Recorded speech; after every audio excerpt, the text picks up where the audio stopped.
Prologue. Santa rushed down the hall of Santa's past. His heavy black boots thumped the carpet with the force of 1,000 reindeer hooves, shaking the portraits. "Are you sure she said girl, again?" "Yes, Santa. She specifically said girl." Bumble sniffed loudly, his nose tended to run when he moved faster than an amble. Santa handed him a handkerchief, his stride never slowing. "That's 5. Yes, Santa. There hasn't been a girl in the Kringle household, ever. And I've had 5. Yes, Santa.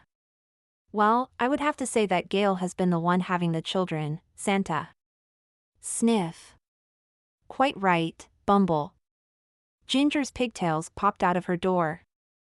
Her twinkling eyes were bright as the North Star despite being in her pajamas with Mr. Stuffington tucked under her arm. "Daddy?" Santa waved his large hand, inviting his third daughter to walk with him. She hustled, her steps silent and her hand small in his. He had a hard time saying no to any of his daughters, a father's curse or Santa's nature. There wasn't much difference between the two when you wore the red suit. "The question is, why?" Santa continued. "Excuse me, sir?" Bumble indicated the child. His gesture showed his reluctance to discuss this in front of the girl. As if Santa would discuss something inappropriate in front of his daughter. Santa plowed ahead through the conversation and the hallways. After hundreds of years of tradition, why have things changed? "I was an only child. My father was an only child, and his father before him, and his father before him, and on back to St. Nicholas." His gaze traveled to the girl at his side whose large eyes followed the pictures of her grandfathers. He watched the wheels turn in her head. Ginger's heart was pure with a deep and abiding love for Christmas. No matter what worries he had, in her little corner of the world, tonight was exciting. Pausing, he squatted down and he tapped her nose. "You have a sister." She huffed. "I have lots of sisters." He chuckled. Robin, Lux, and Stella were a lot to take in. A new sister. "I thought it was a brother." Her gaze traveled to Nicholas VII, his green coat lined with black and wood shavings snowing onto his pointed shoes. "If there isn't a brother, what will happen to Christmas?" Her thin shoulders drooped under a burden that wasn't hers. Would never be hers. Who would carry it? That, he did not know. He wouldn't live forever, that wasn't part of the magic. Bumble tugged gently on her pigtail. "Have heart, Miss Ginger. Christmas will find a way." Satisfied, for the moment, Ginger transferred Mr. Stuffington to her hip. "Is my sister waiting to meet me?" "Yep, let's go." The elf rubbed his hands together. They continued on, the hallway quiet. Bumble sniffed several times, his nose bright red. Ginger's fingers clutched white against the bear's well-loved mahogany fur, betraying her skipping feet as she ran into the nursery to welcome the newest Kringle into the world of ice, work, and love. The moment Santa looked into the baby's eyes, twinkling like morning frost, he understood that the world had shifted, and the Christmas magic had something special in store for his family. Chapter 1. Ginger Marie Kringle snuck into the quiet toy production office. The overhead lights were off, leaving her favorite sister, Stella, in a shadowy outline created by the computer screen's muted glow. The short pixie haircut accentuated her long and graceful neck. Ginger smoothed a hand down her long, auburn ponytail. How two girls from the same set of genes could look so different was beyond her. All 5 of the Kringle girls had a distinct appearance, none of them had the same color of eyes, hair, or skin. And yet, there were similarities, their smile for one, their love for all things Christmas for 2. Beyond Stella's desk was a large window overlooking the largest of their manufacturing facilities. Even with the call for name-brand electronics, there was a large demand for stuffed animals, bicycles, dollhouses, and other classic childhood wishes. Stella, with her extreme organizational skills, oversaw the production of toys. Ginger, on the other hand, was over list management. She'd inherited her father's naughty/nice radar, which annoyed her 4 sisters to no end.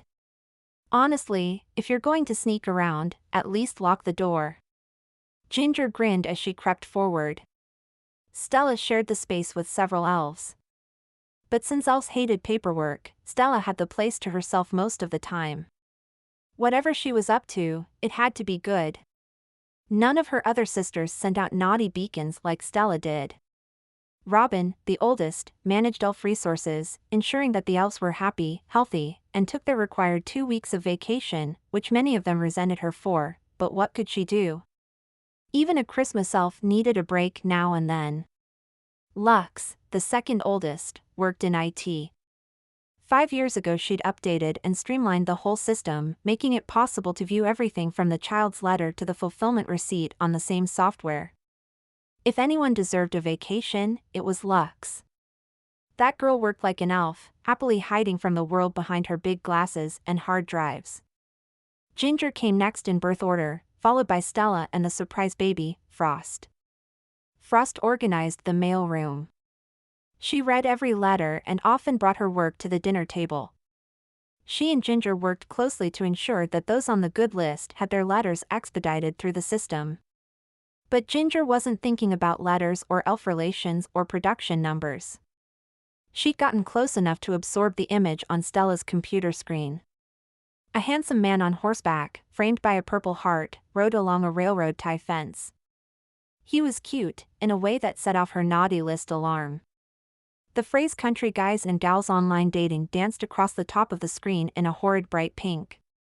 Next to the man's profile picture was a messaging screen. "Can we meet?" Ginger read. "Oh, yeah. Like that would go over well. Let me just park the sleigh on the roof and I'll pop down the restaurant's chimney. The cook would love that." Unlike her mother, who embraced Christmas magic and all it entailed, Ginger liked to keep her Kringleness under wraps, preferring to blend in with the rest of the world as much as possible. She'd fit in quite nicely at UC Santa Barbara and had enjoyed living a normal life. One day she'd moved to Mexico to be near her grandpa and grandma Kringle, but for now, her family needed her.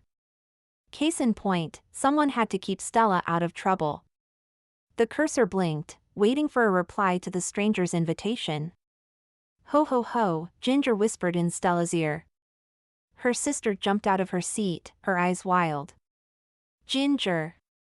Ginger wiggled her fingers hello. Falling back into her chair, Stella glared. "I thought you were Dad." Sliding easily onto the desk next to the laptop, her long skirt gathering around her longer legs, Ginger smirked. "If I were Dad, you'd be halfway to the South Pole." Stella leaned back in her chair, a challenge in her chestnut eyes. Halfway to the South Pole wouldn't be all that bad. Beaches, tan lines, and surfers are a few of my favorite things. "You can wave as the sleigh goes by," Ginger replied dryly. Ignoring her, Stella said goodbye to her mystery man and closed the screen. The lights in the workroom below them flickered before returning at half power. Both Ginger and Stella pressed their hands to the cool glass and held their breath. Ginger's worry over Stella's dating life was pushed aside. At this point in the year, they should be cranking out the toys, not running at half capacity. That's the second time this morning. Stella picked up her phone and hit the press to call button. "Talk to me, Robbie." Robbie, Stella's right-hand elf, waved from the work floor. His green hat bobbed as he spoke. "The crafty cooking section is down, and we've got a clog in the stuffing station." Ginger waved back to him. The damage was minimal compared to the brownout last week. Ginger's department had just finished entering the previously hand-kept list into the system when the power dimmed. Thankfully, Lux had been able to retrieve the files. She really was a genius. Stella's machinery had gone down too, sending the elves back to hand-stitching and carving. They loved it. The Kringles? Not so much. Something was brewing at the North Pole. Lux, the resident nerd, practically slept in the computer room. She and Dad spent hours poring over charts and graphs and schematics Ginger couldn't make heads or tails of. "Has Lux figured out why this is happening?" Stella demanded as she rebooted her computer. Ginger blinked. Not that I've heard. It's driving her nuts. The rest of us, too. Feeling useless in toy production, Ginger decided she'd best get back to what she was best at, checking the list. I'm headed to the lib. Ginger let out a startled cry and grabbed her wrist. Searing light burned from her arm. Tiny snowflakes danced like lightning bugs around the sisters. The sound of sleigh bells filled her ears. With a splendiferous whoosh of frosty wind, Ginger's skirts wrapped around her and then flared out, her hair lifting off her back. Knowledge jumped to her consciousness. Images of children at play and work and crying and laughing and running and jumping and caring flickered before her eyes like DVR on fast forward. She knew them. Knew their names. Knew their hearts. The good and the bad. A crash of cymbals reminded her to breathe. She gasped, and everything disappeared, leaving the room in semi-darkness once again. What the holly jolly was that? Stella flipped on the lights. Ginger, holding her forearm, stared at the 2-inch snowflake outlined in exquisite detail in the skin below her wrist. It shimmered silver in the light. Stella grabbed her hand. Holy Holly. Their eyes met. Robin's going to kill you. Ginger's mouth had gone dry, keeping her from replying. For generations, Santa and his missus had had one child, a male, who took over the Christmas operation at age 30. Imagine the surprise when Robin, a girl, was born, and the unprecedented surprise when Lux, a second girl, came along. By the time Ginger burst onto the scene, all bets were off, and her parents had accepted that life at the North Pole and Christmas magic were changing. For obvious reasons, they homeschooled their girls. At age 18, they were off to college, each choosing a different focus of study. Once they had their degrees, they came home and took their place in the Christmas process. Despite all the changes, the family believed Robin would be chosen to take up the role of Santa when she came of age, in less than 6 months. Christmas magic had different ideas, evident by the mark on Ginger's arm that matched the one of her dad's wrist. Oh, and her grandpa's wrist. And her great-grandpa's. Stella's grip tightened. We've got tell Dad. No. Ginger yanked her hand away and held her arm to her chest. Are you crazy? Dad's gonna freak. I'm only 25. What's he going to do about it? Stella was right. It's not like any of them really had a choice in this. Being born into the Kringle family came with a host of blessings and a sleighload of responsibility. Christmas was their destiny. Becoming Santa wasn't supposed to be Ginger's destiny. The honor should have fallen to Robin, who was dating a sweet guy from Philadelphia, and ready to settle down. Not to Ginger, who was too young, single as could be, and planning her next vacation to Mexico. He'll feed me to a polar bear. Stella shook her head. Give the guy a little credit. Fine, you tell him about your online cowboy, and then I'll show him this. She waved her tinsel tattoo in front of Stella's face. Stella shoved her arm away. Leave Mitch out of this. Ginger grinned. Mitch, eh? I swear, Ginger. Pressing her lips tightly together, Ginger contemplated her sister. She'd spiked her short hair today, just to show a little attitude. She had large, sparkling brown eyes with ebony flecks. Regular ice climbing trips kept them both in excellent shape, and Stella looked good in the khaki hiking pants and tight red sweater. Why are you online dating, anyway? Whenever they took forays into the outside world, men flocked to Stella.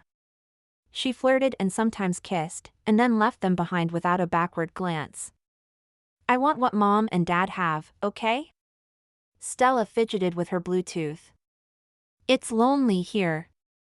You're only 23, Ginger began, wanting to list the reasons Stella was not ready for a lifetime commitment.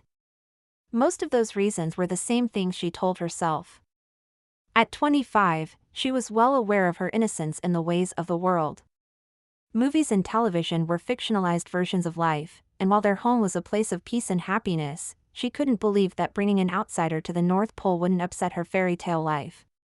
Besides, her time away at school had shown her that her family life was pretty much the ideal.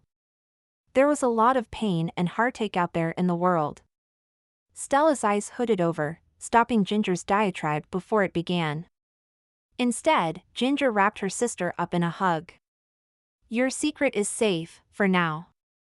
"Thanks." Stella broke away. "But yours is about to blow up."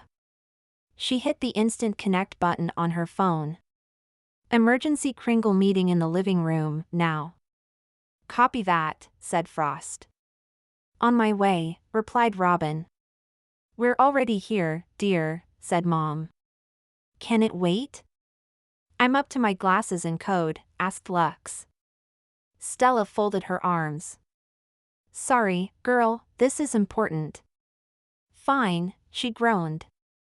"I'm bringing Ginger." Stella pulled her by her sleeve into the hallway. "You stink, you know that?" Ginger adjusted her shirt. Stella grinned. "I know, like dark chocolate with a twist of lemon." "Come on. This is supposed to be a good thing." They hastened through the many corridors of their ice-encased home. Ginger loved the white and blue walls, they were sturdy and beautiful in an exotic way. What little girl wouldn't love growing up in an ice castle? Not that the house suggested an ice castle from the outside. The exterior said ice cave while the interior said palace. Ginger didn't really have time to contemplate the natural grace around her as Stella propelled her forward. Stella spoke quickly. "Lux was worried that the magic was fading, you know, because we're girls instead of boys and the power has flickered for months and the elves are slowing down. I think even Dad's worried, but you know him, he'd never say anything." Ginger nodded. This was why she loved Stella, despite her penchant for finding trouble.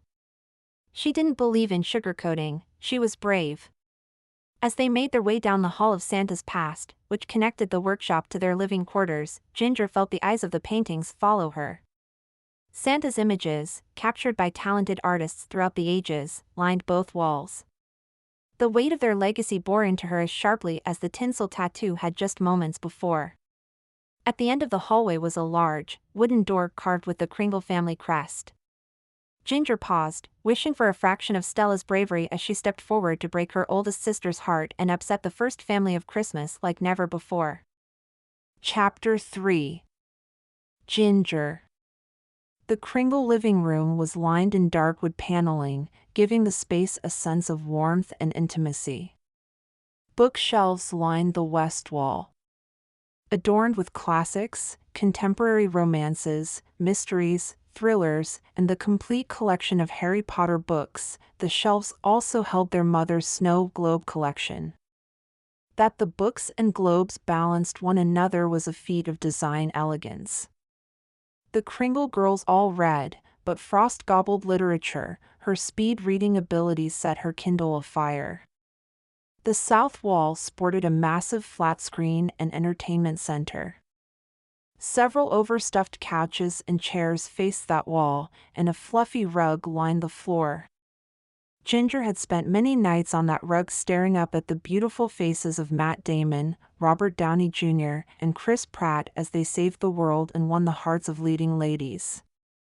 The east wall housed the entrance into the room from the Hall of Santa's past that Ginger and Stella used, as well as another set of doors that lead to the kitchen and dining room. Family dinner was a nightly ritual in the Kringle household. Except for Christmas Eve. That night was a grab what you can and get the work done kind of night. Along the north wall was a Goliath fireplace where a Yule log glowed brightly, scattering light into the room. The fire was for ambience. One of the privileges of being a Kringle was a constant body temperature unaffected by external changes in weather or temperature. A handy little gene to pass on, to be sure. Harvey and Gail's padded rocking chairs cozy together in front of the hearth. Tonight, with the power still low, the family gathered between the chairs and the fireplace. All 7 Kringles hovered over Ginger's wrist, staring at the snowflake shimmering in the firelight. "I want one." Frost ran her finger over the design. but in bright blue. I'd take one in black, said Stella as she shoved the sleeves of her leather jacket up. No tattoos, Gail admonished her youngest daughters with a look. They each grinned, but didn't commit to staying out of trouble. Ginger bit her lip. She'd worry about her sisters later. Robin grabbed Ginger's hand, squeezing hard enough that if Ginger had been an orange, she would have become orange juice. Robin smeared her thumb over the flake as if the image would disappear with a good rubbing. It wouldn't. Ginger had felt the branding all the way to her bones. Is this a joke? Robin demanded, the hurt in her gray eyes sharpening the accusation. Like Ginger had done this on purpose. No one controlled Christmas magic any more than they controlled the tides. Even Santa had limits. I wish it were, Ginger snapped back. Standing across from her father, Santa himself, she was overwhelmed with the enormity of the task before her. The Christmas Eve ride, overseeing the year-long preparations, the iconic perpetual jolliness, what the fudge ripple had she been thrust into? Dad? Robin pleaded with him to make things better, to set the wrong to right. Like becoming the next Santa was a toy Ginger had stolen from her sister and he could remove it from her hands, insist she apologize, and harmony would reign once again in the Kringle home. Harvey Kringle rolled up his flannel shirt and flipped over his arm, bringing it alongside Ginger's. They're an exact match. No! Robin flung Ginger's hand away. What is happening around here? First the power outages. Now this, she flapped her arms in Ginger's general direction. Christmas has gone nuts. Actually, this explains quite a bit. The whole group stared at their introverted sister. Lux's emerald eyes grew wide behind her glasses. She hated being in front of people, preferring to hide behind her circuit boards and mainframe, communicating through email and text. Volunteering information wasn't her style. Therefore, whatever she had to say had to be good. Ginger rubbed her hand where the skin burned from Robin's rough treatment. Robin folded her arms and turned her back. Sisters! Ginger didn't need her naughty and nice radar to tell her Robin's thoughts weren't on the sugary side. Yet her naughty list radar buzzed uncomfortably under her skin. Pushing the warning aside, she focused on Lux's explanation. Taking a deep breath, Lux stared at her laptop balanced on her forearm. For my senior project at Caltech, I tapped into the North Pole Center to power our facility. Before that, we were running on generators and solar power, neither of which. Lux, Ginger interrupted before she could go into the kilowatts and converters. Lux had graduated online high school at 16 and left early for college. She was bored hanging around here. Her curiosity about how things worked got her into more trouble than a puppy in a pantry. Right. Lux adjusted her glasses. Well, I've gone back through the records and charted the power usage and available power. She flipped her computer around, resting it against her chest. A chart with one red line going up and a green line going down appeared on the screen. As you can see, every Christmas the available power decreases while the power used goes up. Are you saying we need to cut back on production? Asked Stella, aghast. Fewer toys meant fewer Christmas wishes came true. That wasn't an option. We can't do that, Frost interjected, placing a supportive hand on Stella's shoulder. We have more letters to Santa than ever. Children need Christmas, added Harvey, his hands in fists. We could tighten up the good list.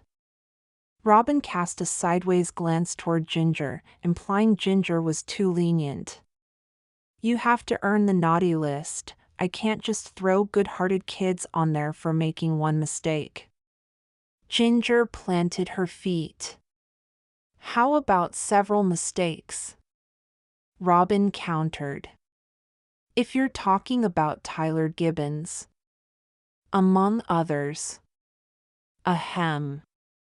Lux snapped her computer shut, gathering the attention back to her. She tugged at her Captain America t-shirt. There is another way. Now that Ginger has been chosen. Do tell. Robin brushed her apron flat. It's simple, really. Ginger gets married. Excuse me? Robin blinked. Ha ha. Stella grinned. What do you think of online dating now? She gave Ginger a teasing shove. Frost clasped her hands together. Her face lit up with possibilities in lace and satin. A Christmas wedding. What do you mean, online dating? Gail asked Stella. Their mother didn't miss a thing. Stella's ears pinked and she pressed her lips together. Ginger was grateful Stella had been the one to let it slip, saved her the trouble. It's true, Harvey said in a low voice. Throughout the whole exchange, he'd studied them as they bantered back and forth, stroking his snowy white beard. He wasn't the type to chat up a room. He and Lux were kindred spirits in that way. Turning, he grasped the fireplace mantel with a large, muscular hand and leaned heavily against it. For the sake of Christmas, Ginger must be married. That's rich. Robin stomped from the room. Gail exchanged a look with Harvey. As she rushed to follow her oldest daughter, she pointed at Stella. We'll talk later. Once the sound of Gail's heels on the wood floor receded, head swung back to Ginger. Stella winked, Lux blushed, and Frost clapped, still thrilled at the idea of a Christmas wedding and getting to dress them all for the event, no doubt. Whoa. Ginger held up both hands as if she were quieting a skittish reindeer. What does marriage have to do with Christmas? Harvey flipped around. Everything. He's right, added Lux. Ginger lifted both eyebrows. Lux set her computer on a round side table. She scratched her neck. Bear with me, this could take a minute to explain, and I'm not even sure I have a good handle on it. She gathered her thoughts before starting. Okay, so you know how ever, Santa only had one son and never any daughters? Yeah. Ginger nodded. Then, all of a sudden, Mom and Dad have 5 daughters and it's weird, right? Right. Well, the year before Robin was born, and Bancroft became the first woman to reach the North Pole. Stella cocked her hip. So? Lux continued, her words gathering speed. So, her arrival here, her indomitable spirit, her heart, her determination, her perseverance, her ability to overcome the harshest of conditions through sheer willpower affected the magic, changed it. How? Asked Ginger. Lux sucked in a breath. It made things possible for women, it made us possible. Lux brushed her fingers over her laptop. There's still so much to learn. But it appears that things happening in the world affect what happens here. Advances for women didn't start or stop within Bancroft, but somehow her presence here signaled a change. Like a chain reaction of sorts. The Rock and Roll Hall of Fame inducted its first female musician. Aretha Franklin, Dad chimed in. Right, Miss Franklin, the year I was born. But it wasn't just America. Other countries moved forward in this way as well, and some of them faster than the US. For example, Nilda Iotti became president of the Italian Chamber of Deputies in 1979, Lux continued. That and so much more were all going on out there, and things in here were slowly following suit. But I think the biggest catalyst for change at the North Pole was Mom. Mom? Ginger and Stella said at the same time. Believe it or not, Mom is a modern woman. Before she met Dad, she marched for women's rights, had a cool job, and got thrown in jail. You're talking about our mom? Stella pointed at the door where Gail, in her chevron red apron and mom jeans, had disappeared only a few minutes before. She's a force of nature. Harvey's face was so full of love and admiration for his wife that Ginger's heartstrings plucked a Merry Christmas tune. Perhaps that's why she shunned marriage. Hitching up with a man who didn't look at her like that was unthinkable. More than you know, Dad, Lux agreed. As best as I can figure, Christmas magic is fueled by the true love between the chosen one and his, now her, significant other. Since none of us are married, the magic falters. I think choosing Ginger was a cry for help. Thanks for the vote of confidence, Lux. Ginger glared. Not that you won't make a wonderful Santa. Lux scratched her head. Come to think of it, we should have seen this coming. I mean, you're the one who got Dad's list radar. That should have been a dead giveaway that it would be you and not Robin. Yeah, but it's always been the firstborn, argued Stella. The only born, you mean, countered Lux. Stella shrugged. I got his engineering skills, you got his science stuff, Frost got his speed reading, we all ended up with something. Ginger addressed her father. Did you know marriage, love, was part of the magic? Dad released a giant peppermint breath. We weren't sure. It's only been in the past few months that we've had enough data for Lux to draw any conclusions. Lux is a pioneer in the study of Christmas magic, this is all so new. Yet I believe her, you need to get married, before Christmas if possible. The world took on a crazy tilt and speed, causing Ginger to fall into Gail's chair by the hearth. Sucking in air, she focused on not passing out. Dad took her hand, rubbing it briskly. I know we're asking a lot. Nay-ya, was all she could say. Stella sat on the rug by Ginger's feet and placed a hand on her knee. I can help you find someone. It won't be so bad. There's lots of nice guys in the world. Frost took the spot next to Stella. I'll make you the most beautiful wedding dress you've ever seen. Ginger held back her eye roll. Like the dress was her major concern right now. Of course, Frost thought all this was a magical fairy tale adventure, and Stella believed meeting the right guy was a matter of filling out an online form and posting a profile pic. Ginger turned to Lux for some good old-fashioned logic. Lux stood behind Harvey's red velvet chair, her lips pressed in a firm line. What? Ginger demanded. There was more than the two of them had let on. Dad's already picked someone, Lux blurted. Dad gave her hand a reassuring squeeze. Ginger sagged into the chair. You've picked someone? This isn't a fruit stand. You can't just go through the nice list and select a guy with the best bio.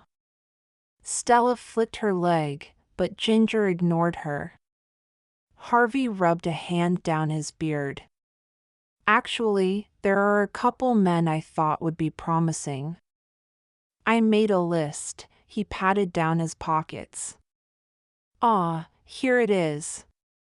Ginger eyed the cream-colored paper with distrust. Lux twisted the Batman ring on her right hand. Harvey held out the paper, his eyes soft. I wasn't willy-nilly, Ginger. She reached for the sheet. Knowing her own obsession with lists had come from the man in front of her, she conceded that it might be worth reading. Without opening it, she asked her dad, "Tell me about them." Harvey settled into his red plaid chair across from her. Frost and Stella faced him, drawing their knees up to their chests. The scene was much like when they were small children settling in for story time. A pang of nostalgia pressed into Ginger's heart. Things were never going to be the same again.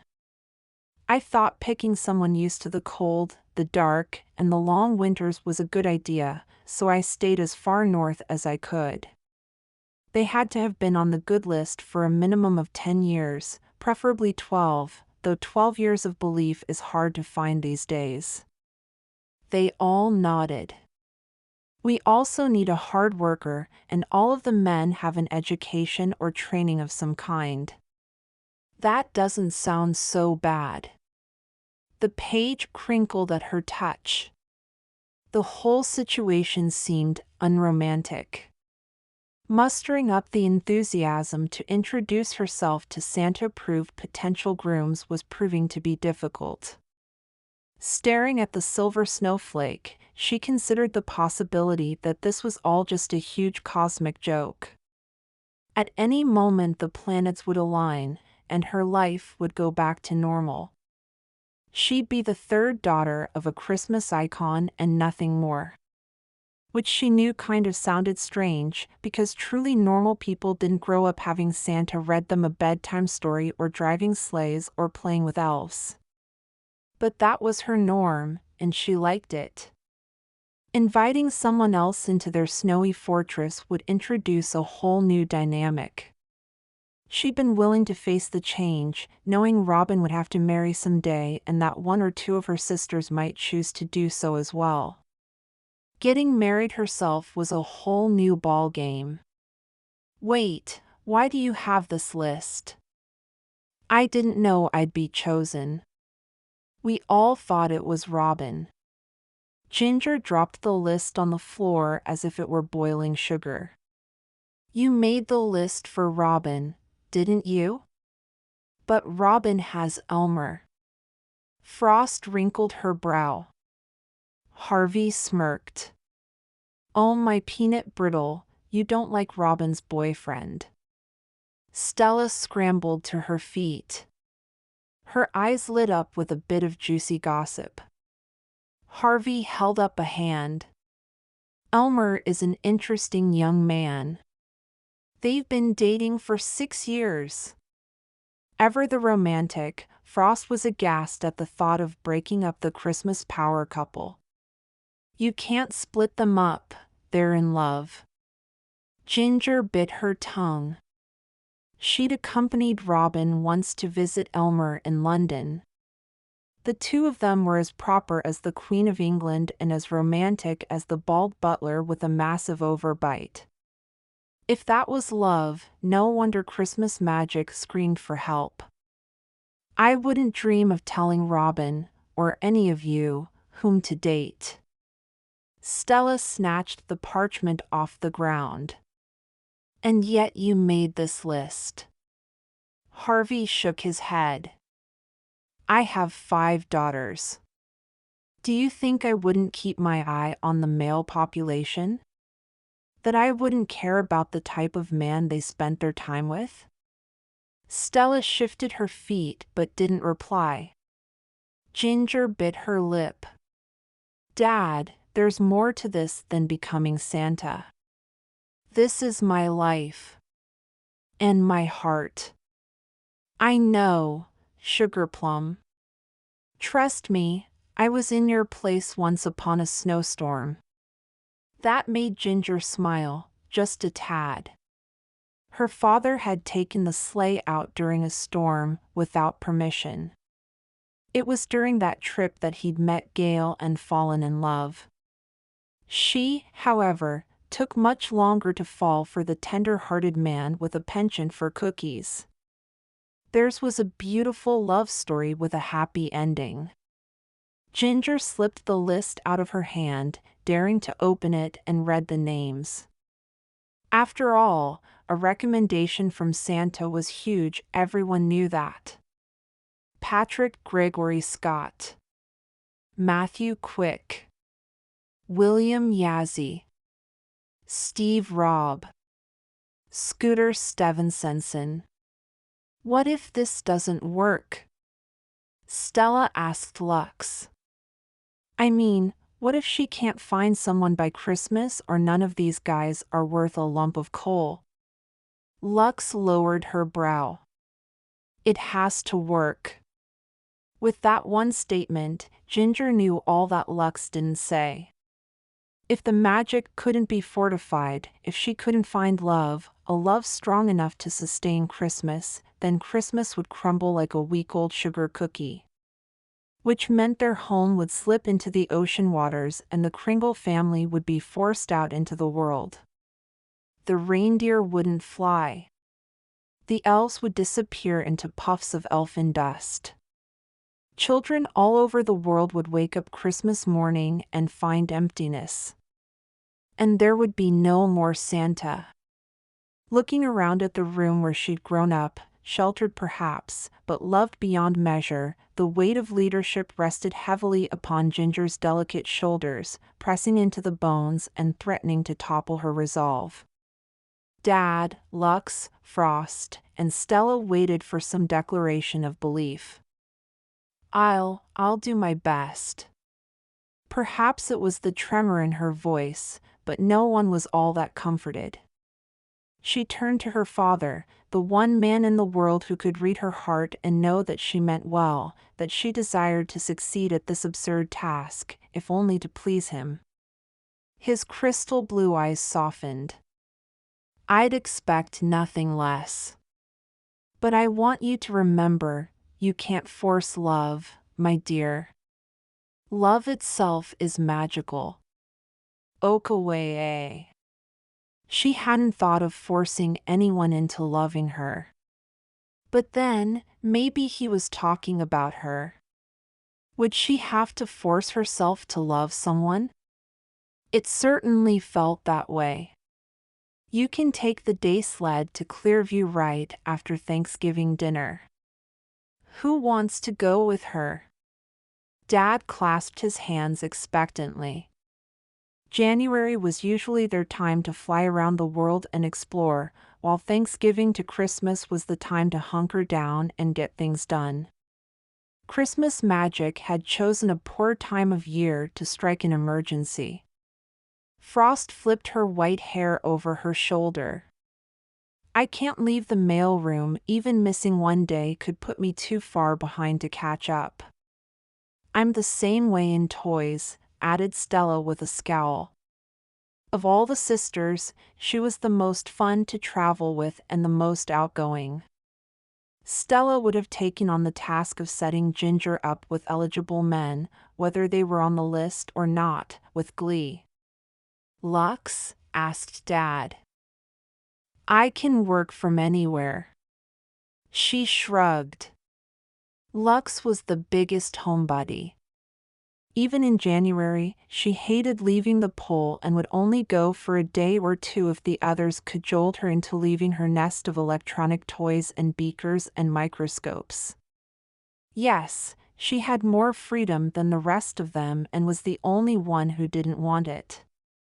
This would be an engaging opportunity to study the cause and effect of Ginger's actions on Christmas magic. Dad dangled the idea out there like a carrot in front of Dancer. Lux perked up.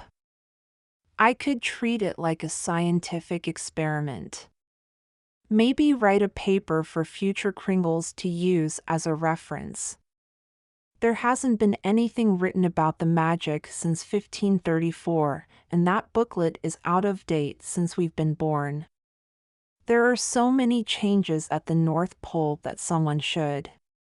Ginger's interest drifted from Lux's excited chatter to their family portrait over the mantel. Even sitting side by side, her parents only had eyes for each other. Finding that kind of love before Christmas Eve was nigh unto impossible. But Ginger refrained from complaining. Desperate though she may be, putting forth a confident air was a must. Men weren't attracted to desperate, and she could fake it until she made it. Especially if she had some help.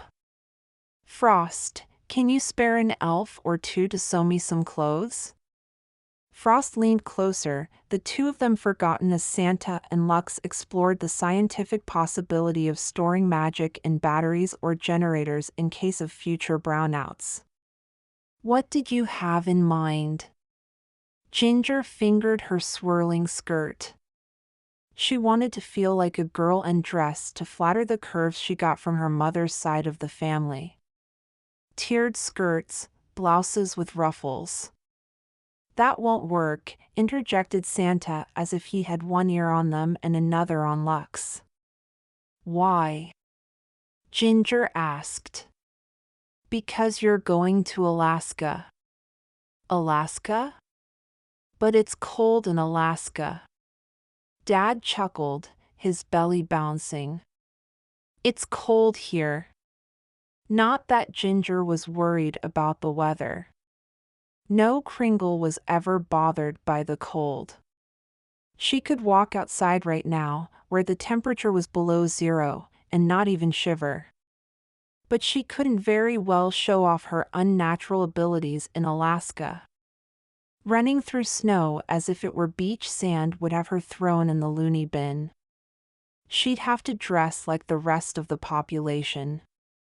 In Alaska, that meant layers. Don't worry. Frost linked her arm through Ginger's elbow. I have a few ideas. Ginger considered Frost's gray and white checkered leggings and purple cowboy boots. Super. Christmas is doomed. Chapter 4. Joseph. Joseph pulled the turkey out of the oven, along with a poof of black smoke. The pitifully small breast made Bob Cratchit's Christmas bird look like a feast by comparison. The right drumstick was black, and the bottom had melded to the pan. Discouraged, he tossed the whole thing onto the stovetop with a clatter. As the noise died down, the sound of a snowmobile pulling away from his garage reached his ear. Ruth, he growled. Tearing through his small cabin, he wrenched open the door in time to see Ruth's sky-blue parka and black helmet disappear over the ridge.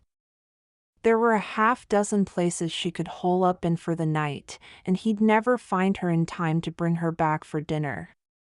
Let alone return her to her daughter. Ruth had no doubt planned it that way. Cursing, he ran his hand through his chin-length hair. Behind him, Timber let out a low, half-hearted woof, telling him to shut the door and stop letting in the cold air. Joseph took a deep breath before facing the consequences of his sister's poor decision. His house, a 2-bedroom, 1-bath cabin, had an open floor plan for the kitchen, dining, and living room areas. The wood stove in the corner kept the place toasty throughout the long winter. Sparsely decorated, he was a guy. After all, the furniture was handmade with care, and the rugs were thick and soft. In the middle of the front room, Layla hugged Timber as if he were a giant teddy bear. She sniffed and buried her face in the dog's gray fur.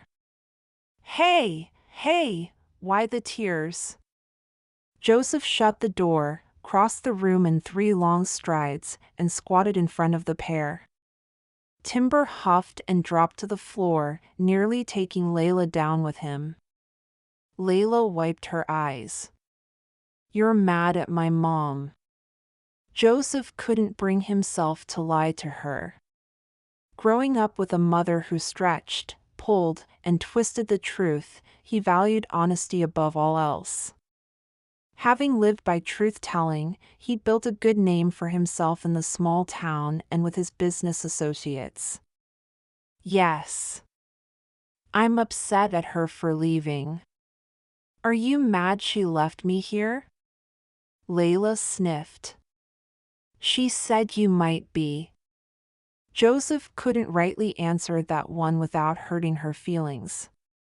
He was mad his sister felt it was okay to abandon her daughter on his doorstep, because Layla deserved so much better. Why couldn't Ruth have learned from their parents' mistakes instead of repeating them? Are you mad? He asked to avoid answering. I'm not mad. I hurt here. She crossed her arms over her chest and doubled over. I know. Joseph hugged her to his side. I know, darlin' Dot. And he did. The first time he'd been left, he was 5 years old, contracted out to a homesteader who lived 23 miles through the Alaskan wilderness away. Even at that young age, he'd understood the dangers, bears, wolves, rivers, and he would have starved long before he made it to his parents, so he stayed. Stayed through the first time the grizzly old man had smacked him for dropping a bucket of milk, and all the times thereafter. He remembered that pain, all right. Though Layla wouldn't ever deal with the physical abuse he had, Joseph wished he could spare her the emotional upheaval Ruth's departure would cause in the girl's life. Reliving awful memories wasn't going to make things better for his niece. What she needed, what they both needed, really, was to make a new memory, together. One they could smile over for many years to come. You know what? What? Her voice was as small as her baby toe poking through a hole in her sock. I burned the turkey. The tears fell to her cheeks. Joseph smiled brightly. This is a good thing. It is? She was so quiet, he was sure her heart was falling to pieces. Doubling his efforts to be cheery, he exaggerated his nodding. Yep. It means we get to go to town for Thanksgiving dinner. Layla wrinkled her forehead, clearly unconvinced that a burnt turkey and a trip to town were going to salvage the holiday. See, I can't make pie. So if we stayed here for dinner, we wouldn't have dessert. Joseph stood. Putting a hand on her back, he ushered her to the second bedroom, her room now. But Trudy makes excellent pies, and she happened to invite us to the cafe for dinner. Not a lie. Trudy ran the Grizzly Cafe on Main Street. It wasn't the only place to get a meal in town, but it was the homiest, specializing in down-home cooking with lots of butter. Not one to miss an opportunity to socialize, Trudy cooked Thanksgiving and Christmas Eve dinner. Anyone was welcome as long as they donated to the meal. Joseph had 2 cans of green beans and a can of cranberry jelly he'd be happy to hand over in exchange for a happy atmosphere and a way to distract Layla. She contemplated this for a moment. Does she make pumpkin pie? That's tradition. It's her specialty. He smiled as the tears were replaced by tentative acceptance. Why don't you find your snow clothes, and we'll drive over there. You can wear my gloves again. Okay. Layla moved to the pile of nylon in the corner of the room. She would need some hooks on the wall by the door, a nightstand, and a few toys. Her clothes were all a size too small. There was no sense waiting for Christmas either. He'd need to rustle up what he could ASAP. Can we decorate the tree later? Joseph stopped mid-shopping list. Of all the lies his mother had told, Christmas was the biggest lie of all. But for Layla, "I'll think about it." Layla considered him from under her stocking hat before nodding solemnly. "Layla?" Joseph got down to her level and placed a hand on her shoulder. "Today is Thanksgiving, and I am thankful I get to share it with you." That was a truth, the biggest truth in his heart this day. A shy smile tugged at her lips. "Me too." Though Ruth's untimely departure had placed a burden on his shoulders, Joseph refused to resent Layla or her needs. The small bag she came with hardly held enough clothing to last to the end of the week, yet he didn't care. He'd buy her a month's worth of shirts and pants if it would ease her burden. This little girl deserved everything he could give, and by darn it, he was going to do his best by her. Ruth hadn't unloaded a chore, she'd handed over a blessing. A blessing Joseph would work hard to deserve. "Come on, let's get some pie." "Are we going there for Christmas too?" Layla asked.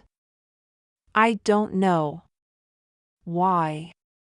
"Because we always have pecan pie on Christmas." "Oh." Joseph glanced at Timber, as if the dog had the answer. Timber closed his eyes and let out a sigh as if to say, "I'm too old for this." We'll have to wait and see." Layla didn't press or whine. She slipped on his gloves and pulled her helmet over her head. Joseph took her silence as acquiescence. They scampered through the afternoon twilight to the shop where he'd parked his snowmobile the night before. It started up easily enough, and they were soon on their way, making new tracks in the freshly fallen snow. Questions plowed through Joseph's mind as forcefully as his treads plowed through the snow. Not the least of which was, how he was going to avoid the trappings of Christmas with a wide-eyed little girl sleeping in his guest room. Chapter 5. Ginger. Ginger traversed the snowy alley between the trading post and the hardware store to emerge on Main Street Clearview, directly across the street from the Grizzly Cafe. A dozen snowmobiles were parked out front at odd angles, some of them jutted into the street, which made the two-lane road into a one-lane byway. Instead of adding to the chaos, Ginger chose to park behind the general store, where she would be less conspicuous. Owning the patents on hundreds of products, everything from toys to cookware and electronics to fabric, had put the Kringle family in a blessed financial situation. Since most of their needs were met by magic, money accumulated quickly, allowing them to rent a lake house for Ginger and Lux's stay. The giant home had large windows that overlooked the lake, 5 bedrooms and 3 baths on the upper floor, and a to-die-for kitchen. A small red barn perched 30 paces from the back door. They'd stored the sled and their reindeer inside. Vixen was more than happy to settle into a stall with a manger full of hay and a bunch of straw. He'd always been the least social of the reindeer, preferring to stay close to the barn or fly on his own rather than join in any reindeer games. Having a barn to himself was probably heaven. Much like Lux. Her older sister was supposed to be her wingman, or wingwoman, as the case may be, yet she'd opted out of heading into town first thing. Instead, she was busy turning the lake house kitchen into a command center for tracking all things Christmas magic. This included Ginger, as Lux had installed a new app on Ginger's phone that would relay her whereabouts back to Lux's laptop.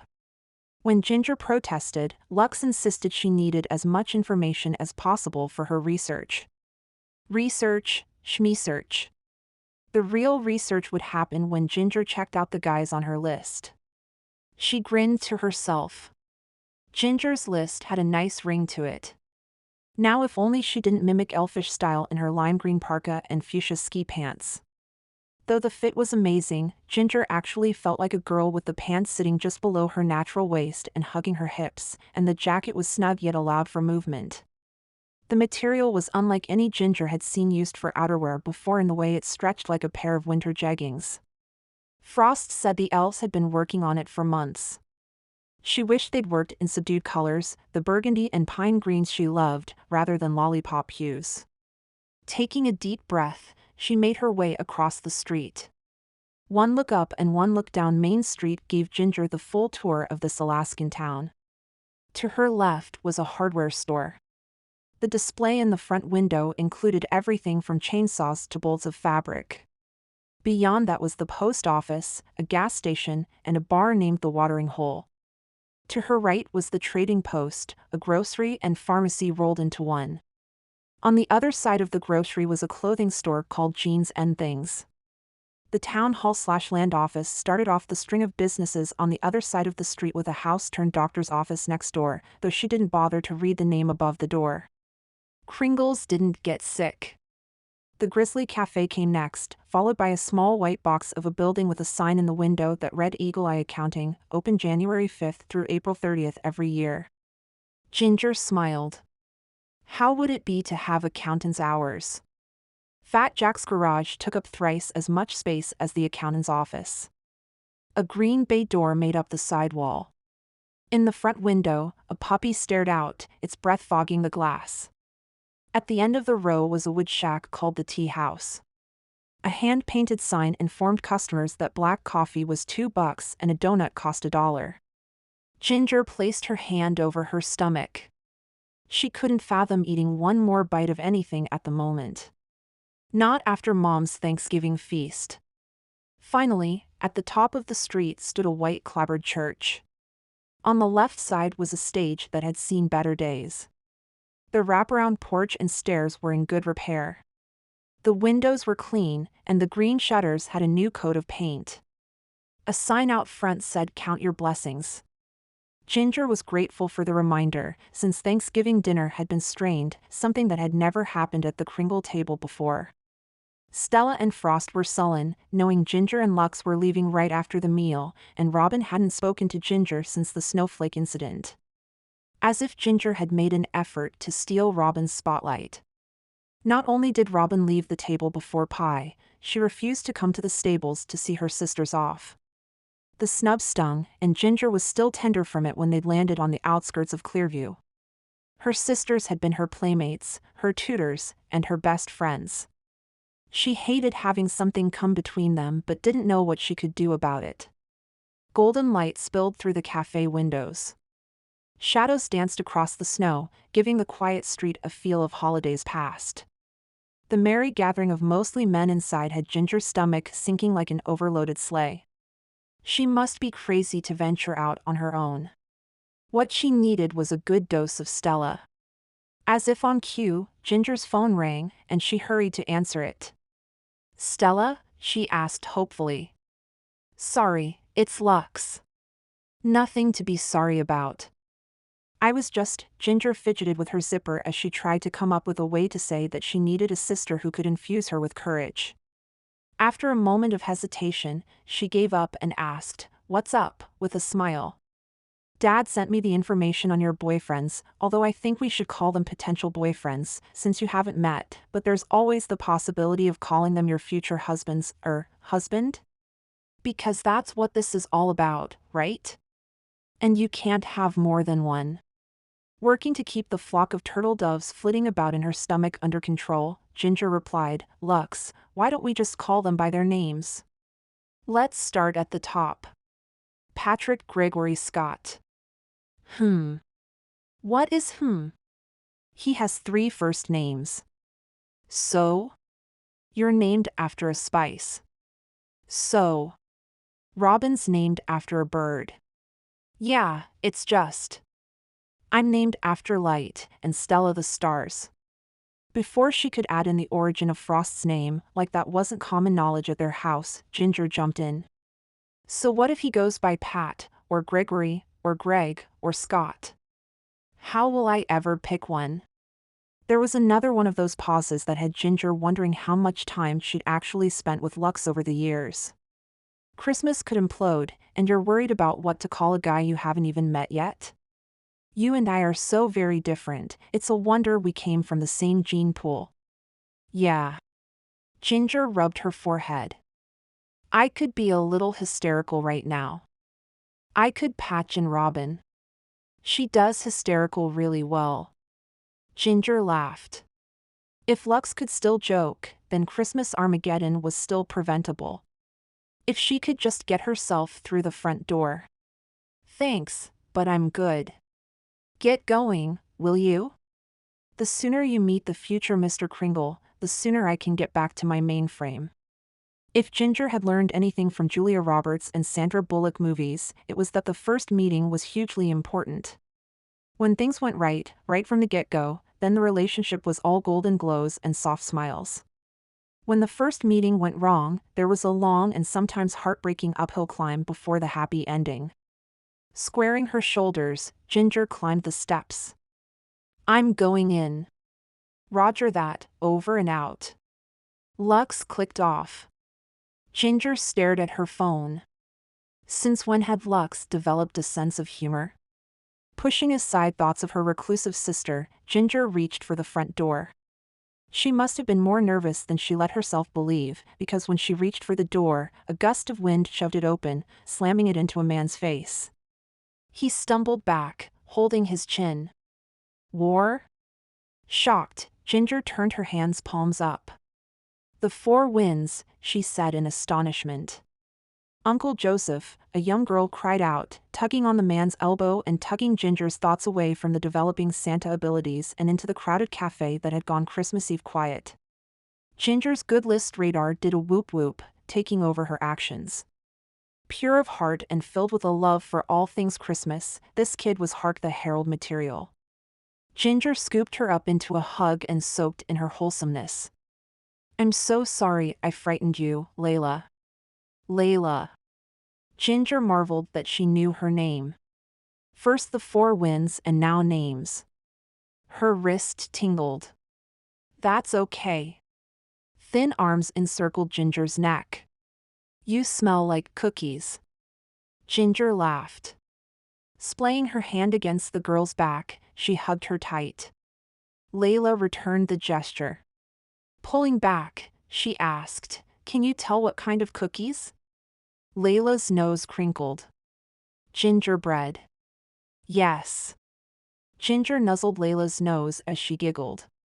Filled up to the tip of her slightly upturned nose with the child's laughter, Ginger marveled at how quickly her nerves had disappeared. In their place was a sense of purpose. Layla, and every child like her, was the reason she was here.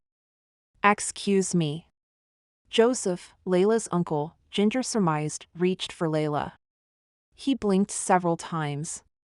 Oh! Ginger set Layla on her feet. She'd been so caught up in the magic that she'd forgotten about the door. I'm so sorry. Can I help you with that? Stepping closer, she put her hand up to move Joseph's arm down so she could inspect the damage. Joseph jerked back at her touch. Your hands are like ice. Ginger had a moment of panic. Where were her gloves? She found them poking out of her pockets.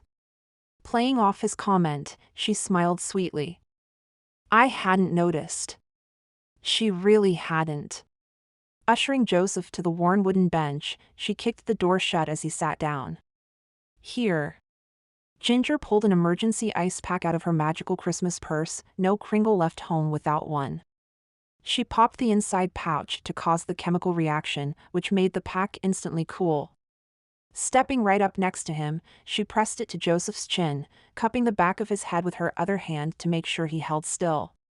His hair was silky and thick against her palm. Her gaze traveled from his bearded chin, over a set of perfectly plump lips, a straight nose, and a pair of intense blue eyes gazing up at her with curious wonder. Ginger's stomach did a tornado dance and the blood rushed to her head, leaving her knees awfully weak. She leaned into Joseph for support.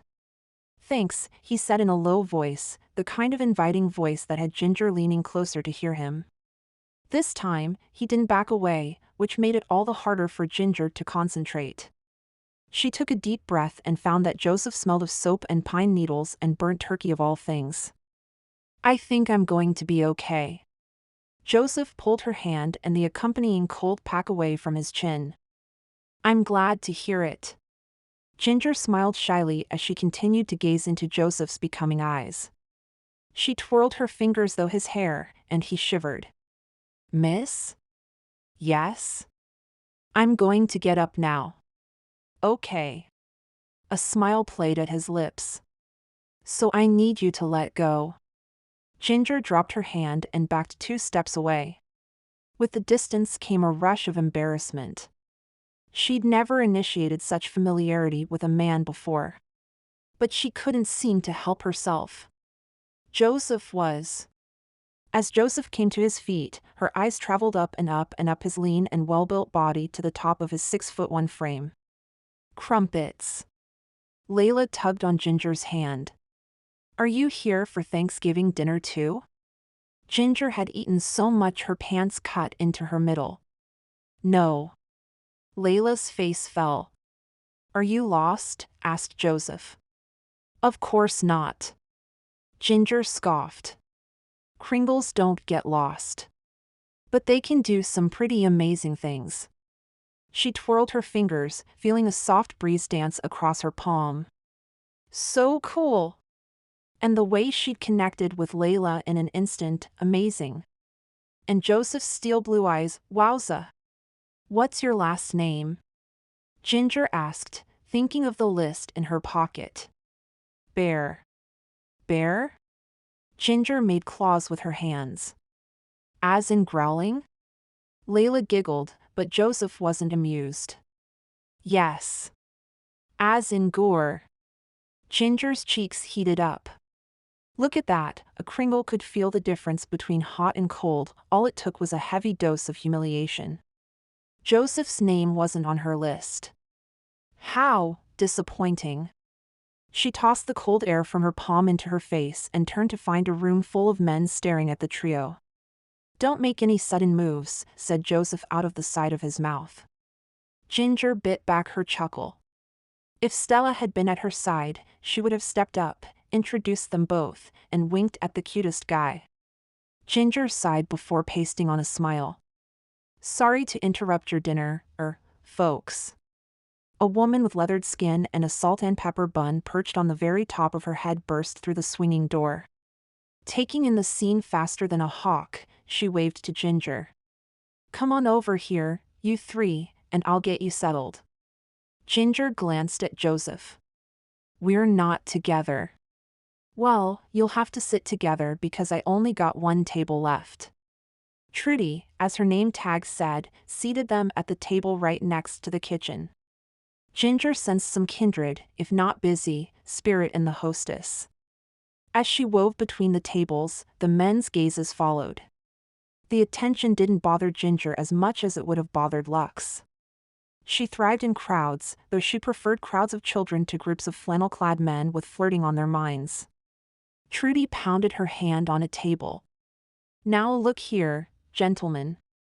If you plan on eating here, you'd best tuck your chins to your plates, ya hear?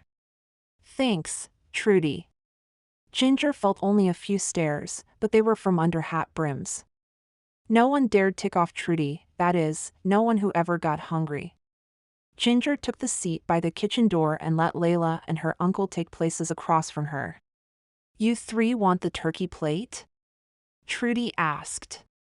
Yes, ma'am. Joseph reached into his coat pocket and produced canned goods, which he turned over to Trudy. Actually, I was looking for someone. Maybe you could help me? Sure. If ya hurry. I got corn on the stove and I don't want 'em to boil over. Ginger recalled the first name on the list. I'm trying to find Patrick Gregory Scott. Do you know him? Trudy wiped her hands on her apron. You his wife? Me? What? Ginger's giggle was high-pitched and strained. How was she supposed to answer that one with a straight face? Not yet. I hope to be. With any luck. Of course not. She stopped. Is he married? Dad's info sheet didn't say anything about a previous marriage or divorce. He wouldn't have ignored something that big, would he? No, if nothing else, Dad was a stickler for details. He wouldn't have put a married man on her wish list. Not that I know of. But up here you never know, added Joseph. Ginger leaned her arm on the table. What do you mean? I mean, Clearview is far enough away that a man can leave behind his past life without having documentation. We have more than our share of runaways and lost boys. Was Joseph one of those men who had left behind another life? Ginger frowned. She wasn't looking for a husband from the Isle of Misfit Toys. Not that Joseph was husband material. He lived in the same town as her top 5, and he hadn't made the list. There must be a reason for it. Where ya from? Asked Trudy. North, she replied without thinking. The North Pole software didn't track things like marriages. Maybe it should. She'd need to bring that up with Lux. Ha! Trudy slapped the table again, jolting Ginger out of her thoughts. There's nothing north of here except polar bears. Ginger cringed. She needed to pay attention to her answers if she was going to fit in. Trudy leaned back, considering Ginger. Well, your secrets are your own, and I won't pry. She pointed at Joseph. And neither should you. I wouldn't. Joseph held up both hands, offended and quite debonair. And quite off the list. Ginger got to her feet. How about I wash dishes? She was still full and still had 5 other men to inquire after. Trudy could be an ally in the quest to find a new Santa. Sounds like a deal. Trudy waved her through the door. Oh, Dr. Scott went to his parents' place for Thanksgiving. I can give you directions to their cabin, or you can wait till he comes back. His place is above his office next door. The turtle doves were back. A doctor. That couldn't be so bad. A doctor would have schooling and a trade. Not that the North Pole needed a doctor. Trudy's kitchen was orderly and clean. The stainless steel appliances gleamed under the fluorescent lights. A bowl of pie crust dough waited on the counter. Ginger tossed on an apron and washed her hands. Within moments, she had 3 crusts rolled, pricked, and ready to go for the pumpkin filling. You're quite the worker bee, remarked Trudy. My mom insisted we all learn some domestic skills, Ginger replied. What's your mom do? Asked Trudy. She's vice president of Kringle Toys, threw Ginger as she slid a tray full of silverware through the industrial dishwasher. Trudy's discerning gaze was almost as good as Santa's. How did you say you knew the doc? I think I missed that in the conversation. I really just know of him. He's a friend of a friend. Ginger stuck her hands in the sudsy water. Trudy had a sleighload of dishes that needed washing, which was as good a reason as any to put off meeting Patrick Gregory Scott. Dr. Patrick Gregory Scott. It wasn't like she could fly right up to his parents' remote cabin, knock on the door, and ask him to marry her. Although if he had eyes even half as striking as Joseph's were, she may consider doing just that. Trudy took 2 turkey plates out the door. In the brief moment when the door swung back, Ginger caught sight of Joseph helping Layla lay her napping across her knees. His tenderness with his niece and soft mannerisms stirred something inside Ginger. She found that her previous excitement to meet the doctor had faded, leaving her feeling like a mountainside after a heavy snow, laden down and somewhat dangerous. If she didn't tread carefully, an avalanche of trouble could wipe her, and Christmas, right off the face of the earth. Turning her back to the dining room, she recited her list to herself once again, starting with Patrick Gregory Scott. Chapter 6. Joseph. I don't think it looks too bad. Joseph stepped back to admire his handiwork. He and Layla had spent the evening hours constructing ornaments out of bits and pieces they found in his woodshop. He wired twigs together to make stars. Layla cut candy cane shapes out of sandpaper. Rough and rustic, maybe, but the tree held a certain charm to it. The bear charm. Not that he was diving into Christmas now that he and Layla had consumed their fair share of pumpkin pie and non-burnt turkey. Speaking of turkey, the burnt turkey had mysteriously flown the coop. Timber, his wolfish dog, slumbered away by the fire as if his stomach was as full as theirs. Joseph had a good idea where the bird had gone. I wish we had lights. Layla sank onto the couch. Or candles. I read a book once and the tree in that book had candles on it. Joseph cleared his throat. The last thing he needed in his woodshop was an open flame. Fresh out of Christmas lights and candles. But he wagged his finger, feeling particularly clever with his next idea. I have something for the top. He wired one of his headlamps to the highest branch and pressed the switch. A star that really shines. Layla grinned. Not bad. Not bad. Joseph dropped onto the cushion next to her. His chin registered the jarring motion. It ached, but not as badly as he'd expected, considering the force that woman had used to throw the door open. There wasn't much swelling.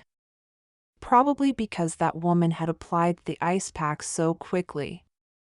It's brilliant. Now it's time to make cookies and write my letter to Santa. Joseph slumped into the cushions. Since they'd run into that woman, Layla's Christmas spirit had quadrupled. She'd peppered Joseph with stories of Christmases past. Pastor Willis stopped in as pie was being served and invited Layla to participate in the live nativity. Now that was a tradition Joseph could get behind. He'd attended in years past, hanging out near the back but enjoying the sweet spirit that came when recognizing the birth of the Savior. Perhaps that woman who had breezed into the cafe and picked up Layla had done more of a number on him than the door. Her auburn hair, glistening red in the cafe lights, hung down her back, long and thick. Her blue eyes twinkled. He could swear they did. Like the Christmas lights in the window. Only they were blue, blue like ice, only the warmest ice he'd ever known. He could have plunged into those eyes and just kept falling. Especially with her hand in his hair. His longer than normal hair. Maybe he should get it cut. He brushed Layla's unruly hair off her forehead. He wasn't really free to consider thoughts of that woman. No, he had Layla to think about now. Her needs should come first. No need to write a letter. You can just tell me what you want. Layla folded her arms. That's not how it works. Besides, if we make gingerbread men, we can put some on the tree. Well, it's pretty late, so you'll have to wait for another day. Layla sighed. I'm not tired. Sure you are. Joseph jumped to his feet, picked her up, and threw her over his shoulder. You're so tired, you can't even walk to the house. Uncle Joseph, Layla gasped between giggles. I can walk. No way. You'll fall into the snowbank and hibernate until spring. Uncle Joseph. She kicked her feet. I can walk. He leaned over and set her on her feet, making sure she was steady before he let go. Prove it. With her chin in the air, Layla threw on her coat and marched from the workshop to the house and right into her room. See? Joseph sucked in air. He'd shut off all the lights, closed and locked the workshop door, and chased after Layla to follow her through the front door. Timber huffed, having trotted along behind them. I guess you were right. I'll never doubt you again. Joseph laid his hand over his heart. Layla stuck her tongue out and then laughed. Joseph chuckled. "I'll come tuck you in a couple minutes." "Okay." Layla yawned and shut her door so she could put her pajamas on. Joseph let out another deep breath. He dodged a Santa bullet tonight, but he couldn't put Layla's holiday requests off forever. One of these days, he was going to have to face Christmas and the memories and the disappointments. He'd been naive to believe he could put it on a mental shelf and pretend those feelings didn't exist. After tucking Layla in, he headed to his room. Under the bed, in an old wooden box that his father had made, Joseph found the one and only Bear family portrait. Taken in front of their Christmas tree the year Ruth was born, the image was grainy and muted like any image before digital cameras. A 3-year-old Joseph sat on his father's knee, wearing a wide-striped sweater and a pair of dark corduroy pants. Baby Ruth was displayed in their mother's arms, wearing an elf costume. They smiled for the camera. Dad's right arm hung useless at his side. The limb had frozen one winter while illegally hunting for moose, and Dad wouldn't let them cut it off. Mom's hair was curled and her shirt was tucked in. She was pretty without the lines that appeared when she was angry. This was the lie. This very picture of a young, happy family together at the holidays. Children hoping for Santa and a stocking full of goodies. If Joseph could peel back the first layer of that photo, he was sure that underneath he'd find the real Bear family. The family where dads drink and sulk, moms scream and yell, and children are best loved and fed when they bring home a paycheck. Through his parents, Joseph had learned that doing and being good didn't bring presents. There was no list where you got recognition for washing dishes or skipping dinner so your little sister could have your half of a sandwich. No matter how hard he tried, Joseph never made it on the good list. Not with his parents, and certainly not with Santa. Christmas morning was always a reminder that he wasn't quite good enough. Scratching under his beard, Joseph glared at the picture. He refused to allow Layla to feel as if she was anything less than wonderful. Come Christmas morning, the girl would find a load of gifts under that pathetic tree in the workshop, even if he had to make them himself. The following Monday, Joseph and Layla waited on the trading post's wooden porch, stomping their feet to keep warm and waiting for the shop to open. Layla was in desperate need of a few articles, not the least of which was a good pair of gloves. Joseph was determined to buy out the store if they had any children's gloves available. Sundays were a good day to see kids in town, but for the most part, they romped close to home. They didn't have to wait long in the cold. As soon as Kazu saw them through the glass, he hurried over. "Mornin', Joseph." He swung the door wide. "Who've you got with ya?" "This is my niece, Layla. She'll be staying with me for a while." Kazu, the grizzly old man, offered Layla a sucker. She looked to Joseph for permission, who nodded that she could accept the treat. "Well now, that makes 2 new girls in town." Kazu tied his silver hair at the nape of his neck with a leather string. 2. A pretty young thing rented the lake house. She created quite the stir yesterday, showing up at the cafe out of the blue. Half the men in town have called dibs. Joseph touched his chin, thinking of the pretty little thing he'd met the day before. Well, not met exactly. More like ran into. Still a little swollen, he suspected the damage could have been worse. Against his better judgment, he asked, "Who won?" Kazu shrugged as if it didn't matter one bit to him, even though he was Clearview's biggest gossip. The man enjoyed reeling in a whopper of a tale more than he enjoyed fishing for salmon on the Wolf River. Quick. Quick? I thought he was heading out to his fallback cabin for the winter. Quick was a hermit homesteader who came to town for Thanksgiving and the 4th of July. Other than that, he lived off the land and stayed as far away from civilization as possible, except for the few times he called in on the CB to report bears wandering towards town.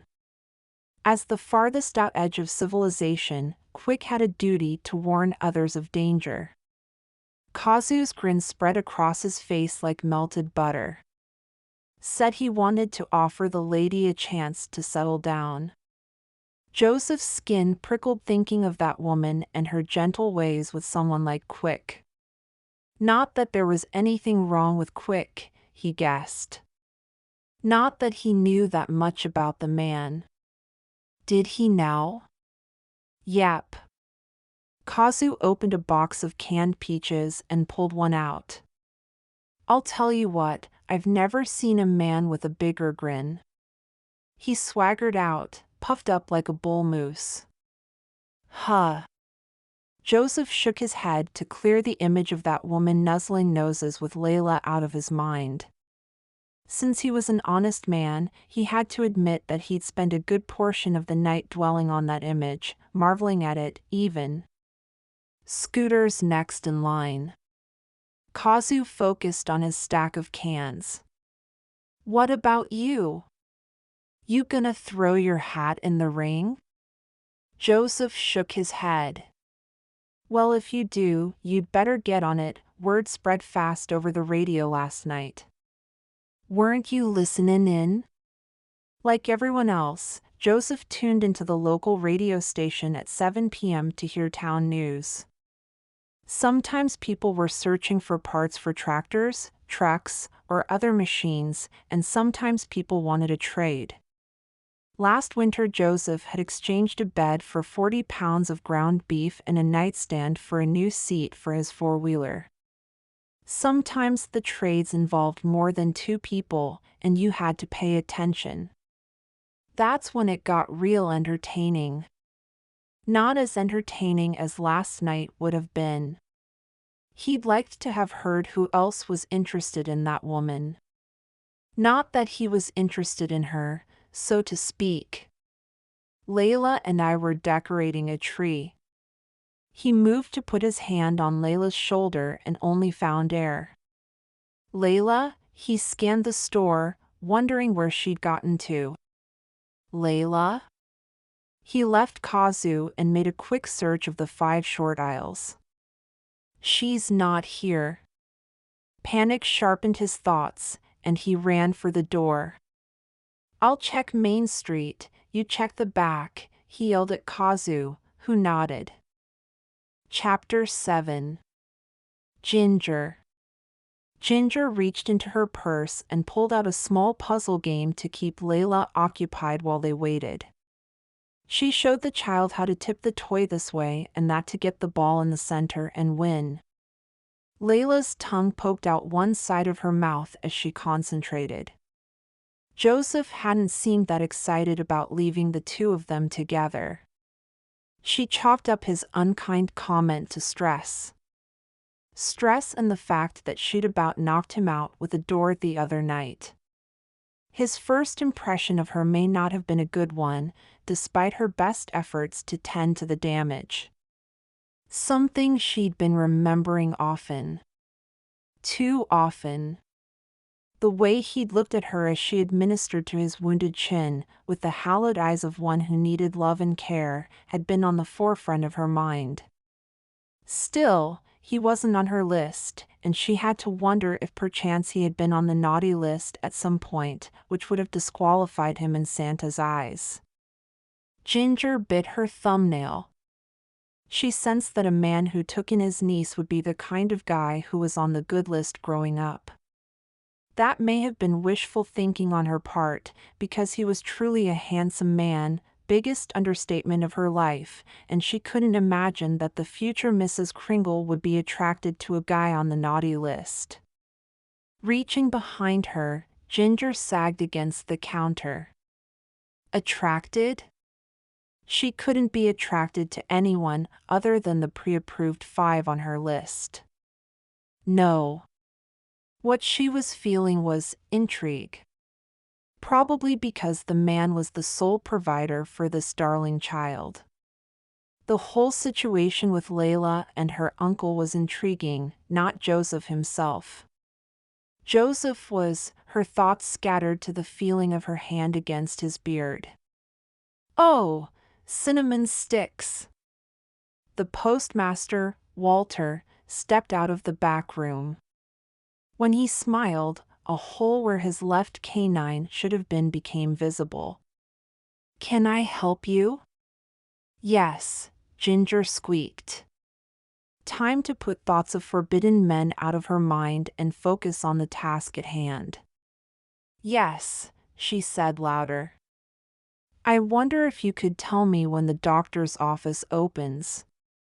Walter leaned back as if she were contagious.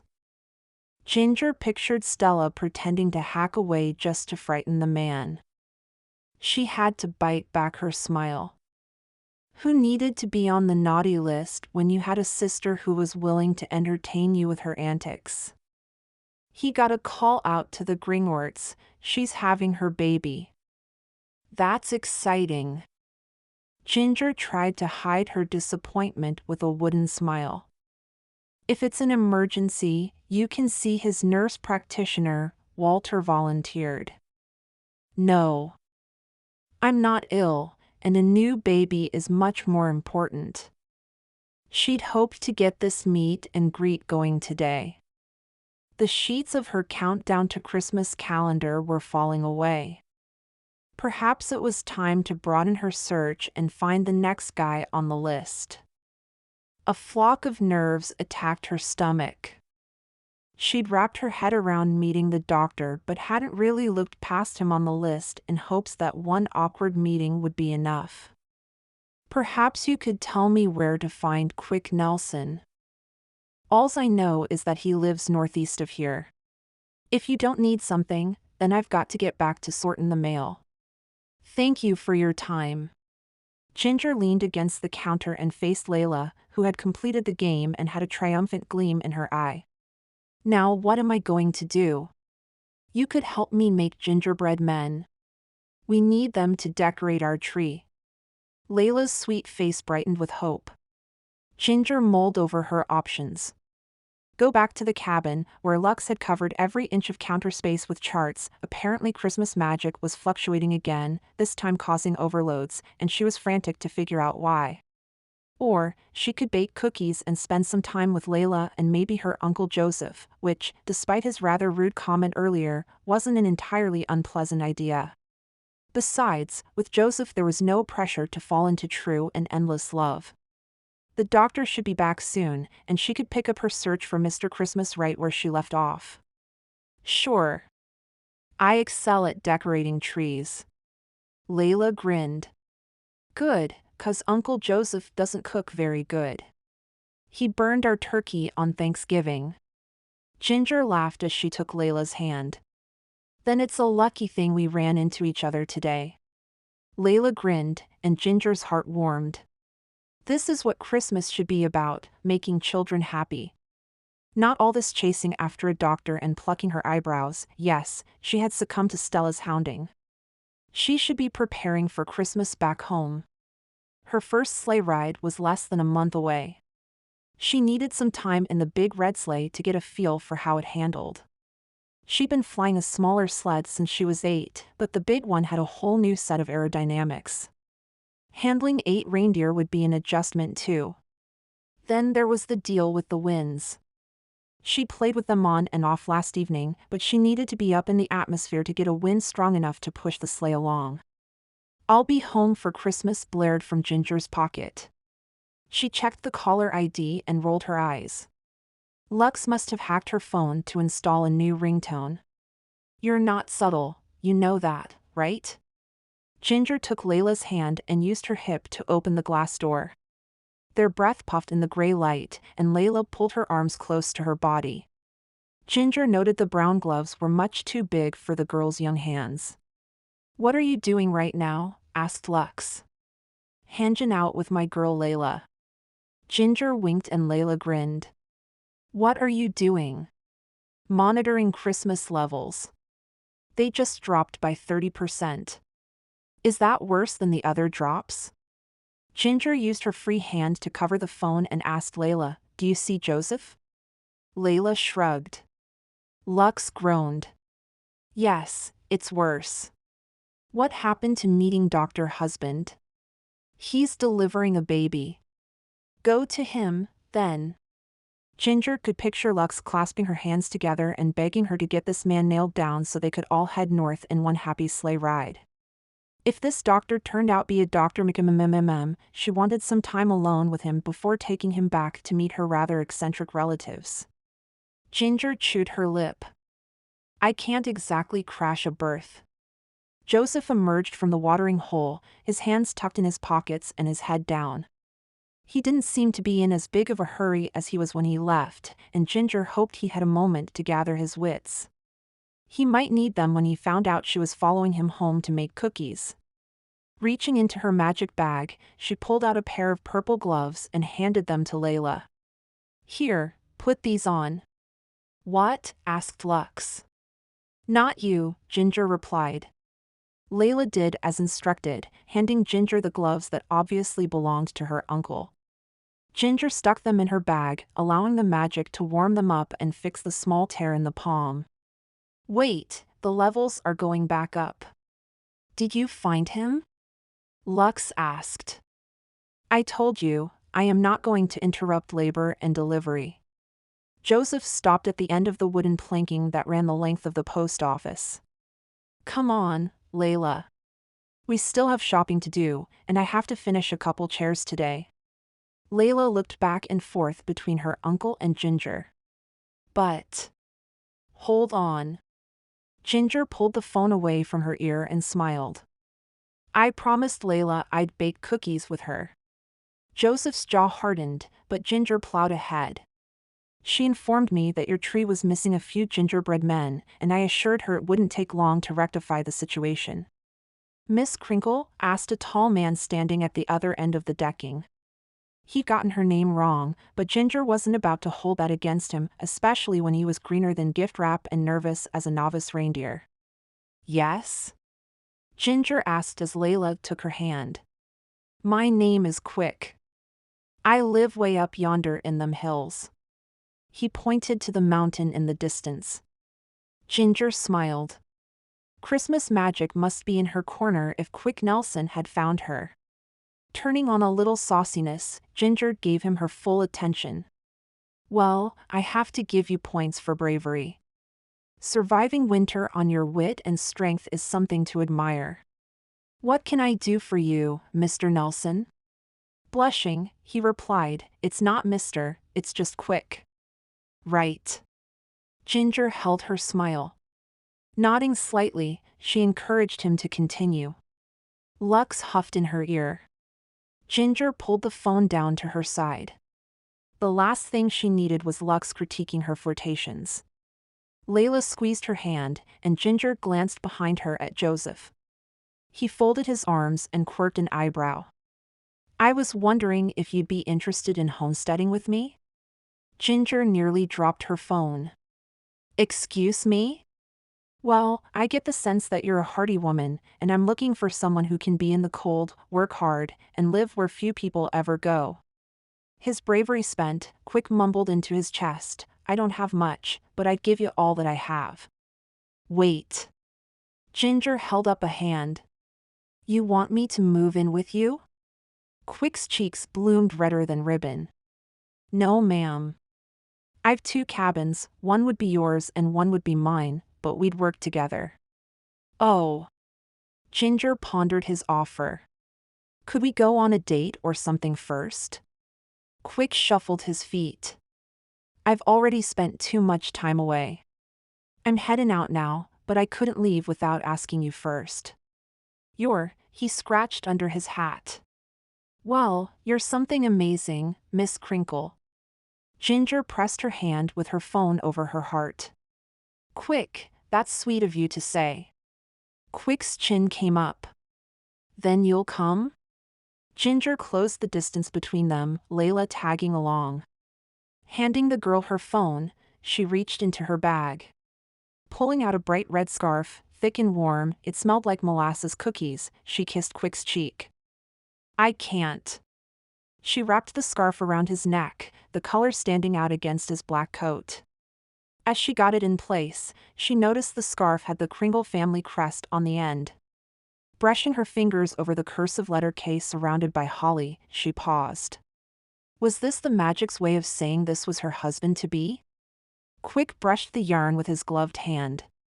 His eyes filled with understanding and confidence. "You're not meant to live the life I live." Ginger stepped back. "No, I'm not. But I'm touched by your invitation." The phrase an old soul hummed through Ginger's mind. Quick was a good guy, a great guy, a thinker if ever there was one, who had the gift of discernment. Not unlike Ginger's list radar, Quick could see things in people. His intelligence would have been a solid asset to the North Pole, but for some reason, Ginger couldn't see herself with this man. Not that he wasn't attractive in a rustic way, and those teddy bear brown eyes were seriously engaging. There just wasn't a romantic connection. Ginger gulped. Quick stepped back. "I'll wear it every day." He pointed to his neck. "When you see this scarf, you know you'll be seeing a friend." He spun around, as if he'd used up all his words for the week and had to go. Ginger lifted her hand to wave. "Merry Christmas." Quick didn't respond, and she dropped her arms to her side, feeling as though she'd failed him in some way. "Hello!" Lux's disembodied greeting came from someplace small. Ginger looked around for her sister before realizing they were still on a call. Layla held it out to her. "Oh, shoot." "Lux," she said into the phone. Joseph waved for his niece. Ginger held up one finger and pleaded with her eyes for him to wait. He stomped over the wood planks. Apparently waiting wasn't one of his strong points. "Ginger, what are you doing?" Lux demanded. I'm, Ginger threw out her hand. "Standing here." Joseph leaned against the porch rail and folded his arms. His bare hands were red and probably sore. Ginger pulled his warm and repaired gloves out of her purse and held them out. Joseph motioned for her to give them to Layla. Layla held up her new gloves, a grin splitting her face.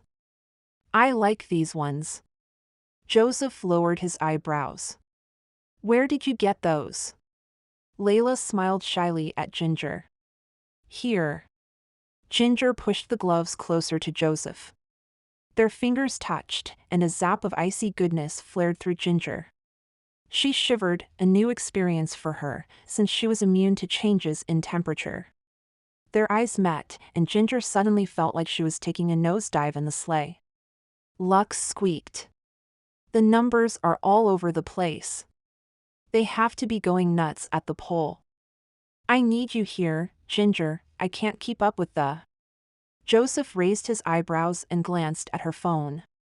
Panicked that he'd heard too much already, Ginger cut Lux off before she could give more away. "Hang on." Tucking the phone behind her back, she smiled sweetly at Joseph, pointedly ignoring Lux's continued pleas for her to come home. Joseph was taller than her, but only by about 4 inches. Perfect kissing height. Feeling her cheeks grow warm at the thought, another new experience, Ginger hoped Dr. Patrick Gregory Scott was tall. She focused on Layla. Layla was safe. Layla didn't make things go zap. "Are you ready?" she asked. "Ready for what?" asked Joseph. "Baking cookies." Layla clapped her gloves together. "I'm not sure today is the best day for baking cookies." Joseph scratched at his beard.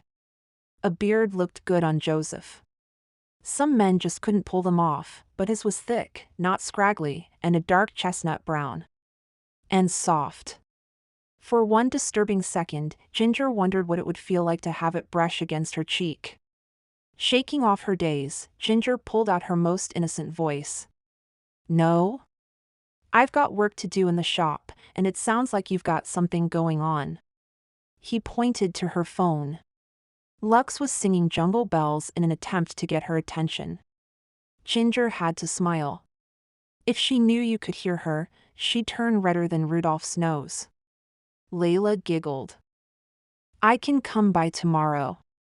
"You're baking at my house?" Joseph's eyes widened in fear.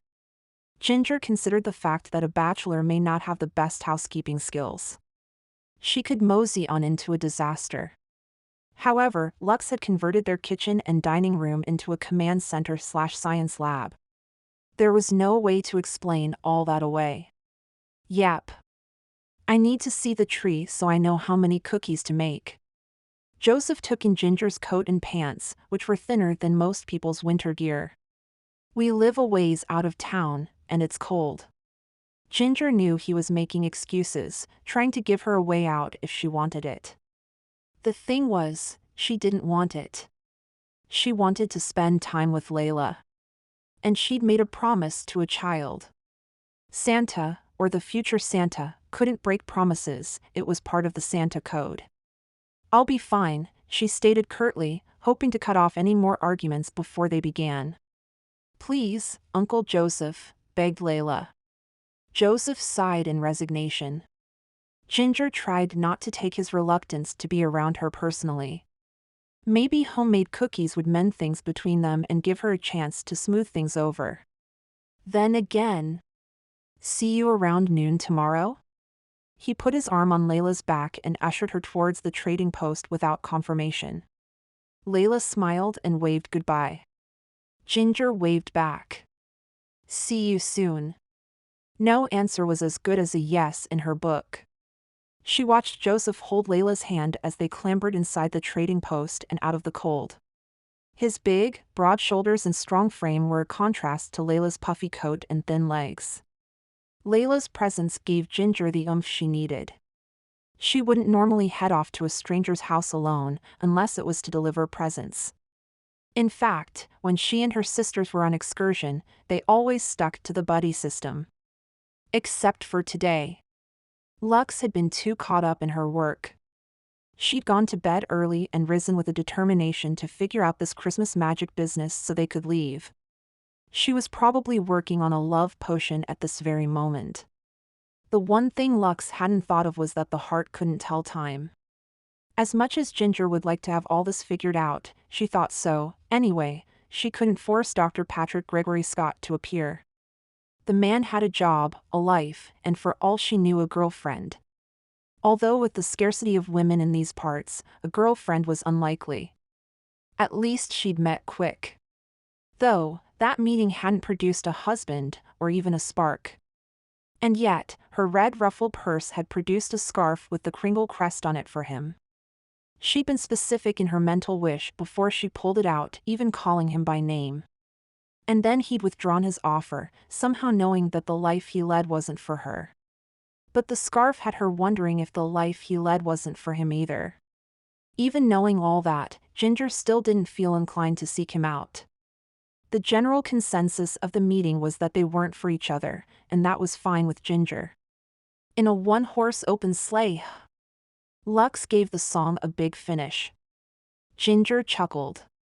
Okay. I'm on my way." "Good." Lux hung up. Shaking her head, Ginger stored the phone in her pocket. Her gaze wandered up and down the dark main street. There weren't any children. There had to be other children besides Layla nearby, because Ginger felt an odd sense of hunger for them. A hunger to be with them, to see their smiles, to make them smile, and to spread the joy of Christmas into their hearts. If she couldn't figure that out soon, she'd have to take the sleigh for a ride down south. The need to be Santa was pulling mightily, and Ginger strained against it in an effort to focus on finding true love. In fact, if it weren't for the need to find Dr. Patrick Gregory Scott, fall deeply in love, and get married, she'd have taken off today and found a mall full of kids. With a sigh, she flipped her scarf over her shoulder and marched towards her snowmobile, parked at the top of the street near the church steps. There were not/nice reports waiting at the lake house. At least her time here in town wasn't a complete waste. She had a cookie date with Layla tomorrow to look forward to and had crossed one potential groom off her list. Chapter 8. Joseph. Joseph parked the snowmobile in the woodshop, scowling at the tree in the corner. Picturing Layla and Ginger hanging gingerbread men and chatting while Christmas music played in the background was far too easy. We should move the tree into the house. And get it out of here so I can concentrate. Layla jumped off the snowmobile. Her cheeks were bright red. He pulled off her gloves and inspected her hands. Warm and soft. He had no idea where Ginger had gotten the gloves for Layla. He'd scoured Main Street, but everyone was out of children's winter gear. Not to say he wasn't thankful for the gift, because it had truly been a gift for both of them. Joseph had wrapped his knuckles in old socks for the ride into town, thinking the snowmobile's heated handles would keep him warm, but he was wrong. Oh, so wrong. By the time they'd made it into Clearview, his skin had cracked open in several places. Splaying his hand open, he inspected the damage only to find that there wasn't any. Can we put it in my room? Layla bounced next to the tree. Having it in Layla's room would keep the drying pine away from the wood stove and out of his sight. He wasn't exactly thrilled about having the holiday decoration in his house in the first place, so tucking it away sounded like a good idea. Sure. Joseph carefully picked up the tree. Layla had worked hard to place the ornaments just so, and he didn't want to ruin her hard work.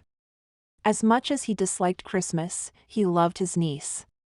For Layla, he would do anything, including have a strange, albeit beautiful woman bake in his kitchen. Ginger was everything Joseph was not. She was bright and cheerful to his perpetually dour moods. A smile came easily to her rose-colored lips, while Joseph smiled so rarely he felt goofy when he did. Her story about the letter-reading process at the North Pole was entertaining. Layla recounted the whole thing as they moved the tree into the corner of her room.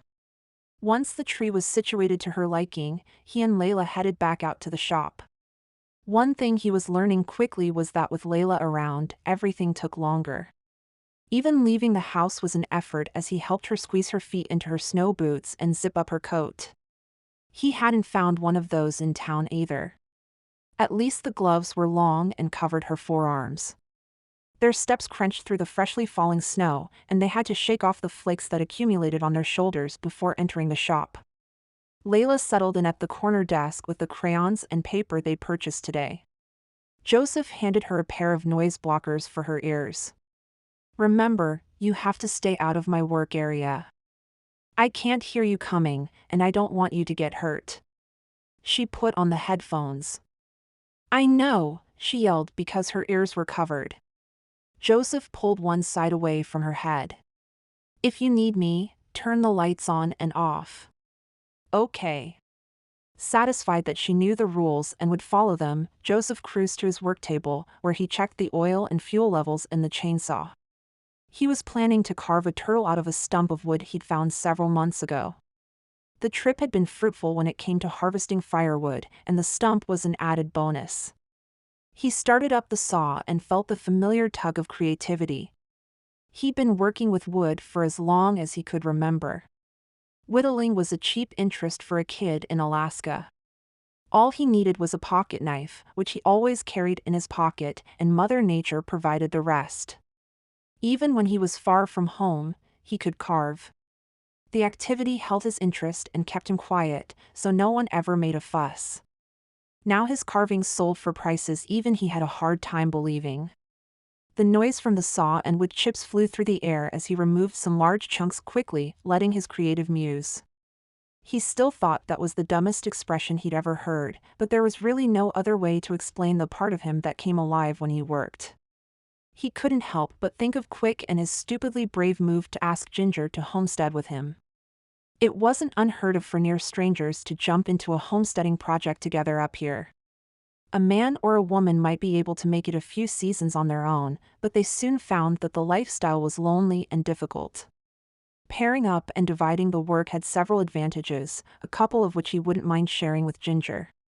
Grunting, he leaned into the saw, encouraging the blades to gouge deeply into the wood. Why he let his mind travel to Ginger was beyond him. She was pushy and incorrigible and disgustingly jolly, as if she didn't know any better than to be happy. Joseph had little patience for people like that. The ones who coasted through life with few real problems and tried to shove their cheer in everyone's face. And what was with her, anyway? Encouraging Layla's belief in Santa Claus. Filling the child's head with stories of a magical Kringle family who all worked together to fulfill every child's Christmas wish. Where was this family when he was a kid? Well now, Ginger had to be about his age, maybe a few years younger. It was hard to tell, because she had this whole timeless beauty thing going for her. At 50, she'd probably still look 32, and he'd look 70 standing next to her. Not that they'd be together when they were that age. And not like they were together now. Feeling the muse withdraw, Joseph switched off the saw and set it back on the table. He faced his latest piece, all covered in sawdust, ready to get started on the finer details with a chisel and some sandpaper. Using a rag, he brushed the sawdust away to come face to face with a smiling gingerbread man leaning on a candy cane. For the love! He threw down his rag. Chapter 9. Ginger. Ginger tapped her pen against the table, beating out the rhythm to Carol of the Bells. Da-da-dee-dum. Da-da-dee-dum. The view through the giant window in the living room was stunning. The skies never got fully bright. In fact, they spent 22 of the 24 hours in the day admiring the stars. But there was a dawn, more like a haze of light, that spread over the sky. Like Alaska was nature's cold hands, and she blew on them to warm them up, giving a short but needed reprieve from the perpetual nighttime. The frozen lake was dotted with ice fishing tents and shacks, where fishermen and women hoped for a bite. Their windows were pinpricks of yellow light against the rosy-colored ice. Mounds of puffy snow dolloped along the banks, and the mountains in the distance rose majestically against the orange and pink sky. Lux hummed along with Ginger's tapping. A Superman t-shirt peeked out from under her boyfriend cardigan. Her red hair was piled high on her head in a messy knot, with tendrils framing her face. Ginger studied the arrangement. She could spend hours working on her hair, and it would never turn out as absent-mindedly adorable as Lux's. Quit staring at me and put these into the spreadsheet. Lux tossed a paper across the table.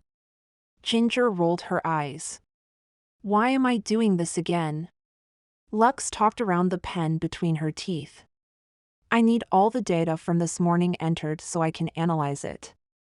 Analyze it for what? I want to pair up the information with what you did this afternoon. There were spikes and lows in the energy. Robin said the power surge blew out one of the ovens, and Frost complained of the dim lights in the reading room. I'm not sure what you're doing right and what you're doing wrong. Oh joy. If I can find a way to maintain power levels, then not only will things run smoother all year long, I might be able to store power for future use. We could put it into batteries in toys. Imagine toys running on Christmas magic. It's revolutionary. Lux caught her sticking her tongue out. What did I do? She asked. Instantly contrite for taking out her frustrations on her sister, even if her sister was part of them, Ginger slumped. Tell me how you'd feel if your flirting ability were being recorded, analyzed, and ruining dinners back home. Ginger's phone buzzed, and Stella's picture appeared on screen. That would, Lux's eyes bugged out. That would be horrible. Welcome to my life. Ginger hit answer and tucked her phone between her cheek and her shoulder.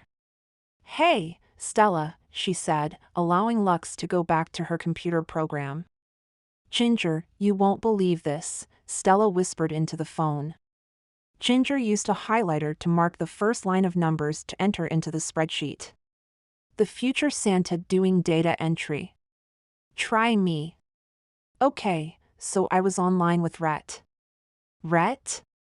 Ginger set down the highlighter. The cowboy guy. From the dating site? Yeah. Wasn't it Mitch? Not anymore. Okaway. I thought you quit online dating? Lux cleared her throat and pointed to the paper. Ginger got back to work. Why did you think that? Asked Stella. Shrugging, even though Stella couldn't see it, she replied, I just assumed that Mom had scared you off. PFT. Anyway. I was chatting with Rhett, and I got winked at by this new guy. He's totally cute in an I harvest hay kind of way. What does that even mean? It means he's handsomer than he thinks. Ginger continued down the list. You're still not making sense. The point is, he's not far from you right now, and I was thinking that I'd like to come visit, maybe spend some time with my favorite sisters. An alarm blasted from a laptop set up on the kitchen counter. Lux scrambled over there. Ginger covered her one ear to block the crazy whir-whir noise. What are you doing right now? Lux demanded. I'm talking to Stella. Ginger held back her annoyance. If this continued, Lux would have her logging how long she brushed her teeth and if she polished her boots. About what? Lux pressed. About her coming to visit. Lux leaned closer to the screen, the light bouncing off her glasses. Ginger turned back to her computer and to Stella. I'm not sure that's a good idea. Between Lux's obsession with data and Ginger's whereabouts and her worry over meeting the local doctor, Ginger was stretched far enough. Besides, you're the one who said you couldn't get away this time of year. What about the production schedule? There has been a lull. Fudge sticks. Ginger smacked her forehead. I forgot to go over incomings from Frost this morning. Ooh, you are in trouble, teased Stella. Yeah, well, your lull is about to become an overload. Ginger added the last few numbers to Lux's spreadsheet and jumped to her feet. She'd work in her bedroom, where there wasn't as much stuff everywhere. Lux studied the screen. Talking to me, talking to Stella, She continued to mutter as she made notes on a legal pad. Stella sighed into the phone. It's probably for the best. They're never as cute in person as they are in their profile pictures. And you know this, how? Ginger sat on her bed with her laptop in front of her. Stella giggled. You're not the only one who knows how to fly a sleigh, sis. My naughty list radar is going nuts. Maybe you should try being on the list sometime. What? I'm the future Santa Claus. I can't be on the naughty list. Your loss. Ginger logged into the system and checked incoming letters. I'm sending you enough work to keep you out of trouble until New Year's. Spoil sport. Love you. Yeah, you too. Ginger pressed end, set her phone aside, and pulled the computer onto her lap. She clicked on the first name and two boxes appeared, one labeled naughty and one labeled nice. With each name, her radar tipped an internal scale one direction or the other. It wasn't very often that the scale tipped to naughty. Most kids had good hearts, but there were always a few that set her pounding away at the left box. She hadn't been at it long when Lux burst through her door. We have to fly home, now. She grabbed Ginger's hand and pulled her off the bed. Barely keeping herself from falling on the floor, Ginger pulled back. Why? Lux shoved her glasses up. There was a spike this afternoon when you were on the phone with me, and there was a huge one when you were on with Stella. I think the magic is stronger when we're all together, but I need to test it out, which means we need to fly home, now. Lux, I have a ton of incomings. Please. Lux clasped her hands together. This is important. All right. Do you want me to fly? Yeah, unless you want to crash into an iceberg. If you're flying low enough to hit an iceberg, you deserve to crash. I hate flying. Lux barely threw on her shoes before running out to the barn, where Vixen waited. Getting this information must have been important to her if she was willing to take an extra turn in the sleigh. Lux had Vixen harnessed by the time Ginger locked up the cabin and pushed the heavy wooden barn doors open. The Alaskan sky was filled with stars. Lux may hate flying high, but Ginger loved to get lost up there where the only sound was the wind in your hair and the jingle of the harness bells. Lux secured her laptop under the seat where it wouldn't get too cold and tucked herself deep into the corner of the sleigh. Ginger stood, leaning slightly forward. On Vixen, she hollered before slapping the reins. The reindeer took 2 giant leaps forward before picking the sleigh off the ground. Lux yelped and covered her face. Ginger tipped her head back, letting the wind and freedom fill her soul. She circled across the lake and then over Clearview. On the outskirts of the valley, where the elevation began to rise from valley floor to mountainside, there was a small cabin with a couple of outbuildings. Smoke rose up from the chimney, and lights blazed in the windows. Layla lived there. Ginger's internal compass and Santa map gave her all the information she needed to know. Layla was in bed, pretending to sleep. Instead, she was praying, though what for Ginger had no idea. That was between Layla and the Lord. "Hang on," she yelled over her shoulder before pulling to the right. She was as bad as Stella, flying past a guy's house. How dumb was that? Joseph scrubbed the last of the dinner dishes with vigor. Ginger and her inane gingerbread men had gotten into his head, and he'd ruined a perfectly good stump on that carving. He could have sold that turtle for enough to sustain them for a month. Now he was stuck with a gingerbread man he'd be lucky to unload before the holiday. What killed him was that Ginger hadn't even been to his house yet. What was it with him? The first woman to wear lipstick in Clearview, and his mind goes all tinselish. He wasn't the only one. Quick obviously had fallen under her spell, as had Scooter, the man who argued with Quick over asking Ginger out. He swaggered around town, just waiting his turn at the twinkle-eyed Miss Kringle. Who knew Quick was lonely enough to pull something so desperate? He'd always been a quiet one. People always said to watch out for the quiet ones. Throwing the wet sponge in the sink, Joseph sulked to the window. Scooter could ask Ginger out at any moment. The sky was clear with stars dancing like fairy lights against an ocean of black. Taking a deep breath, Joseph soaked in the familiar and soothing sight. He was about to head to bed when movement caught his eye. Something black against the stars, traveling fast. He blinked.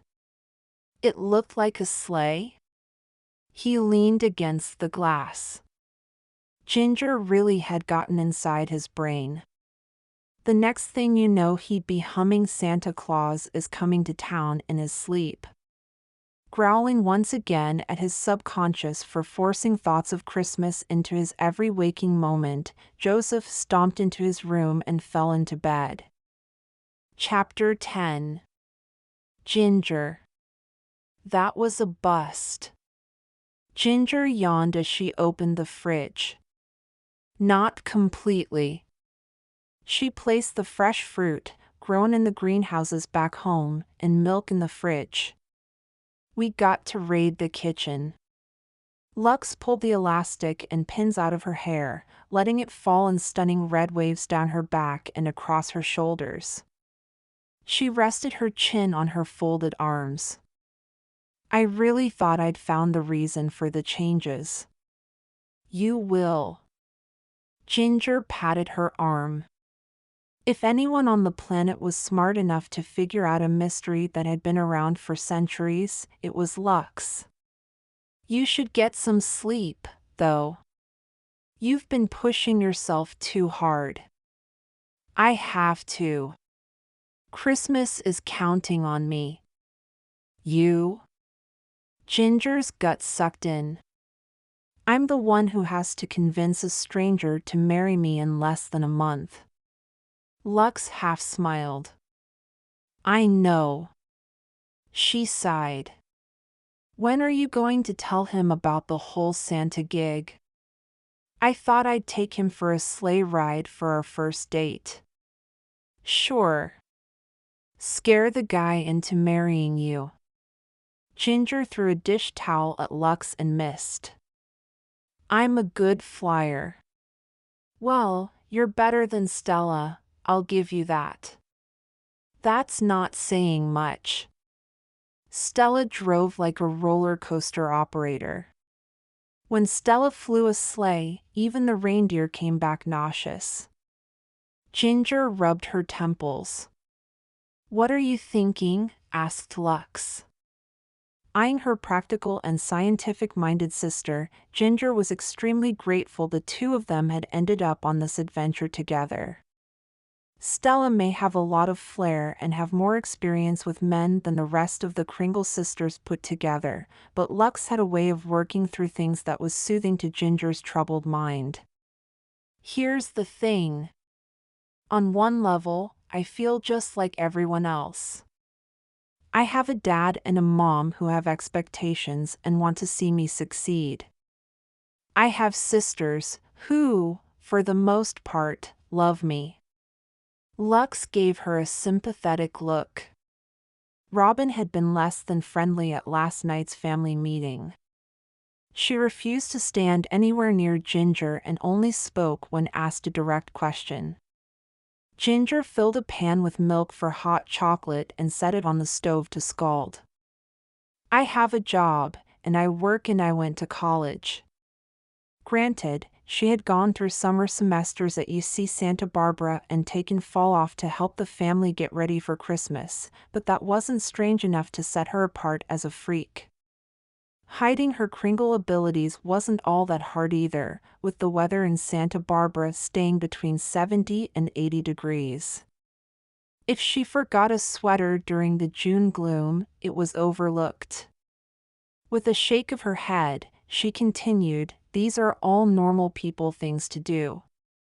But there's this other part of me that knows I'm different. Instead of rock climbing, I climb ice walls. Instead of coworkers, I have elves. Instead of a car, I drive a sleigh. Instead of black ink tattoos, I get tinsel. I'm not like everyone else, and I don't know if Dr. Patrick Gregory Scott is going to be okay with that. He'd be an idiot not to love you." Ginger draped her arm around Lux and rested her head on her shoulder. Have I told you how smart you are? Lux chuckled for a moment before reaching for a pen. Can I ask why you've fixated on the doctor? There are 3 other men on the list. Ginger thought about it as she removed the pan from the stove and added Italian cocoa powder and sugar. She set a cup in front of Lux and sipped her drink. I think it's my nature. I'm a list girl. Start at the top and work your way through. Lux blew across the steaming liquid. Do you feel a connection to him, a draw? Remembering her little fly by Joseph's house the night before, Ginger blushed. She hadn't felt anything like that for Patrick Gregory Scott. No, she frowned into her mug. With a half-hearted burst of energy, the sun came up, filling the house with muted daylight and breaking the quiet moment. Lux yawned. I think I'll nap for a while. What are your plans? I'm headed into town to see if the doc is back. She left off the part about baking cookies with Layla and her uncle later in the day. If Joseph was going to join them. He was such a serious man, Ginger wondered if he ever had fun. Or knew what fun was. Or had maybe heard about fun once upon a time. Although, that serious look in his eye was kind of attractive in a determined male sort of way. She got the feeling that if Joseph wanted something, he pursued it with all the determination of his soul. The thought of being pursued by Joseph left her lightheaded. "Do you want to sleep first? We've been up all night." Ginger stood up straight. "I'm not tired." She wasn't. Which is kind of weird. Lux tapped the snowflake. "Santa jeans." "What do you mean?" "Santas have always been able to go days without sleep. It will catch up to you, but your body is adjusting for the Christmas Eve ride." Ginger stared at her silver mark. "Please don't tell me I'm going to get a cookie belly and a fluffy white beard too." Lux headed toward her room. "I guess that depends on your cookie craving," she said over her shoulder. Ginger smiled to herself. She was craving some cookies, but not because she needed a sugar boost. These cookies would come with an adorable little kitchen helper and hopefully a handsome sous chef. Her happy vision was cut off by Lux as she poked her head out of the door. "When you meet the doctor, record the time, will you? I'd like to compare it to today's measurements." "Sure," Ginger replied absently. Cookies would have to wait until after she'd met her future intended.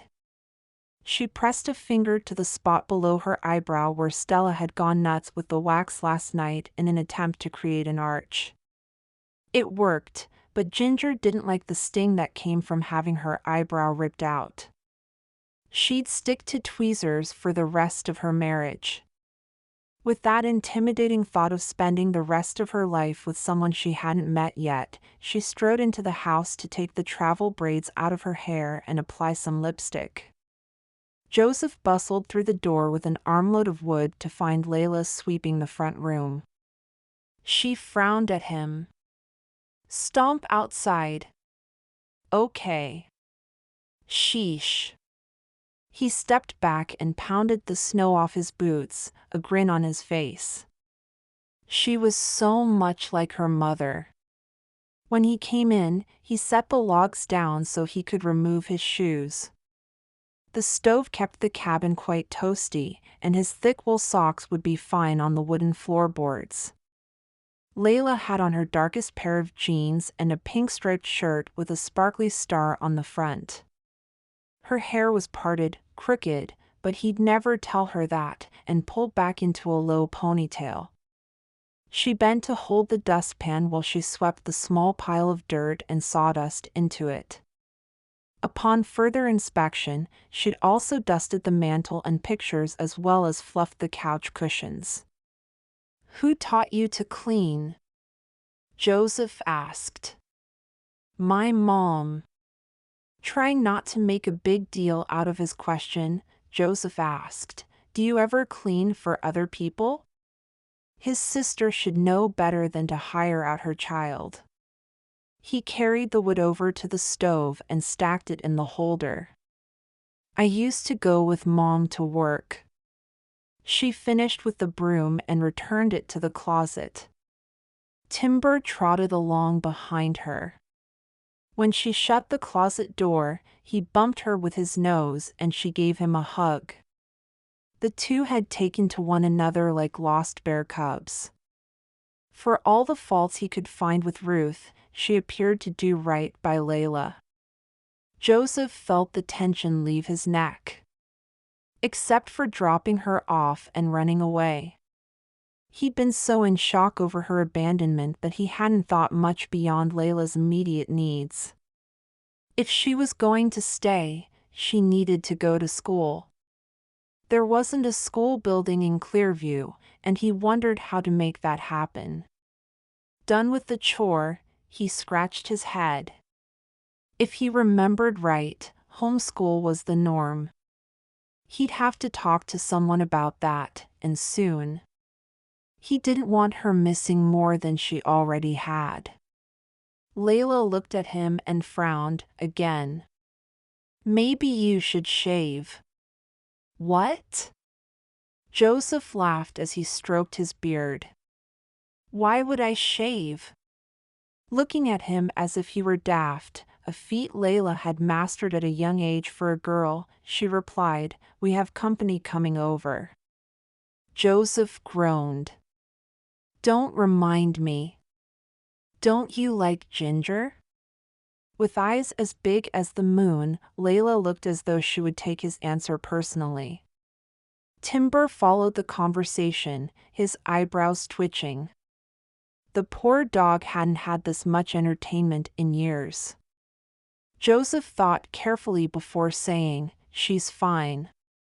I just don't like people making a mess in my kitchen. I think she's beautiful. She reminds me of a princess." A princess? Joseph thought back to yesterday. Princesses don't wear black snow pants and purple jackets. Sure they do. And they sparkle, like Ginger when she smiles. You think she sparkles? Joseph repeated dumbly as his mind centered on that moment when his hand had brushed Ginger's and fireworks had gone off inside his head. He'd been so dazzled and felt so warm, he forgot it was 10 degrees outside. Especially when she smiles. Yeah, he replied. Coming back to himself, he realized he'd been staring at nothing and acting like a fool. That was no way for an adult, let alone an adult responsible for a child, to behave. Glancing down, he saw the scraggly ends of his beard. Maybe I do need a trim. Layla's shoulders dropped. If it's the best you can do. Joseph grabbed her around the middle and began tickling her tummy. You want to see the best I can do? He teased. Her laughter pealed through the cabin. Uncle!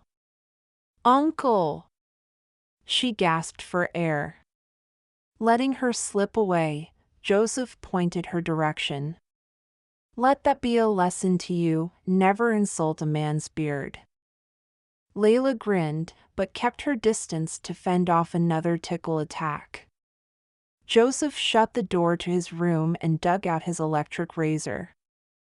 After cleaning up his facial hair, which turned out quite nicely if he did say so himself, he decided a clean button-up shirt was in order. While tucking in his shirt, he noticed a tear in his jeans and changed those too. As he ran his fingers through his hair, he realized what he was doing. He was grooming himself for a woman. Shocked, and more than a little disgusted that he cared what Ginger thought of him, he yanked his shirt out of his pants and shook his head to mess up his hair. Confident he looked like he wasn't trying to impress her, Joseph fought the nerves in his stomach. What he needed was a distraction. Layla, he called as he opened his door. Let's go out to the shop for a while. Hi, I'm Ginger Kringle. And why are you here today? Ginger imagined the doctor saying, to fall in love with you. Bah.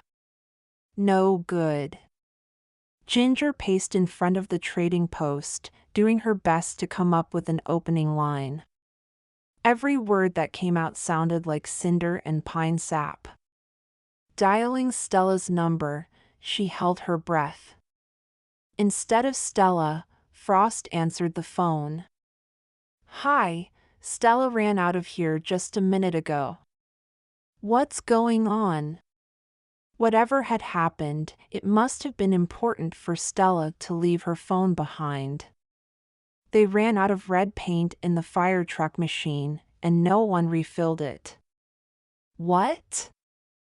If wet paint wasn't in the feeding tubes, the lines dried out and had to be cleaned by hand. Fire trucks were a big hit with boys ages 3 to 5. Did they shut it off before the engine clogged? Yeah, but she'll be busy for a bit. Want me to tell her you called?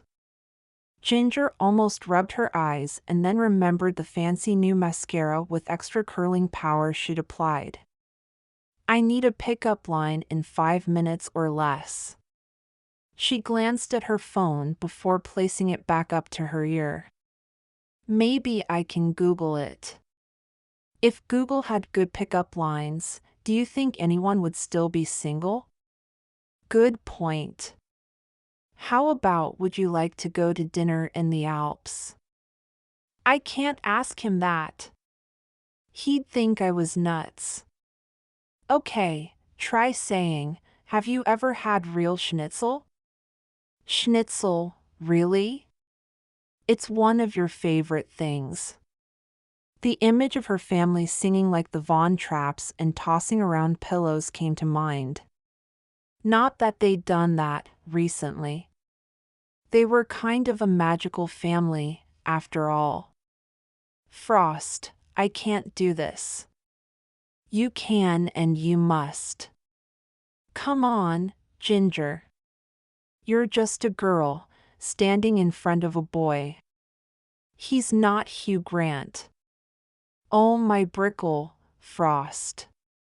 She bit her lips to hold back the chuckle that threatened to release. Okay, so no Julia Roberts. I think you should just march yourself in there and give him 2 weeks' notice that he has to marry you.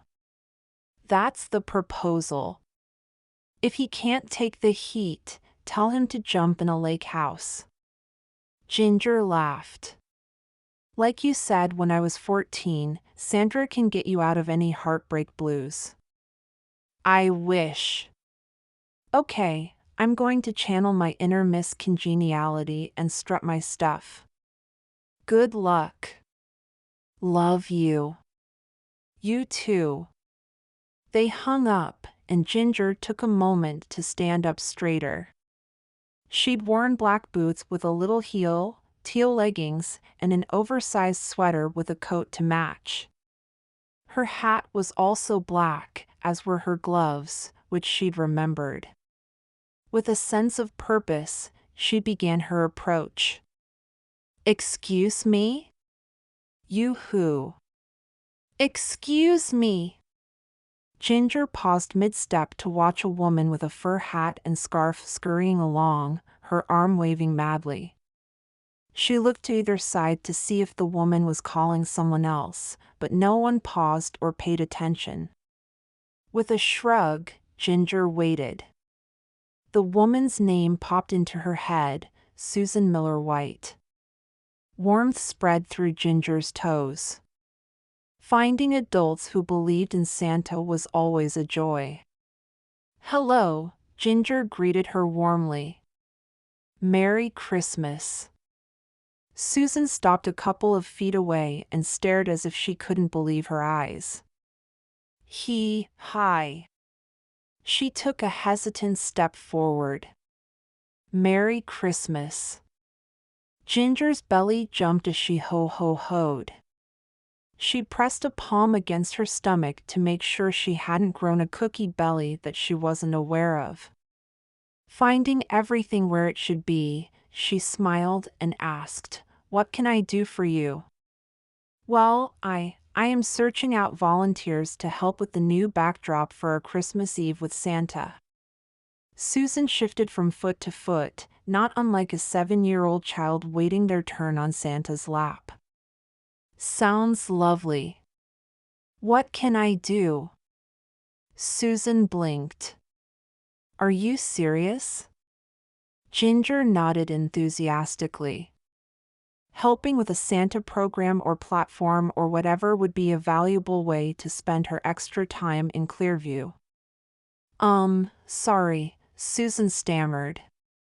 It's just that I usually have to twist a few arms to get any help around here.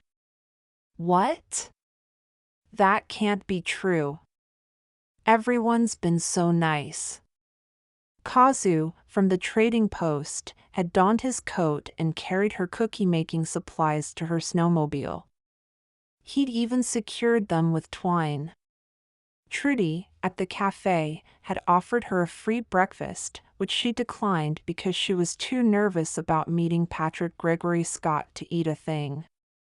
Susan rolled her eyes. Yeah, if you're a 20-something bombshell. Ginger scrunched her nose. She wasn't what she'd consider a bombshell. Lux was the effortlessly pretty one. Frost had an amazing figure, complete with can climb a mountain and not break a sweat but still looks like a girl muscles. But her mother had taught her to accept a compliment with a smile. Thanks? Susan considered her, the wheels in her head spinning fast enough that Ginger wanted to grab onto the porch rail and hold on. Maybe we can put that to good use, said Susan. Excuse me? Do you have a few minutes to spare, maybe half an hour? Any reason to put off an uncomfortable and nerve-wracking experience of explaining to a man that if he doesn't marry her, Christmas will be ruined for the rest of eternity. Sure.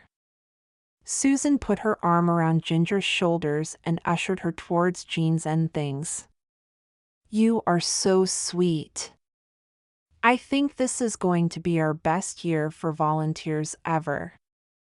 Opening the door, Susan waved to the owner.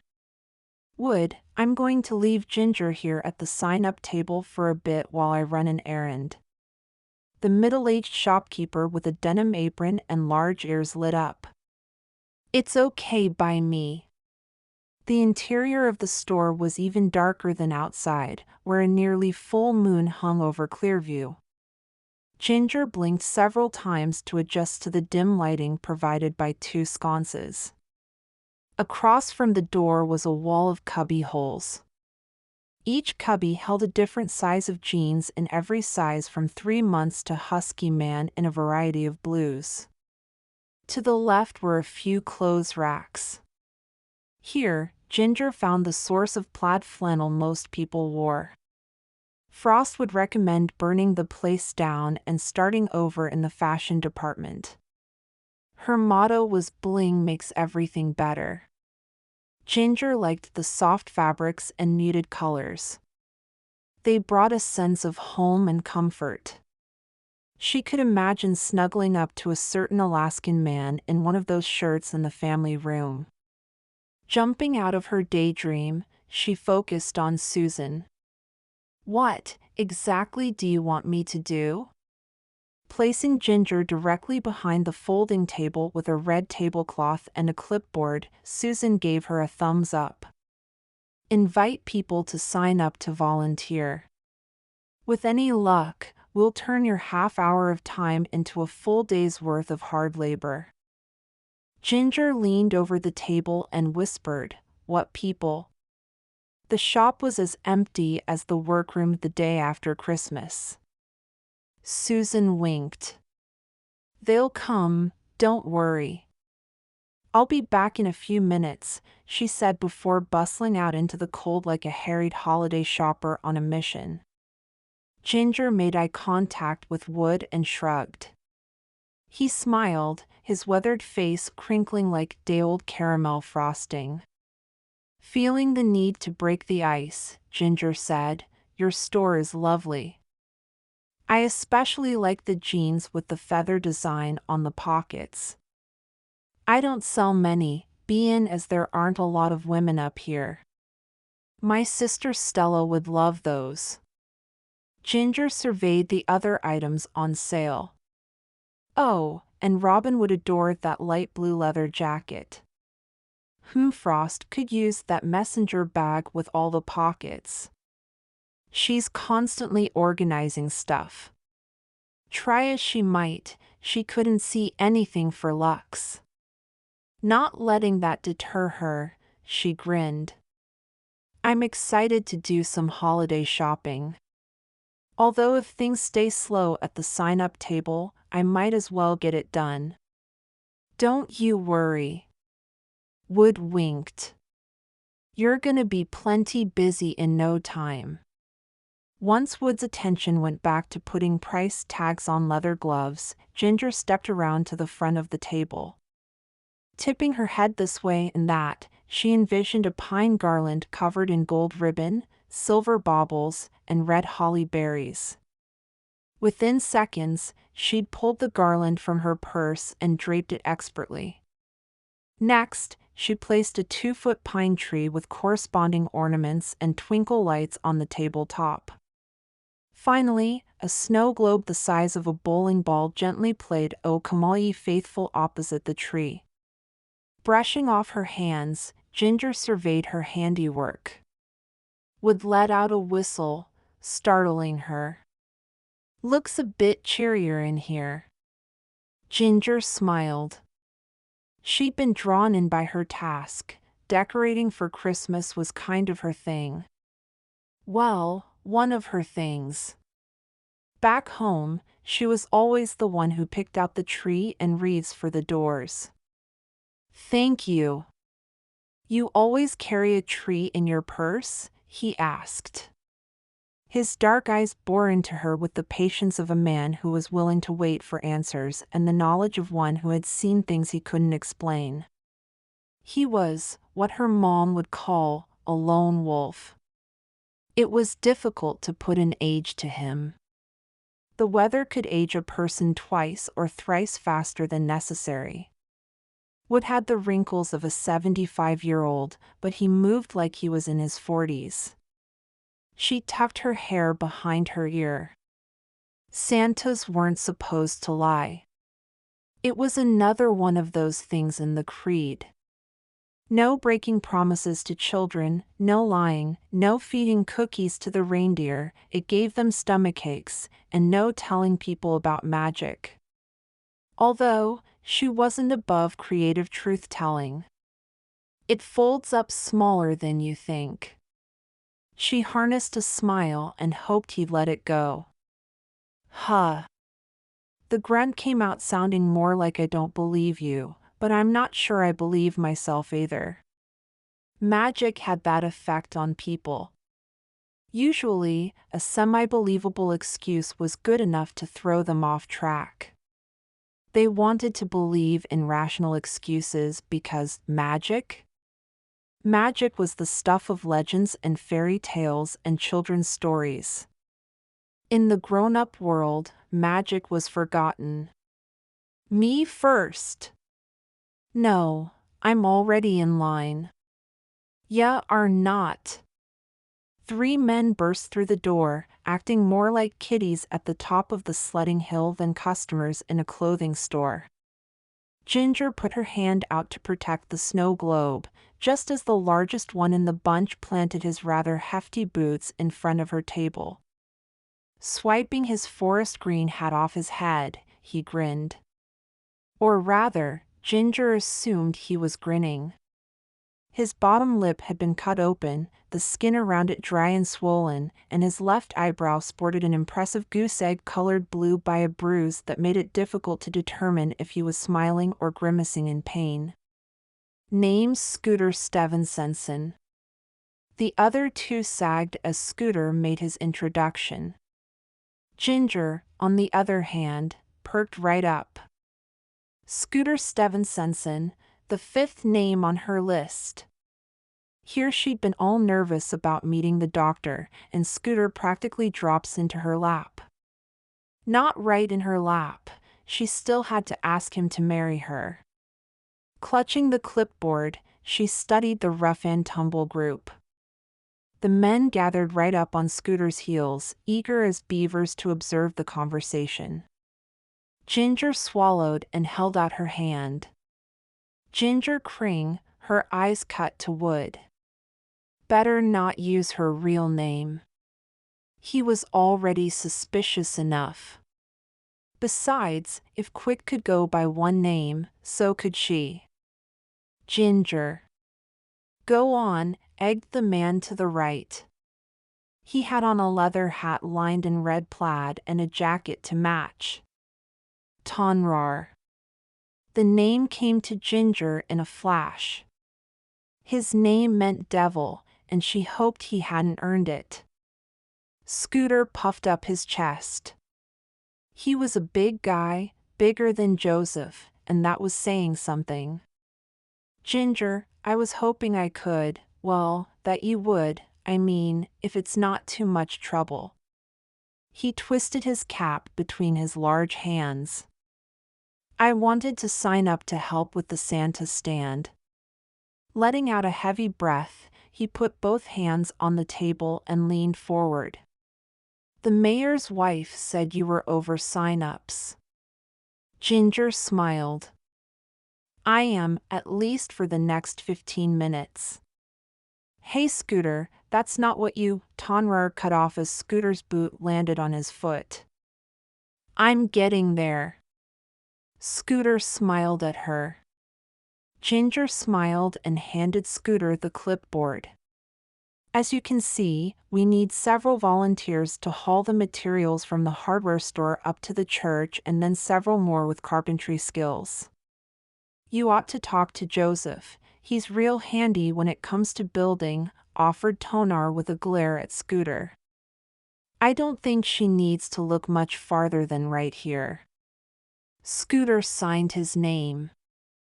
I'll get those supplies up to the church. Thank you, Scooter. Ginger reached into her purse. If you're going to be moving all that wood, you'll need a new pair of work gloves. She held out the leather gloves. They were soft as butter yet sturdy enough to hold up. Scooter reached for them tentatively. I can't. You can. Ginger pressed them into his palm and held onto his hands with both of hers. His hands were warm and comforting, eliciting all sorts of friendly feelings but not one feeling past friendship. And you will. A good deed shouldn't go unnoticed. Scooter gulped. Can I take you to dinner? Blinking, Ginger couldn't believe how easy Scooter made setting up a date appear. Here she'd spent the last hour fretting over a way to ask out Dr. Patrick Gregory Scott, and Scooter just blurted it out like he'd asked her if she had a pen. Her body reacted exactly the same way it would have if he'd asked to borrow a pen. The turtle doves in her stomach were snoozing away. She hesitated. Thursday night Trudy makes a roast beef special that's top-notch, Scooter added.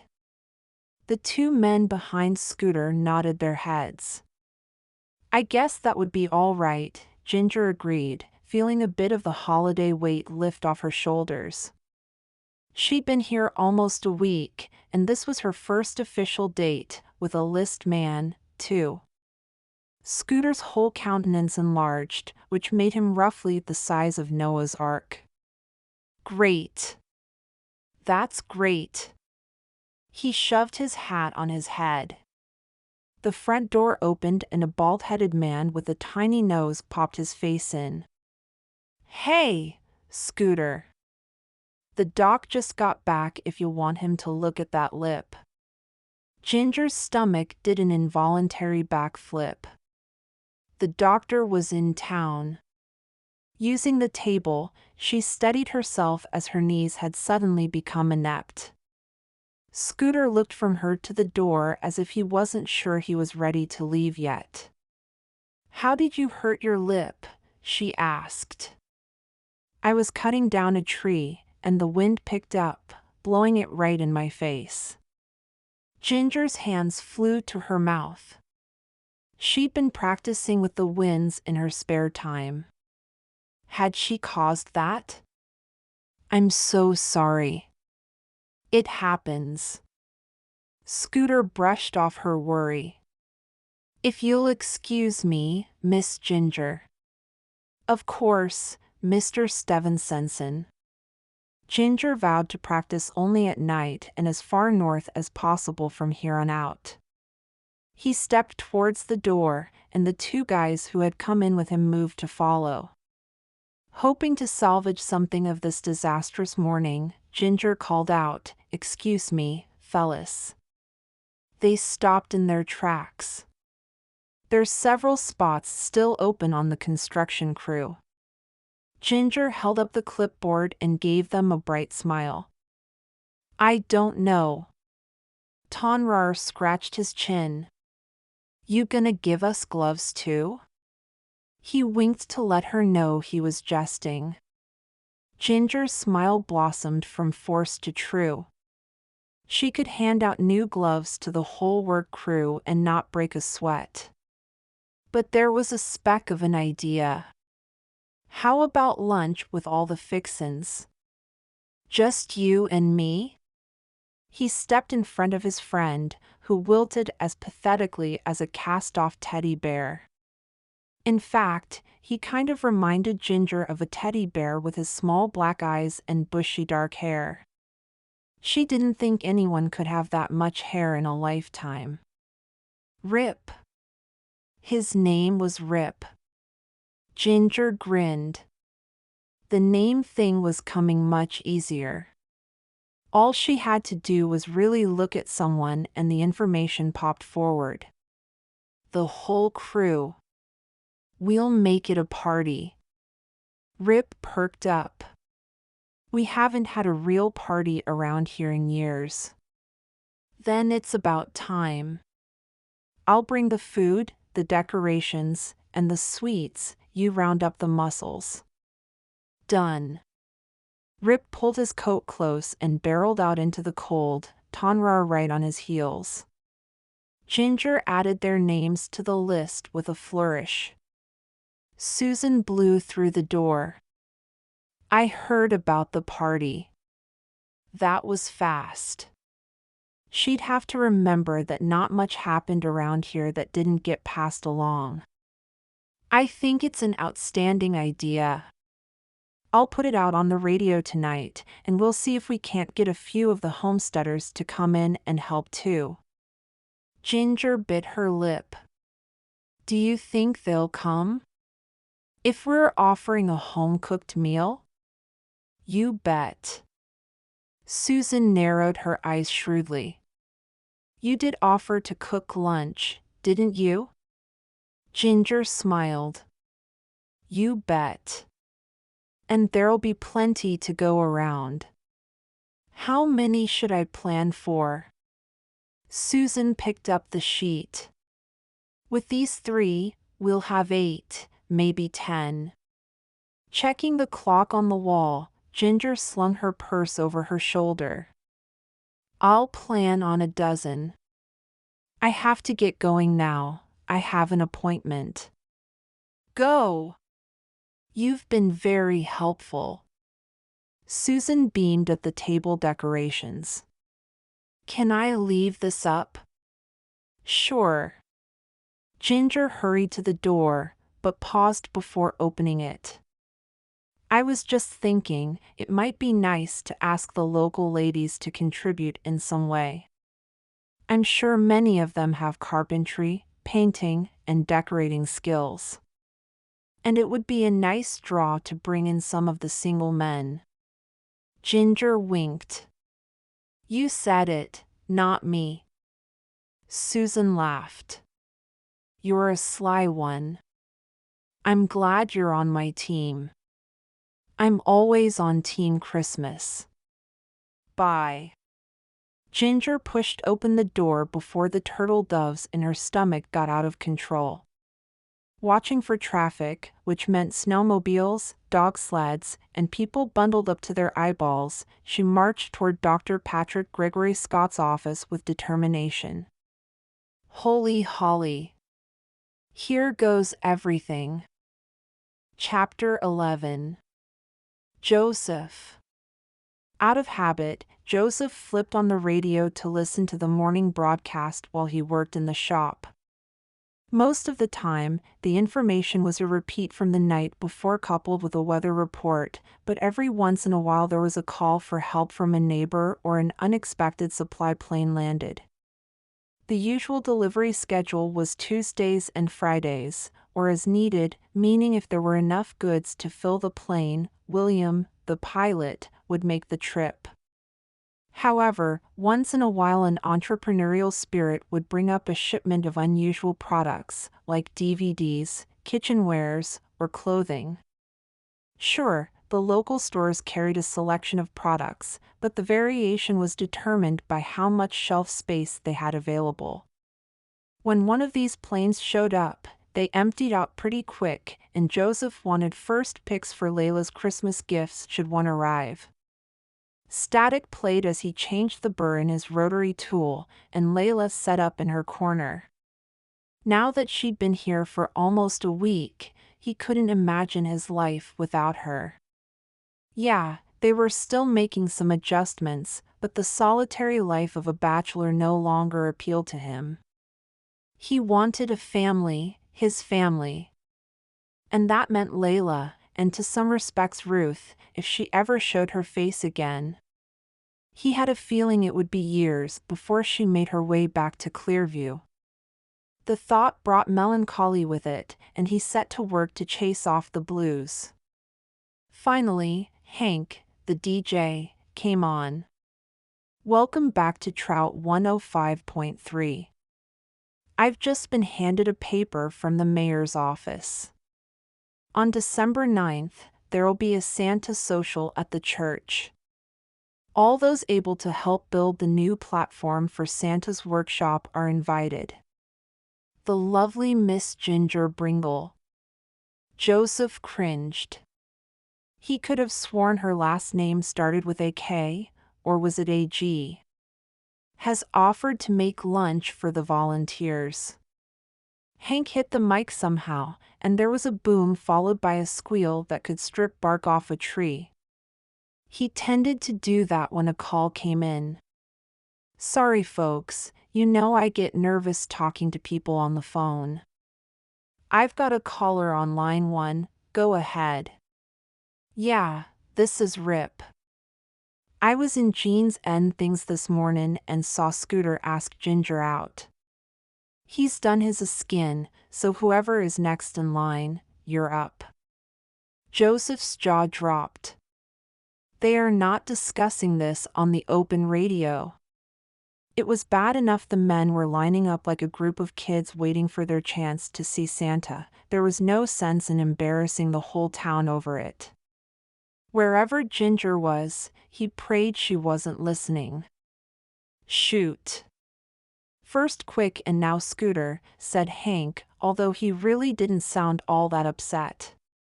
Sounds like she's shootin' in a barrel. Don't know why you care, you're married, Joseph grumbled at the radio. He glanced over to see if Layla had heard. He wasn't used to having someone in his workshop when he talked to himself. Or, in this case, Hank. She was busy sharpening her yellow crayon. The noise-canceling headphones were doing their job nicely. I didn't say she turned Scooter down, just that he'd asked, replied Rip. You mean she said yes? Hank asked incuriously. Joseph had the decency to feel offended on Scooter's behalf. Scooter was a farmer and a decent mechanic. Of course, most guys up here were good with an engine. You had to be to keep things running, since there weren't supply stores on every corner. If a machine broke down, you could be weeks waiting for a part. Oh yeah, they're going to the cafe on Thursday for a roast beef dinner. Rip sounded right proud of his friend. Hank groaned. Who's gonna top that? Trudy's roast beef is the best meal in town. Hank was right. Scooter wasn't fooling around or leaving room for another guy to upstage him. Taking Ginger for roast beef was a smooth move on his part. One Joseph would be hard-pressed to top. Joseph pressed the bridge of his nose between his fingers and reminded himself that he was not in the Ginger fan club, didn't want to be in the club, and couldn't care less who Ginger dated. Despite the reminder, he studied over the suitors in his head. He could see why she'd refused quick. He'd gone right to homesteading without a thought to courtship. That was his big mistake. Ginger wasn't the type of girl you shack up with, or next to, as the case may be. She was refined, dignified, with an air of importance about her. Yet she wasn't stuck up. On the contrary, the only person she'd treated with more respect than him or Quick was Layla. There was a soft spot in Ginger's heart for kids, or maybe it was just his niece. The girl had a way of bringing out the tender side in him. Why not Ginger too? Scooter was a whole other type of guy from Quick. Scooter was taking Ginger out on the town. Surely he'd spoil her with some kind of bouquet, not that there were flowers around. If it were Joseph, he'd give her a bouquet of pine boughs with a bright gold ribbon. Suddenly ornery, Joseph picked up his chisel and headed towards the double rocker. Made out of light pine, he'd envisioned the piece on a front porch, a place where a couple could snuggle up and watch the northern lights. Though the workmanship was some of his finest, the piece needed something to set it apart. A unique carving unlike the others he'd made and sold. Something so intricate, it would take his complete concentration and leave no room for Ginger. What's her last name and those beautiful rose-colored lips. Chapter 12. Ginger. Ginger stood at the bottom of the small pathway and stared at the doctor's office. Once upon a time, it must have been a house, because if it weren't for the sign hanging over the front door, she wouldn't have known it was a place of business. 2 stories tall, the building had been painted pine green, one of her favorite colors, and trimmed out with white shutters and a white door. Standing here on what felt like the brink of history, Ginger was more nervous than she could ever remember. Even more so than the time she had to man the candy cane machine for Roxy, the head candy elf, and the red came out purple and the green came out yellow, and she had to explain her mistake to the candy thermometer exact elf. Thankfully, Robin had flounced in and gushed over the colors. Her excitement had taken Roxy off the rampage, and now they offered candy canes in several different colors and even expanded to flavors such as piña colada and banana. That was back when Robin was solidly in Camp Kringle. When she was the best biggest sister ever, the kind you made caramel popcorn balls with and giggled as you licked the bowl. Ginger didn't have her sisters with her to back her up now. Robin had become her estranged relative, not answering texts, emails, or the old-fashioned letter. Lux was holed up in the lake house, more worried about Christmas magic than her sister's nerves. Of course, to give Lux credit, she fully believed in Ginger's ability to make this happen. She just didn't feel the need to be here when it did. Stella and Frost had the December schedule to deal with. This was on Ginger, and she felt every ounce of the responsibility. Shaking the candy canes out of her thoughts, Ginger called Lux. "I'm just about to go in." No need for hellos when things were this tense on both ends of the line. Though the tension was for totally different reasons. Lux hoped this meeting would produce a spike like they'd never seen before and she could head home for Christmas, secure in the knowledge that Ginger would romance the good doctor into a happy ever after for both her and Christmas. Ginger hoped her pulse didn't spike hard enough to give her a heart attack. "Okay, it's been holding steady all morning. Go get him." "Yeah." Ginger hung up and continued to stare at the white and blue front door. Easier said than done. "Oh, Tannenbaum." Upon closer inspection, the sign above the door read, "Patrick Gregory Scott, Ph.D. Come on in." Seems friendly enough. Ginger took him at his sign and walked herself right into a small waiting area with 3 chairs and a desk stained the same color as the dark wood floor. The chairs were occupied by 2 women and a man, none of which seemed like they belonged together. They offered polite "I was here first" smiles. The walls were seafoam green and the trim white, much like the exterior of the house. The doctor must really like green. A wreath hung in the front window, sporting a large red and gold bow, the only Christmas decoration in the small space. Behind the desk was a white-haired receptionist. Her half-moon spectacles dangled from a gold chain around her neck. Her Rudolph sweater was absolutely awful. Ginger liked her immediately, she could spot a believer from a half-mile away, and Janie fit the bill. "Well, hello. You must be Ginger Brinkley," she said as she turned off the radio behind her desk. "Must I?" Ginger asked, letting the last name Bumble slip by. Getting her name right was the least of her worries right now. "I'd know you anywhere after listening to Scooter go on and on about you to Doc Scott." Peanut butter fudge. You don't say. Ginger tucked her hair behind her ear. She hoped Scooter had had a chance to clear out before she arrived. Asking out a man when your Thursday night date watched would be awkward, to say the least. The doc could hardly get him to sit still. Wanting to derail this conversation as quickly as possible, Ginger said, "Speaking of the doc, is he around?" Of course. Ginger was about to ask if she could see him when he was suddenly there.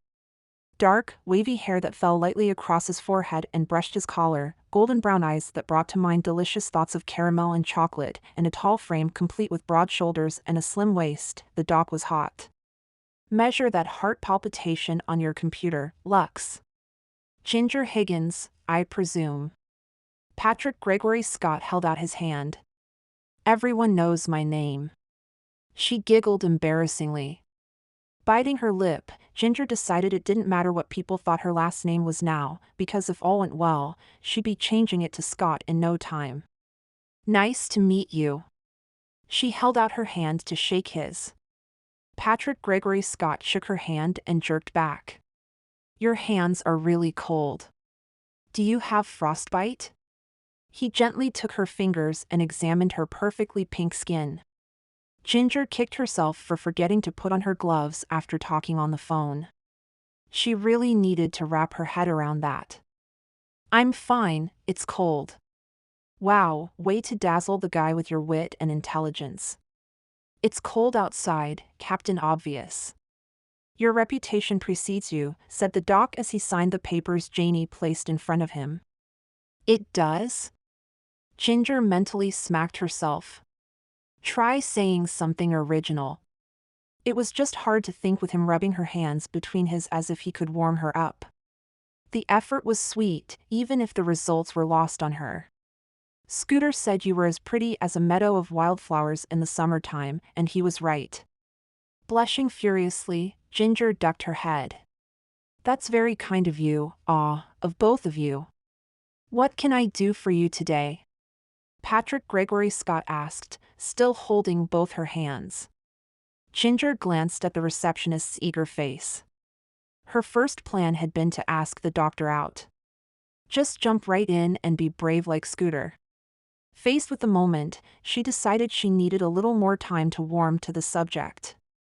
Especially since all three waiting patients were staring at her too. Plan B? I've got a pounding in my head, she trailed off. The need to ask him out was pounding around in her brain, so that wasn't a lie. If only the noise came with advice on just how to go about it. She was mucking this up big time. Patrick Gregory Scott stroked his chin. How often do you get them? Not too often. Ginger replied. She wished he'd take her into a room and leave the nice, although somewhat nosy, receptionist out of this discussion. If she could just get him alone, she could flirt a little and maybe he would ask her out. But she couldn't flirt in front of Janie. Or Brad or Sue or Terry sitting along the far wall. Still. Staring. When was your last cycle? Asked the doc. Ginger felt her eyes bug out. My what? Your cycle? Patrick Gregory Scott lectured, completely at ease talking about menstrual issues, Ginger's issues, in a waiting room full of people. Brad flushed purple. Purple as plums. Terry tipped her head, waiting for the answer. And Sue leaned forward unabashedly eavesdropping. Ginger landed in a heaping pile of embarrassment, the stench wrinkling her nose like reindeer droppings. Though she had 5 sisters who shared all sorts of female woes with one another, she didn't have any experience talking about such things with men while men were in the room. Oh sure, doctors probably covered this stuff all day long. Didn't he just get back from delivering a baby? Discussing her monthly was the last subject Ginger anticipated, and it sent her already scattered approach to dating the doctor into clumsy territory. You'd think I'd never done this before. Of course she'd asked out guys before. And she'd gotten positive responses. She needed to nip this in the bud before it rocketed to the next level. Like a full exam. Shoot me now. I am sorry. I've obviously interrupted your schedule. She waved at the eyewitnesses to her worst attempt at flirting since she was 14 years old. I'll come back another time. She took a step back, expecting him to let go of her hands. He advanced with her, his eyes thoughtful. It could be stress. Are you under a lot of pressure at work or home? You have no idea, Ginger mumbled. Taking time for yourself is as important as everything else you do. The dog kept talking, and Ginger kept retreating until her heel connected with something solid. Finally! The door. You know, that's a good point. I think I'll just head home and see if things get better on their own. And hide under the covers and never come out. Pulling her hands free, she slipped outside and immediately shut the door behind her. Ginger sagged against it. Dr. Patrick Gregory Scott was one fine-looking medical practitioner, and unfortunately Ginger hadn't felt anything more than embarrassment in his presence. Sure, if she had a year or two, she might be able to get past this unfortunate first meeting, but she didn't have that kind of time. Patrick Gregory Scott may have been the best guy on the list, and Ginger screwed it all up. She really needed a cookie. Thoughts of Joseph and Layla had her jogging toward her snowmobile. She was suddenly in need of some serious baking therapy. At least she could count on Joseph to keep his distance and not ask questions of a highly personal nature. He was the type of man she could work alongside and not have to say anything at all, which was exactly what the doctor ordered. Ginger took a deep breath before knocking on the rustic front door. She liked the grizzly bear carved into the thick wood. The workmanship was so fine that she could imagine the bear crossing the valley in the spring, hungry and grumpy. Smiling, because the bear on the door reminded her a lot of the bear who lived behind it, she knocked again. When no one answered, she stepped back and considered the front of the house. Most of the smaller cabins she'd passed on her way here had wreaths or red bows on their doors. Joseph's house was void of all holiday cheer. No lights. No garlands. No anything jolly. What an awful way to spend the holidays. The sound of a power sander cut through the air and her thoughts. Ginger headed right for the outbuilding, hoping she wasn't intruding but as determined as ever to spend some Christmas time with Layla. Having grown up in a house where holiday decorations were up all year long, Bing Crosby crooned on summer nights as often as he did in the winter, and fudge and candied nuts occupied Easter baskets, Joseph's barren house was a bit unsettling. Perhaps, with his niece around and the busy workload, Joseph hadn't gotten to decorating quite yet. She decided to give him the benefit of the doubt. "Hello," she called as she got closer, the word echoing off the hills. The sander continued to hum. Feeling as though she were stepping where few dared to go, Ginger cracked the door and slipped inside. Not a wood shaving stirred, and she silently thanked her Santa abilities to control the four winds and keep a breeze from announcing her arrival. Layla was in the far corner, a set of crayons scattered across the child-sized table. Her concentration was admirable. There was a rolling door to allow machines into the workshop, like the snowmobile parked to her left. And the tools! Ginger hugged herself at the sight of them as she moved deeper into the room. Everything from a chainsaw to chisels had a place. The tools themselves gleamed, indicating that Joseph cared for them and kept rust away. The rough plank flooring was dusted with sawdust and wood chips.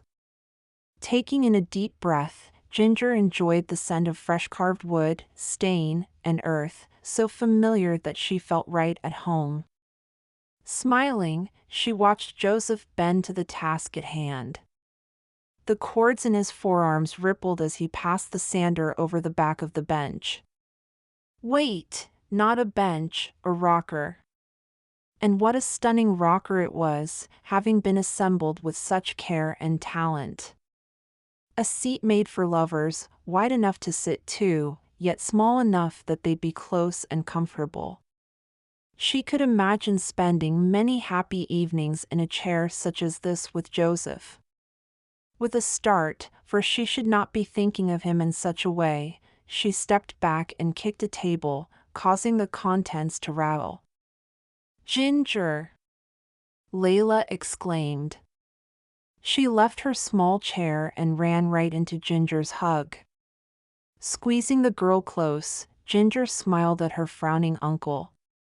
Ginger chose to ignore his dour mood in favor of hanging on to the serenity the space provided. "Are you ready to bake cookies?" "Yes." Layla shoved a section of hair out of her eyes. Ginger gave her a quick once-over.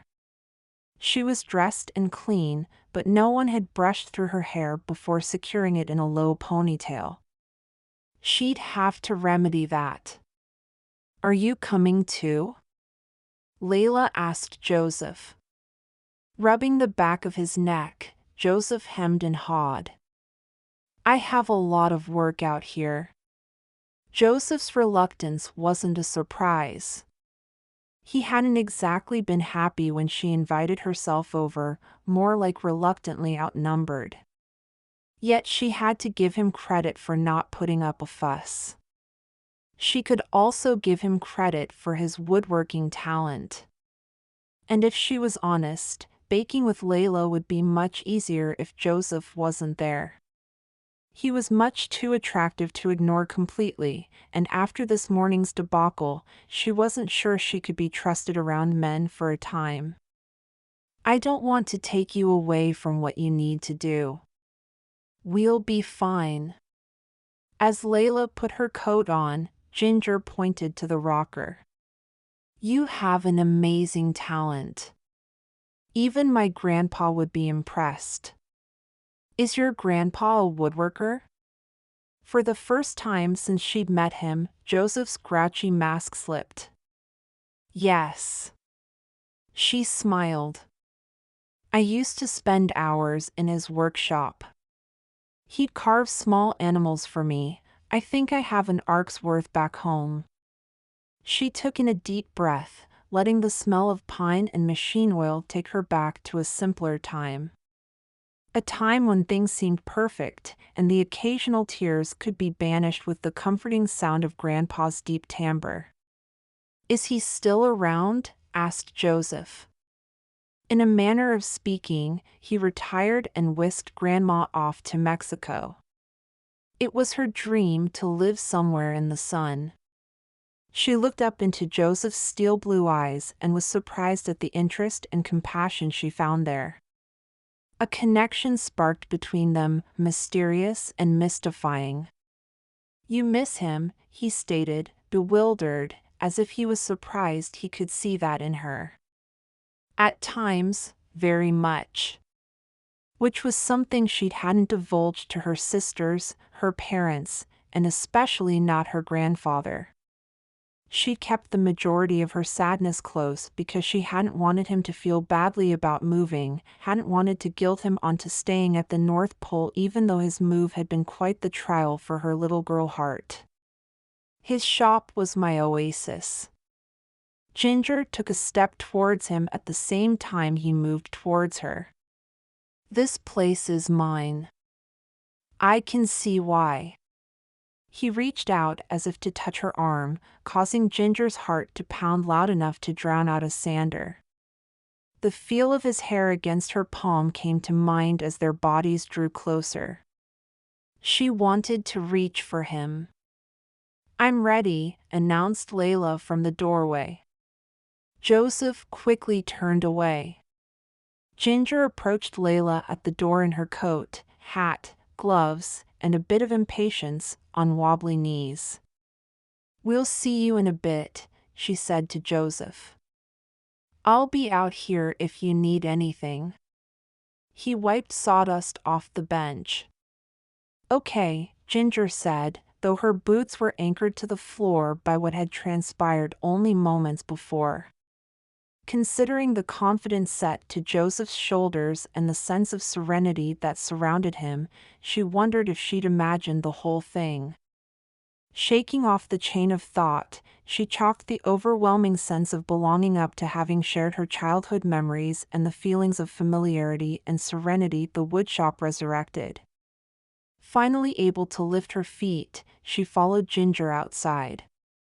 "Bye," she called over her shoulder. Joseph grunted in return. The few moments they'd shared were apparently all he had to offer. Which was fine by Ginger, because those few moments left her unsettled. In such a short time, he'd seen something in Ginger that those closest to her had overlooked for years. Feeling lighter than a newborn reindeer, Ginger had the overwhelming desire to spread Christmas joy all over the world, or at least her little corner of it. "Layla, what would you say to adding a few Christmas decorations to the front of the house?" Layla stopped in her tracks. Her seriousness didn't bode well. "I don't think Uncle Joseph would like it." "Really? Not even a wreath or something for the front door?" Layla shook her head, her lips pressed tight. "My mom said he doesn't like Christmas, and since I moved, Santa might not be able to find me, so I shouldn't expect." She examined her boots. "Never mind." Ginger's heart about exploded with love for this girl. Dropping to her knees in the snow, she took Layla by both shoulders. "I can guarantee you Santa knows where you live. You mailed your letter, right?" Layla nodded but didn't lift her chin. "What is it, Sugar Plum?" Ginger noted that she'd called Layla the same nickname her mom called her. It just slipped out, and she had no desire to take it back. Layla shook her head. "You know what, you don't have to tell me." Ginger hid her grin. A little bit of Santa magic could go a long way to loosening tight lips. "How about we make sure Santa can see your house from the sleigh?" "How would we do that?" "By building a snowman, of course. The biggest snowman ever." Ginger scooped up a handful of snow and packed it together. "You make the head and I'll get started on the body." "But what about the cookies?" "I have the whole afternoon. And want to stay as far away from town as possible." "We can do both." "Yeah." Layla formed a snowball and began rolling it around the yard. Ginger did the same and, with a little Santa goodness, was able to make a giant ball. She quickly sculpted some steps so she could reach the top. Layla helped lift the head on, pushing as high as she could go, and a stiff western breeze did the rest. Using her Santa purse, Ginger produced coal eyes, buttons the size of her fist for the front, a green scarf, and a top hat. They giggled as they dressed their giant gentlemen. Lastly, Ginger pulled out a sign that said "Santa Stop Here" and planted it in front of his royal frostiness. With Layla's heart lightened and Ginger's sense of Santa duty satisfied, they marched inside to make some cookies. Joseph flipped his back to the window. Staying indoors while Ginger and Layla built the world's biggest snowman had taken all of his mental and emotional strength. His inner child, the one who had been pushed aside by endless chores and too much responsibility, had begged to go play. And yet he had refused, telling that little boy that he was too old now, his time for childish things had passed, and it couldn't be recaptured. Ginger could come in here and reminisce about her grandpa. She had many sweet memories to draw upon, he could tell by the love that shone when she talked about him. But Joseph had no such memories and would be better served channeling his energy into something he could sell to support his niece. Hefting a new log onto his carving stand, he circled it several times before deciding it would make a good grizzly cub. He already had the black stain, and a cub this size would ship easily. After checking the oil in his chainsaw, he got to work, forcing thoughts of Ginger's pretty eyes full of loneliness and the desire to do something about it out of his mind. Chapter 13. Ginger. "Whoa, that's a lot of cookies," exclaimed Joseph. Ginger's hand flew to her hip. "Considering the morning I had, this is pretty tame."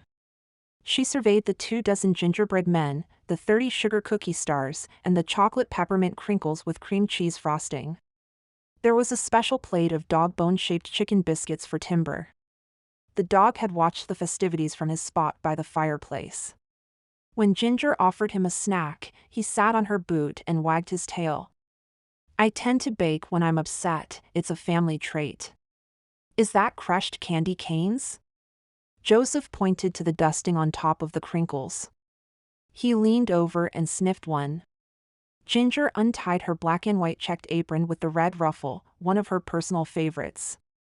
"My sister Robin is partial to the fruity flavors, but I find that I'm a purist when it comes to candy canes. Mint is the only way to go." "Try one." Layla held up a plate of cookies. Joseph did as he was told. He took a bite and his eyes dropped shut.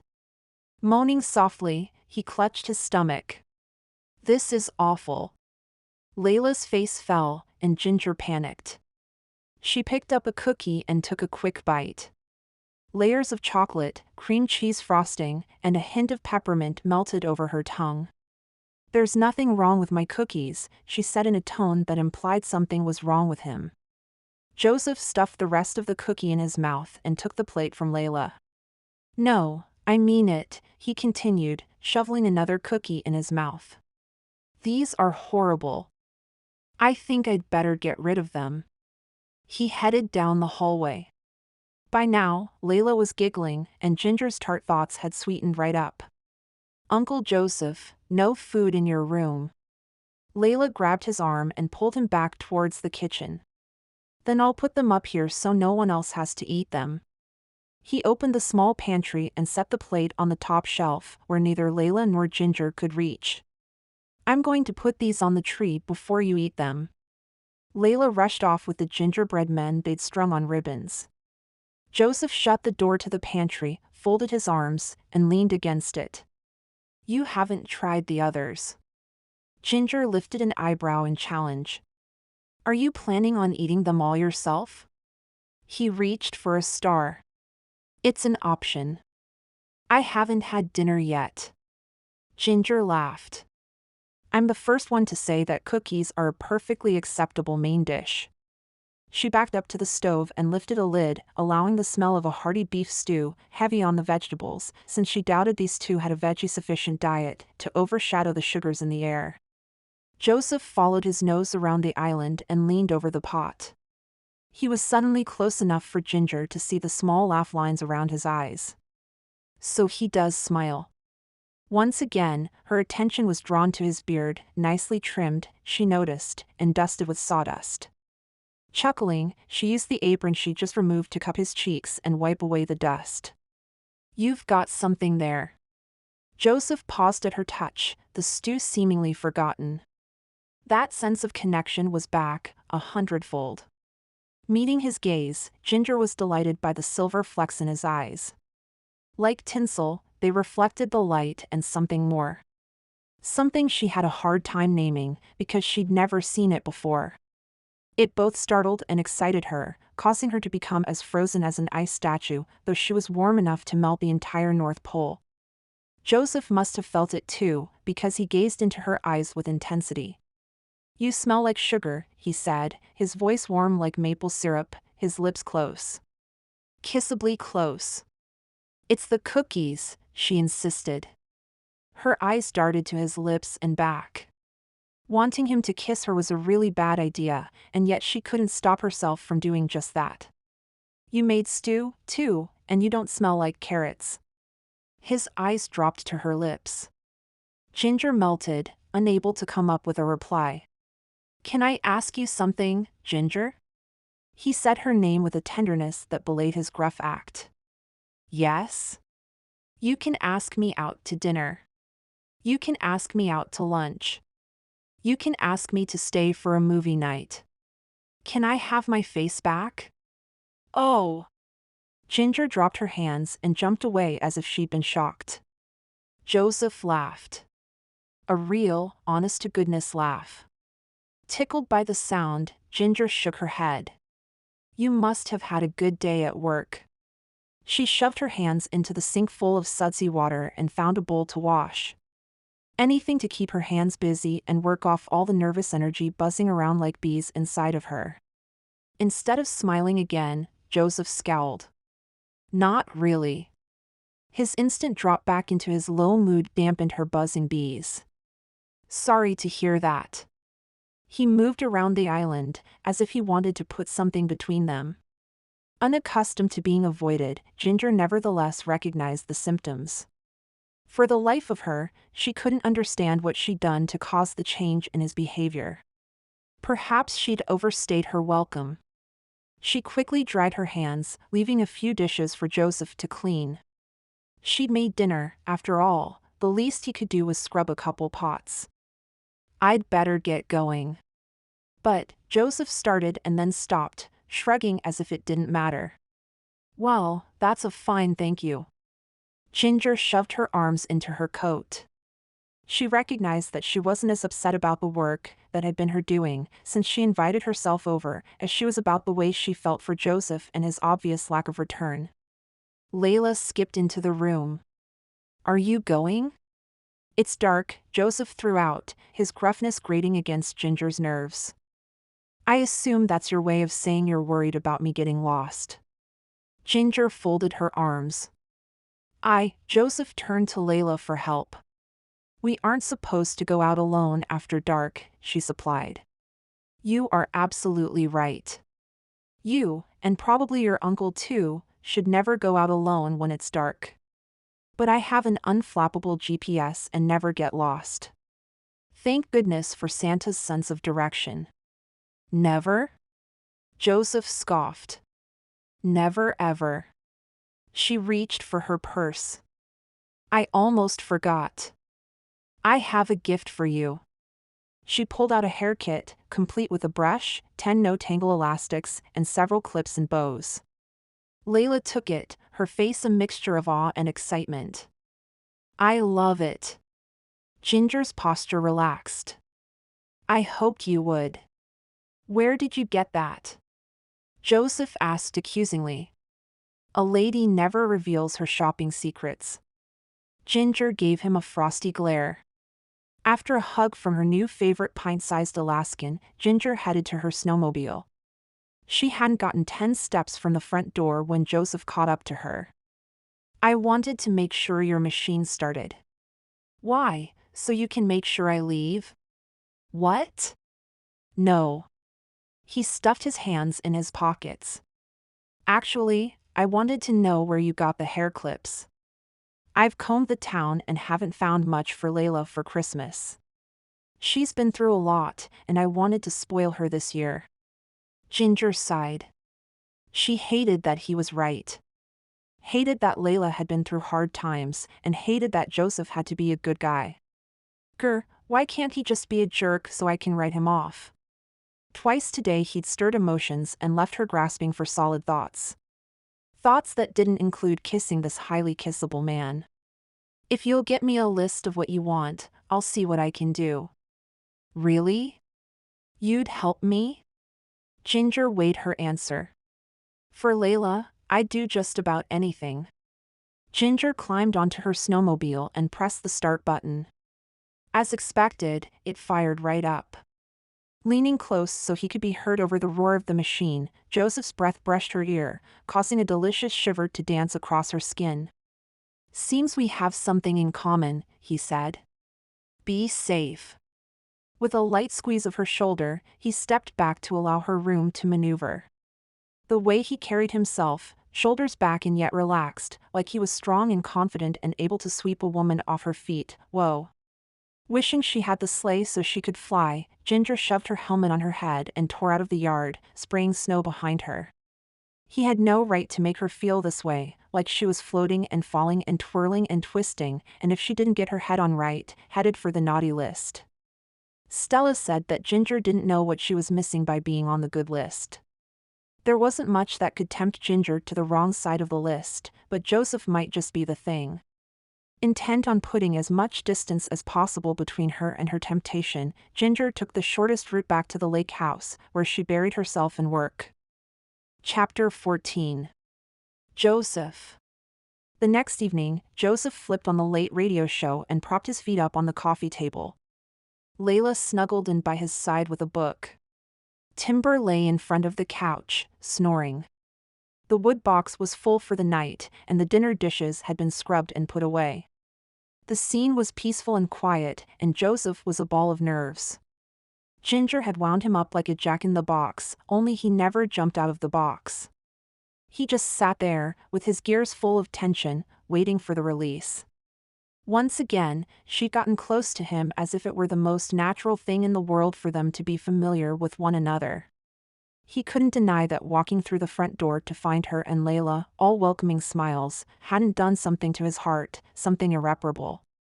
Or maybe coming home to Ginger had repaired something long broken, because he'd felt whole again. And like a schmo, he'd messed it up. Well, he didn't trust the feeling entirely, and so he tested it, pushed her away to see if the feeling would stay. Only instead of making him feel better when she left, it only made him feel worse. Layla planted her elbow in his side and adjusted her position. The sharp poke felt like a reprimand, as if she'd read his thoughts. If she could, she'd see that Ginger had taken center stage in his thoughts for the majority of the day. Like this morning, when he'd set out to finish creating the bear cub out of his last stump, he'd let his mind wander and the carving had morphed into a ridiculous frosty snowman in a top hat. A product of having watched Layla and Ginger play in the snow, no doubt. The radio static faded out and the three-chime welcome sounded. Turning up the volume, Joseph caught himself holding his breath. After station identification, a weather report, the invitation to the construction party for the new Santa platform in background, and a few call-ins from people looking to trade a side of beef or a couple 100 pounds of salmon, Hank finally got down to the real business at hand. And for all of you single men out there, I thought you'd like to know that Steve Robb told me this afternoon that he asked Ginger out for Saturday night, but wouldn't divulge his agenda. I guess after the crap Scooter's gone through for using up Trudy's roast beef dinner on a first date, he's keeping his plans close to the homestead. Joseph nodded. Steve had more sense than Joseph would have given him credit for a week ago. After Steve is William Yazzie. William makes no bones about the fact that he'll be pulling out all the stops. Remember, listeners, he's a registered pilot with a nice little plane. Taking Ginger for a flight over Clearview could be pretty impressive. Joseph jerked forward, dropping his feet to the floor and smacking Timber. The dog barked awake and glared at Joseph. Sorry. He patted Timber's head. Dang. A date in a plane. That's tough to beat for anyone. Are they talking about my Ginger? Asked Layla. Joseph smiled at the way Layla had laid claim to the snowman builder and cookie maker extraordinaire. Yep. Joseph smoothed her hair back. She'd done a wonderful job brushing out her hair and using one of the clips Ginger bought her. It was cute, blue and white stripes. But most of all, it made Layla smile with a confidence she hadn't had before. How had Ginger known what to buy? Joseph hadn't known Layla was self-conscious about her hair until he saw the more confident version emerge from the bathroom. Is she in trouble? Joseph chuckled. I guess that depends on your point of view. Huh? Not willing to explain the complexities of having a town full of men chasing after one woman, because he truly hoped he never had to deal with one man, let alone a whole town of them, chasing after his niece, he said, there's a lot of people who want to spend time with her. Oh. Her little face fell. What's up? Well, if everyone wants to be with her, she'll be too busy to be with me. Joseph pondered this for a moment. Ginger could easily hang out in town and have dozens of offers to fish, snowmobile, ski, and many other activities, and yet she'd spent nearly the entire day making memories for a little girl. I get the feeling that Ginger would rather be with you than anyone else. Really? The question was a reminder that Ginger hadn't stuck around once he came inside. In fact, she pulled out of there as if he chased her off with a pitchfork. Wilting inside like a poinsettia in mid-January, Joseph hugged Layla close. Really, really. Ginger likes you. A lot more than she likes me, apparently. Not sure why this bugged him so much, Joseph clicked off the radio and headed to the kitchen. Not even one of Ginger's chocolate cookies could make him smile. Although he wasn't opposed to giving a second cookie the opportunity to make up for the first. Shutting the pantry, he chewed deliberately, letting the 3 flavors cascade over his taste buds. Angry that he cared if Ginger liked him, or who she dated, or that she made the best stew he'd ever eaten, Joseph dropped the remaining half of the cookie on the counter and stormed back to the couch. Layla had disappeared into her book once again. Timber rested his head on her knees, leaving Joseph to stew. A moment later, he scuttled back to the kitchen and snatched up the chocolate temptation, shoving it into his mouth and chewing happily. Pulling a glass out of the cupboard, he filled it with milk and sat at the counter, where he proceeded to eat 2-star cookies. The sooner he got rid of all reminders of Ginger, the better. Since he couldn't see himself throwing out perfectly good cookies, he'd have to do this the hard way. Snatching up a gingerbread man, he bit the head clean off, feeling a sense of childlike glee. Cookies for dinner. He'd never had the pleasure. The pleasure was short-lived as his senses were overloaded with Ginger. The smell of cinnamon and other spices that clung to her skin invaded his nose, and now he had the flavor of her on his lips. A glass and a half of milk later, she lingered, and Joseph dropped his head to the counter in defeat. He was falling for Ginger. Like sliding down a frosty hill, he had no way to stop himself. The only option left was to hold on tight and pray he didn't end up broken. Chapter 15. Ginger. I don't understand why you had to go at all. Ginger hurried through the house, getting ready for her date with Scooter, as Lux dogged her every move. She'd followed her into the bedroom as she changed into a navy and white striped sweater that hugged all the right places and a pair of skinny jeans. I promised Layla, and Santa doesn't break promises to children. Right, but you should have been meeting the other men on your list, not hiding away in a secluded cabin with a single guy. And his niece, threw in Ginger. Adding navy boots to her ensemble, she stomped into the bathroom to do her hair, only to have Lux continue with her 50 reasons to avoid Joseph diatribe. Besides, the guys found me anyway. Steve Robb had asked her out for Saturday, and William Yazzie for Sunday. Both men had come right to the house and knocked on her door. Her countdown to Christmas calendar was quickly filling with dates, all with pre-approved Kringle possibilities. You spent way too much time with him. What's too much time, and how do you know that? Because the power went up and then leveled off, and I put a tracker on your phone. Ginger glared. I'm not even going to dignify that with a response. I'll take it off, Lux grumbled. So why is it bad that the power leveled? Because you can't take him home, he's an excluder. Ginger paused with the brush halfway through her hair. An excluder? Yeah, took himself off the list at 6'6", Ginger. There has to be a reason for that. Layla had been an excellent source of information. She talked on and on about her mom, Ruth, and the fun things they did for Christmas. She'd explained about Ruth's new job and how she couldn't have kids there, so Layla stayed with her uncle. From Layla's perspective, things were peachy in the Bear family, except there had been no mention of Grandpa or Grandma or any other relatives. The Bear clan was a small, tight-knit group of 3. Ginger wondered what had happened to Joseph's parents and if that was why he'd excluded himself from Santa's list. Kids don't just drop off the list for no reason, she reiterated. Lux pressed her lips together. They don't, but we don't have time to play detective. We are on a schedule. Ginger checked the clock.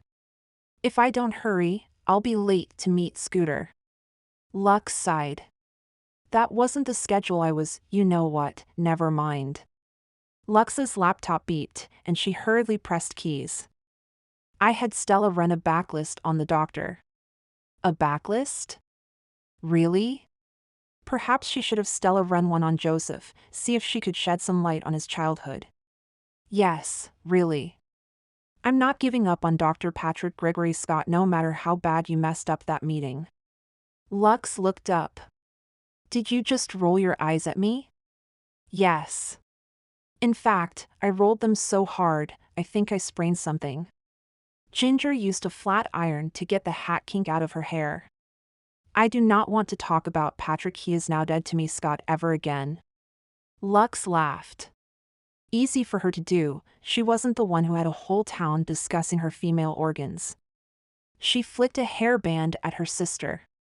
If you are still holding out for the doctor, maybe you should date him. Lux pinked. Moving on. Scooter Stevenson, she read from her screen. A believer until age 9. 9? That seems kind of young to drop off the lists. It was only 3 years after Joseph, she let statement hang there like a big "OL don't judge him" sign. Lux squinted at the screen. There is a difference between having an older sibling slip the news and deciding not to believe. Yeah, people can change their decisions. Ginger swiped rose lipstick across her bottom lip. Why are you defending him? Please tell me you're not falling for Joseph. Please. Please. Please. I can't take another variable into the equation.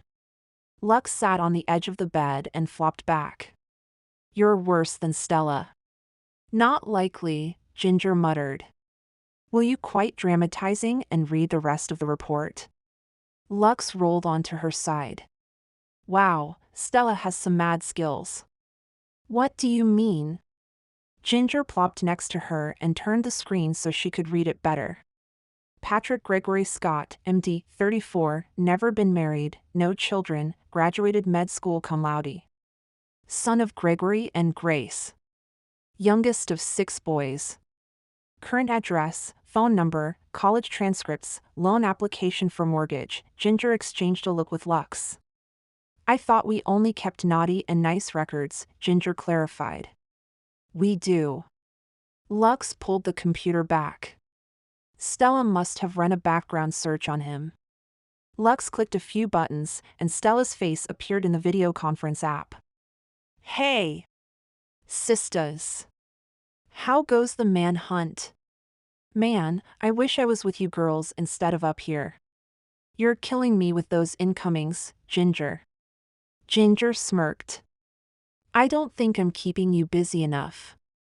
What do you mean? Lux jumped in.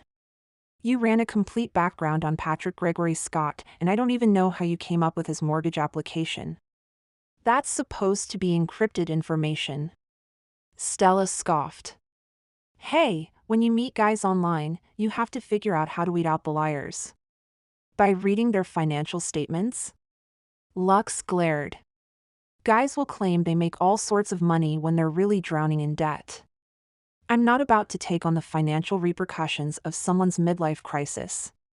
Midlife crisis? You shouldn't be dating anyone old enough to have a midlife crisis, for crying out loud. Ginger wanted to reach through the screen and give her sister a good shake. They lie about their age too. Stella shrugged. There's no reasoning with her. Ginger warned Lux. Just block her internet access. Lux positioned her hands over the keyboard. No. Wait. Stella panicked. No more private information? Lux lifted an eyebrow. None, I promise. Stella crossed her heart. Lux nudged Ginger. What's your radar say? Her radar screamed naughty, but Stella's eyes pleaded I'll be good. She has good intentions. Lux threw her hands into the air. What is wrong with you two? Before this, she grabbed Ginger's arm and held up the snowflake for Stella to see in the camera. I had 2 level-headed sisters. She threw Ginger's arm down. Now Ginger's baking cookies with random men who are not on Santa's approved list, and you're hacking into who knows what to determine if a guy has a decent investment portfolio and a retirement fund. She stood up. I want my real sisters back. Lux! Stella exclaimed. Sweetie, in my defense, I was doing this stuff long before Ginger was chosen to be Santa. That's not helping. Ginger warned Stella off before turning her attention back to her younger sister. Lux, what's really going on here? A single tear fell to Lux's cheek, and she swiped it away. It didn't spike. What? Stella asked. Lux melted into the mattress. When you met with the doctor, nothing happened. Well, she wiped another tear. That's not true. The magic sputtered. That was then? Asked Stella. We lost 45 minutes of production. Hey, I wasn't with the doc more than 10 minutes. Ginger held her hands up in defense. Lux gave her a watery smile. And those were the most disastrous 10 minutes in the history of measured Christmas magic. Well, thanks for that. Ginger folded her arms. Now I feel like crying. In your defense, Stella butted in, Lux has only been measuring Christmas magic for, 5 years. 7, Lux corrected. But this was bad. Ginger threw her arms in the air. I didn't screw it up on purpose. Maybe if I didn't have the weight of every child's Christmas dreams hanging on my shoulders, not to mention the hope of my family and hundreds of elves, I wouldn't have been so nervous. Lux rubbed Ginger's arm. I just don't want you to write him off because you were embarrassed. What happened? Asked Stella. Nothing. Ginger glared at the screen. Tell me later, Stella said to Lux. Lux opened her mouth to reply, but one look at Ginger had her snapping her mouth shut. Ginger tried to give them all something hopeful to think about. I have a date tonight. Scooter's a nice guy. He's kind of cute. And he asked me out. There's no cosmic Cupid who says I have to marry Patrick Gregory Scott. Lux hit a key, and the good doctor's handsome face shared a split screen with Stella. Stella scanned his stats.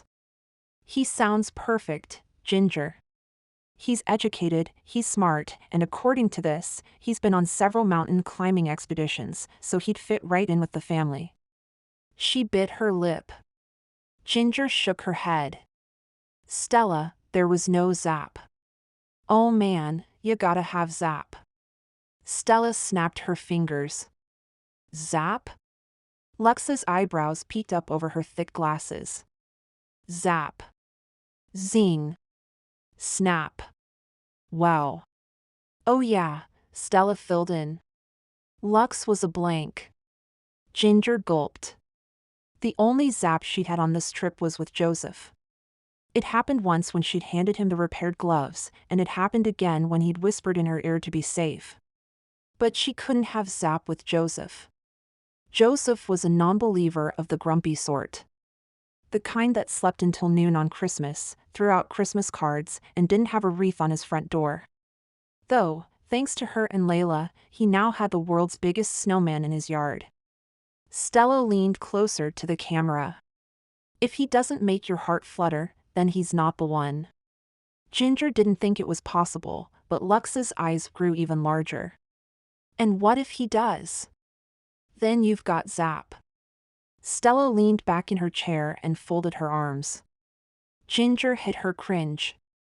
She'd have to nip this Zap with Joseph in the zapper before it turned into something more. Lux looked to Ginger for confirmation. Ginger may not like it, but Stella was right. Does Scooter have Zap? Lux asked. I certainly hope so. Scooter has Zap potential. Lux gathered up her laptop. Then I guess you'd better get going. Me too, said Stella. The new Santa is going to have a heavy sack this year.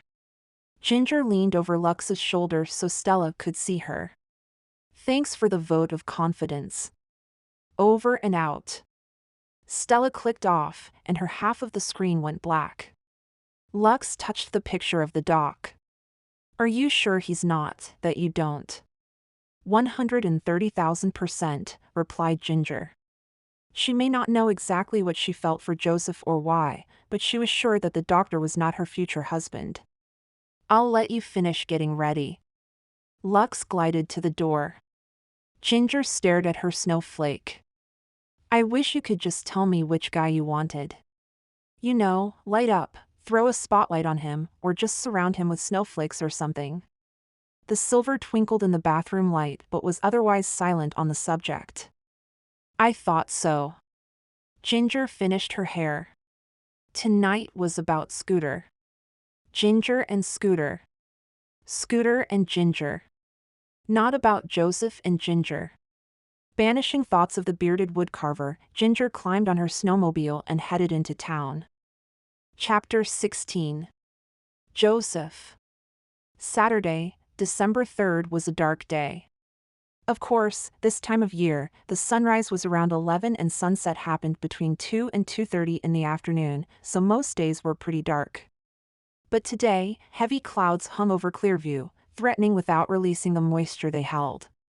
Joseph muttered as he played with the radio dial. A fruitless and somewhat stupid thing to do, since the old radio had been tuned to the same station for years. Layla washed her breakfast bowl in the sink. Today, she had a purple bow in her hair. She hadn't said much, and Joseph had been too caught up in his own thoughts to volunteer a subject for conversation that was suitable for her young ears. He smacked the top of the radio in frustration. He hadn't been to town yesterday and wanted news of Ginger's date with Scooter. If Hank didn't cover the local gossip, surely someone would call in with the information he sought. 3 chimes sounded, and he sagged onto a bar stool, running his hands through his hair over and over again. "Wanna borrow my brush?" Layla smiled. "No, thanks." "Can I brush your hair?" Joseph closed his eyes. Knowing Ginger had enjoyed a roast beef dinner with a decent guy, he had nothing against Scooter, had made the last 2 nights miserable. He'd sent Layla to bed early last night, telling her to read a book if she couldn't fall asleep. She seemed to do a lot of reading. The 4 books she brought with her were tattered and smudged, yet she read them over and over. Feeling bad for being in a rotten mood, he nodded. Layla squealed and ran to the bathroom to retrieve her brush. Just the brush, no clips or bows or anything. Aw. Yeah, aw. A man had to draw the line somewhere. On the radio, Hank droned on and on about the approaching storm, reminding residents to put up storm guards on their windows, string lines to outbuildings, which Joseph had done the day Layla came to stay, and stay indoors. He hoped Ginger had enough sense to stay inside. She'd been fool enough to ride alone in the dark. Joseph had hauled in enough wood to last a week. They had a full pantry, though the cookie supply was severely lacking thanks to his nervous snacking. The fridge was also well stocked, and he'd wrapped the water pipes with insulation. This was going to be a doozy. "Sit in this chair, please." Layla pulled one of his handmade chairs out from the table. She set her very pink brush down along with a spray bottle, his shaving mirror, and a tube of hair gel. Joseph eyed the assemblage wearily. "Oh well, it's not like I'm going out in public anytime soon." Layla had to pull the kitchen step stool over so she could reach all the parts of his head. Allowing her free rein, he refocused on the weather report. Pastor Willis is offering the church for shelter for anyone caught in town. He has a large pot of his Dutch oven chili to share, as well as a few cots. Joseph nodded. The pastor was a good guy who gave a distinguished sermon. Joseph liked his preaching. Most of his lessons focused on the promise of eternal life and hope in Christ. Despite his aversion to all things holiday, Joseph liked attending the Christmas Eve service and seeing the live nativity put on by the few children in town. He may not spend every Sunday in church, but he'd found Jesus long ago. Layla yanked the brush through his hair, bringing him out of his religious remunerations. "Well, we're almost out of time, folks," teased Hank. Saturday mornings were set for the extended program. Hank recapped the news for the week and stayed in the studio for as long as it took to get through all the callers. Joseph clenched his stomach. He couldn't take another day, or 5, depending on the storm, without knowing if Ginger had fallen for Scooter. The very idea of her with another man twisted in his stomach like sour eggnog. I'll have to give you the abbreviated news on Scooter and Ginger. Yuck, the names sounded awful together, like burnt caramel popcorn. Gripping the seat of the chair, Joseph only half noticed Layla putting gel on her palm. Scooter said they had a fine time at the cafe. Judging by the number of people waiting for a table, most of you already knew that. Joseph shook his head. He thought about taking Layla to Trudy's for dinner, since they'd run out of Ginger's soup, and maybe to see for himself how things were going, but decided against it. Sounds like he'd missed a crowd. Layla bopped him on the head with the brush. Hold still. Sorry. William was scheduled to take Ginger for a flight today, but his date has been postponed due to weather conditions. Steve Robb had a picnic on the ice scheduled for Sunday afternoon. I guess we'll have to wait and see what happens. Joseph groaned. There. Layla pronounced his hair done and handed over his small shaving mirror. Joseph promised himself that no matter what she'd done to him, he'd be positive. Turning his head this way and that, he analyzed the slightly must-do. It's not bad. You look like the guy on that wedding show. What wedding show? The Bach Lord. Layla pulled her lips down. You mean The Bachelor? She brightened. Yeah. I've never seen it. Mom used to watch it. See, there's one man and like 100 women, and the girls all fight over who gets to marry the guy. Gag, what torture. Well, I don't want a bunch of women fighting over me. Layla fussed with the hairbrush. What about Ginger? Joseph's eyebrows shot up. What about her? What if she was one of the girls? Ginger would never fight over a man. Can you see her fighting over anything? She's way too sweet. She'd probably buy the other contestants hair supplies, do their makeup, and feed them cookies. Yeah, she's more the type that men fight over. Like on the radio, how they're always talking about who wants to ask her out. That's just gotten out of hand. Is that why you haven't asked her on a date, because there's too many other guys? Me? Joseph's neck heated up. I'm not the dating kind. Never?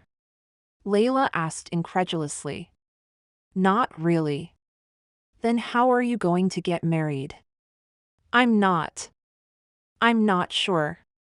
Joseph fiddled with the mirror. Once upon a time, when he was young and just starting out, he'd wanted to get married, settle down, have some kids and a steady job. But he'd never found the right woman, and after a while he'd lost sight of the dream. Layla put both hands on her hips. Do you even want to get married? She looked at him like he was a misshapen sweater, something she could straighten out. Maybe someday. Layla scrunched up her face. You're not getting any younger. Excuse me. Joseph picked her up and began a round of tickle torture. He had just about enough of her chastisements for one day. Layla screamed and wiggled and laughed until she could hardly breathe. Uncle! That's what I thought you said. Joseph smiled. He'd been doing that a lot more since Layla came around, smiling. What would it be like to have a wife to tease, tickle, and smile with? Old stirrings swirled in his heart, reminding him that there was more to life than wood and hiding from the past and simply existing. If you'll clean this up, I'll teach you how to play blitzkrieg, Joseph offered. One old man he'd worked for had taught him the 10-round game, much like rummy, and they'd pass the storms away with a deck of cards. Okay. Layla picked up her hair supplies and headed back to the bathroom. Joseph thought of her little hair set and decided she could use a mirror of her own. Only not some plastic thing from the store, a wooden one, carved with ivy and some hearts. He pulled out his carving knife and checked the blade. It was still sharp. He had the right piece of wood in his shop. At the time he'd found it, he didn't know why he'd tucked the odd-shaped thing under his arm. Perhaps it was coincidence. Pastor Willis would say it was the Lord preparing the way for something wonderful. He liked the sound of that. It settled around his soul like a blanket and had him wondering what else the Lord had in store for him. Chapter 17. Ginger. Her date with Scooter had gone well as far as first dates go. He was polite, a good conversationalist, and not bad to gaze at across the table and enjoy the view. There was one other huge recommendation for Scooter as the future Mr. Claus: he loved Christmas. They shared some of their favorite Christmas memories over a bowl of apple cobbler with vanilla ice cream. By the end of the night, Ginger felt like she'd made a real friend. Scooter was a guy she could spend hours talking to, and if she'd had a brother, she'd want him to be just like Scooter. The trouble was, she didn't need a brother, she needed a husband. "What you need," said Stella that night as Ginger recapped the date for Lux's research purposes and Stella's curiosity, "is a guy who gets your hot chocolate bubbling." Ginger threw a piece of caramel corn at the computer screen. "You're incorrigible." She ate the next piece. "Do you need me up there? We've got a few days of snowstorms." Stella shook her head. "As long as you can work from there, we should be fine." She looked over her shoulder. "Besides, Robin is acting really strange. Frost caught her going through the mail the other day." "Why?" asked Ginger. "When?" asked Lux. "She said she needed a boost of Christmas spirit." "When?" Lux asked again. "Yesterday morning." Stella yawned. "Well, if Scooter didn't come through with the zap, then I'm off to bed." "Sorry." Ginger shrugged. "No zapping." They said goodbye and Ginger shut her laptop. Lux flipped back and forth between a calendar and a chart on her iPad. She left without saying goodbye, which was kind of normal for her lately. Ginger spent most of her time during the 5-day blizzard in the sky. She hadn't brought on the storm but found that she could use the driving winds to speed up the sleigh. When the conditions were right, she could give the reindeer a rest and ride the currents. As a plus, the clouds kept her from being spotted. The downside to having time to practice was that she had time to worry. She worried about Lux and the strain of pioneering research on something that some people felt couldn't be measured, nor studied, nor tamed. She worried about her missed dates with William and Steve. She fussed over the dips in Magic Lux's computer dinged every now and again. And finally, she worried about Joseph, Layla, and even Timber, hoping the trio lasted out the storm. Lux spent the days adding to her spreadsheet of events that could affect Christmas magic and detailing the calendar. Ginger couldn't breathe without Lux wanting to know about it, so she'd escaped to the sleigh. By the time the weather cleared, Ginger was more than ready to cook lunch for a dozen hungry workers and help with the town service project. Lux had offered to help, which was proof that they both needed time away from the lake house. Ginger spent the morning whipping up 2 batches of homemade rolls, reindeer-shaped sugar cookies, and a batch of her delicious chowder. Eyeing the food spread over the kitchen table, she contemplated taking a reindeer and sleigh to the party. The ride would be much smoother than her snowmobile. But she pushed the thought away. Maintaining a sense of normalcy was a big factor in dating normal men. Ginger giggled. Was there really such a thing as a normal man? Loading everything into a sled that attached to the snowmobile, Ginger was grateful her mom had rented the huge house with all the trimmings. She sent Lux a text that it was time to leave. Lux was out the door quickly. Christmas lights, coiled thickly, hung over her right shoulder, and she carried an electrician's bag with her left hand. "What's all this?" asked Ginger. Lux used bungee cords to secure her freight. "My contribution to the cause. I'm going to wire up some cool lighting. Nothing too outlandish." Ginger threw her arms around Lux, who stumbled back a step. "You are a seriously good person. You know that, right?" Ginger squeezed her tight. Lux patted her arm. "You're cutting off my air supply. You know that, right?" "Ha!" Ginger squeezed a little tighter before letting go. Let's get this over with. Lux threw a leg over the seat and started the machine. Ginger wasn't at all put off by her lack of enthusiasm. Lux had once said she'd rather swim with a crocodile than go to a party. Since Ginger had seen some of Lux's light shows, she wasn't at all sad to have Lux do her thing. Her decision to do a lighting project would keep her behind the scenes and out of the way for most of the afternoon while still contributing. She might fly below the Clearview wagging towns if she could stay out of sight.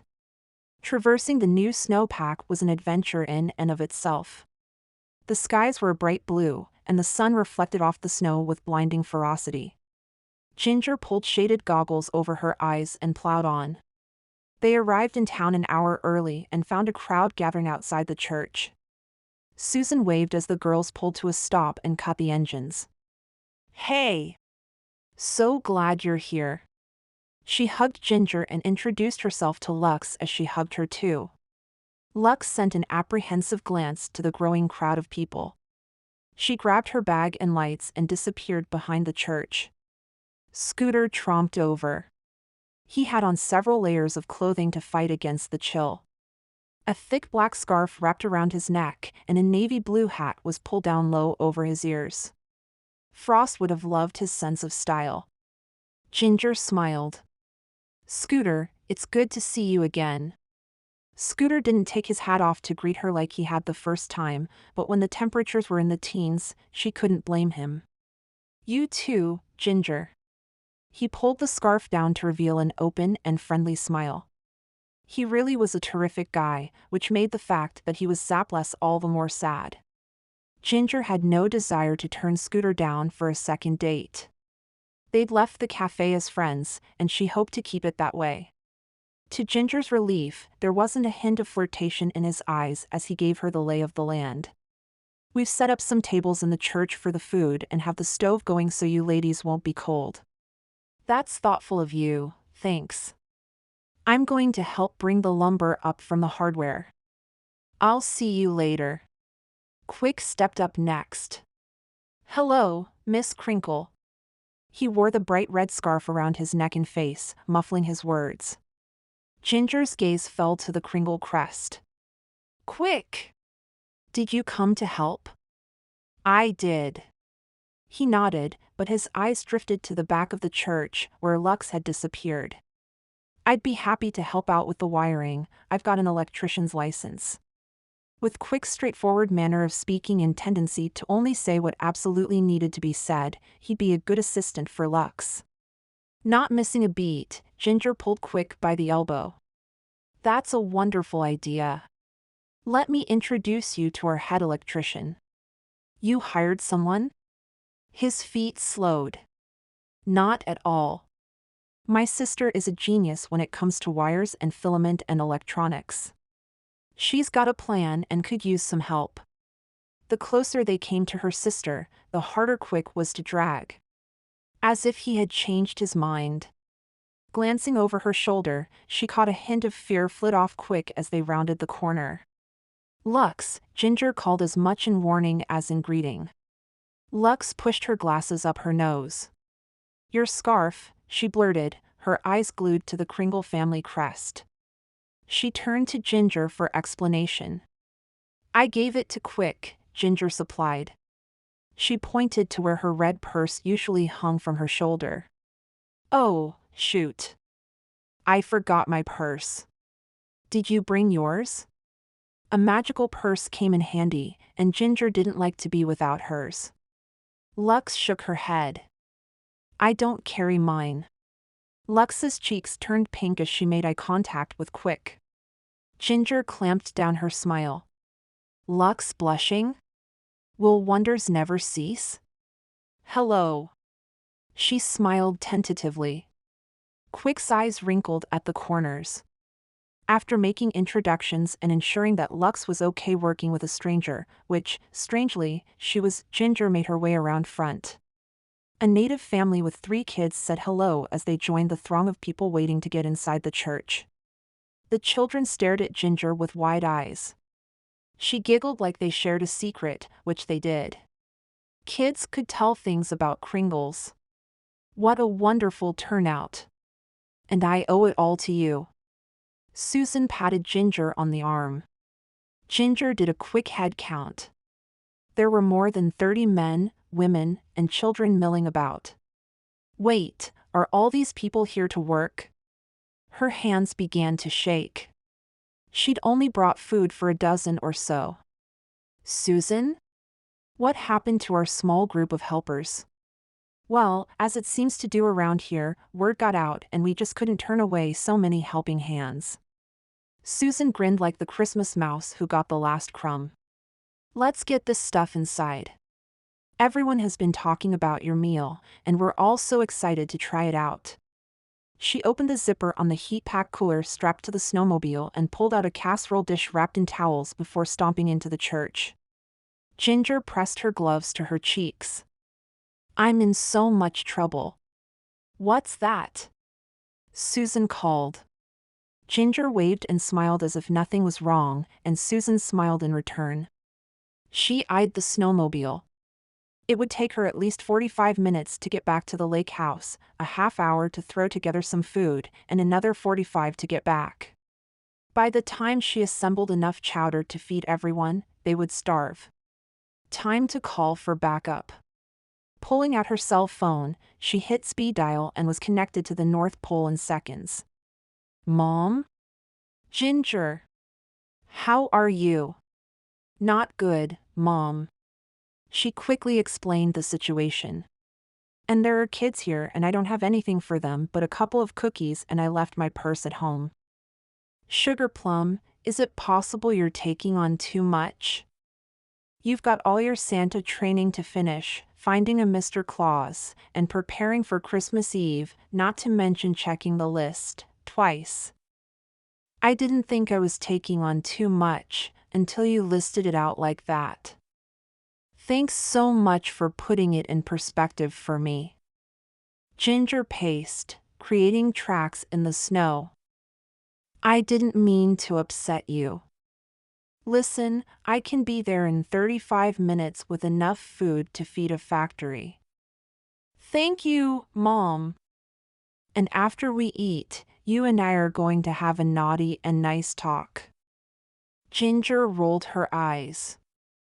When they were kids, naughty and nice talks were her mom's way of getting them to take responsibility for something they'd done wrong.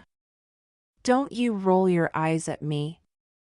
Ginger pulled the phone away from her ear to make sure she wasn't on video chat. Wait, how did you know? You and your father may have the list gene, but I'm a mother. I can sense these things a million miles away. Now, forget your troubles and get to work. Yes, ma'am. And don't call me ma'am, it makes me feel old. Ginger laughed. You are never going to be old. You have more spunk than the rest of us put together. And don't you forget it. They said goodbye and ended the phone call. Ginger found her snowmobile sled empty and a troop of men bringing wood up the street. They carried the heavier pieces between them, and the lighter ones were slung over shoulders. Ginger!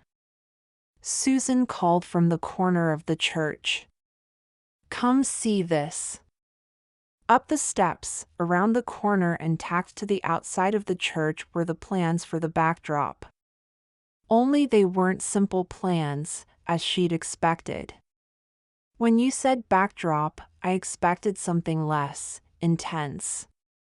The platform was anchored to the church's foundation. The stage area was long enough for the entire production of A Christmas Carol. The back wall was to be stained dark, and there were curtains and a pulley system and a trap door. What was Susan planning to do? Drop Santa out of sight or make him appear like a magician? As the volunteers kept coming, the mayor and I decided to make this into something the town can use all year long. Obviously, we won't have the money for curtains and such in this year's budget, but with the stage built properly, we can use this area as a gathering place. Susan was right. the stage would make a wonderful gathering place all year round. From what she'd seen, the people of Clearview craved company. They turned out in droves at the cafe for roast beef night and talked the afternoon away at the jeans store. She couldn't blame them. Growing up in an isolated town, Ginger could understand the need for friends and companionship. What would she have done without her sisters? However, the bigger the project became, the more she felt like crying boo-hoo-hoo. A bigger project meant more mouths to feed. Forging ahead, she trekked down to meet the men who carried the wood and asked them to turn around and bring back another load. Chapter 18.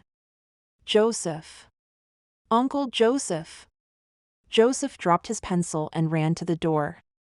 Layla was supposed to be watching a movie, not outside.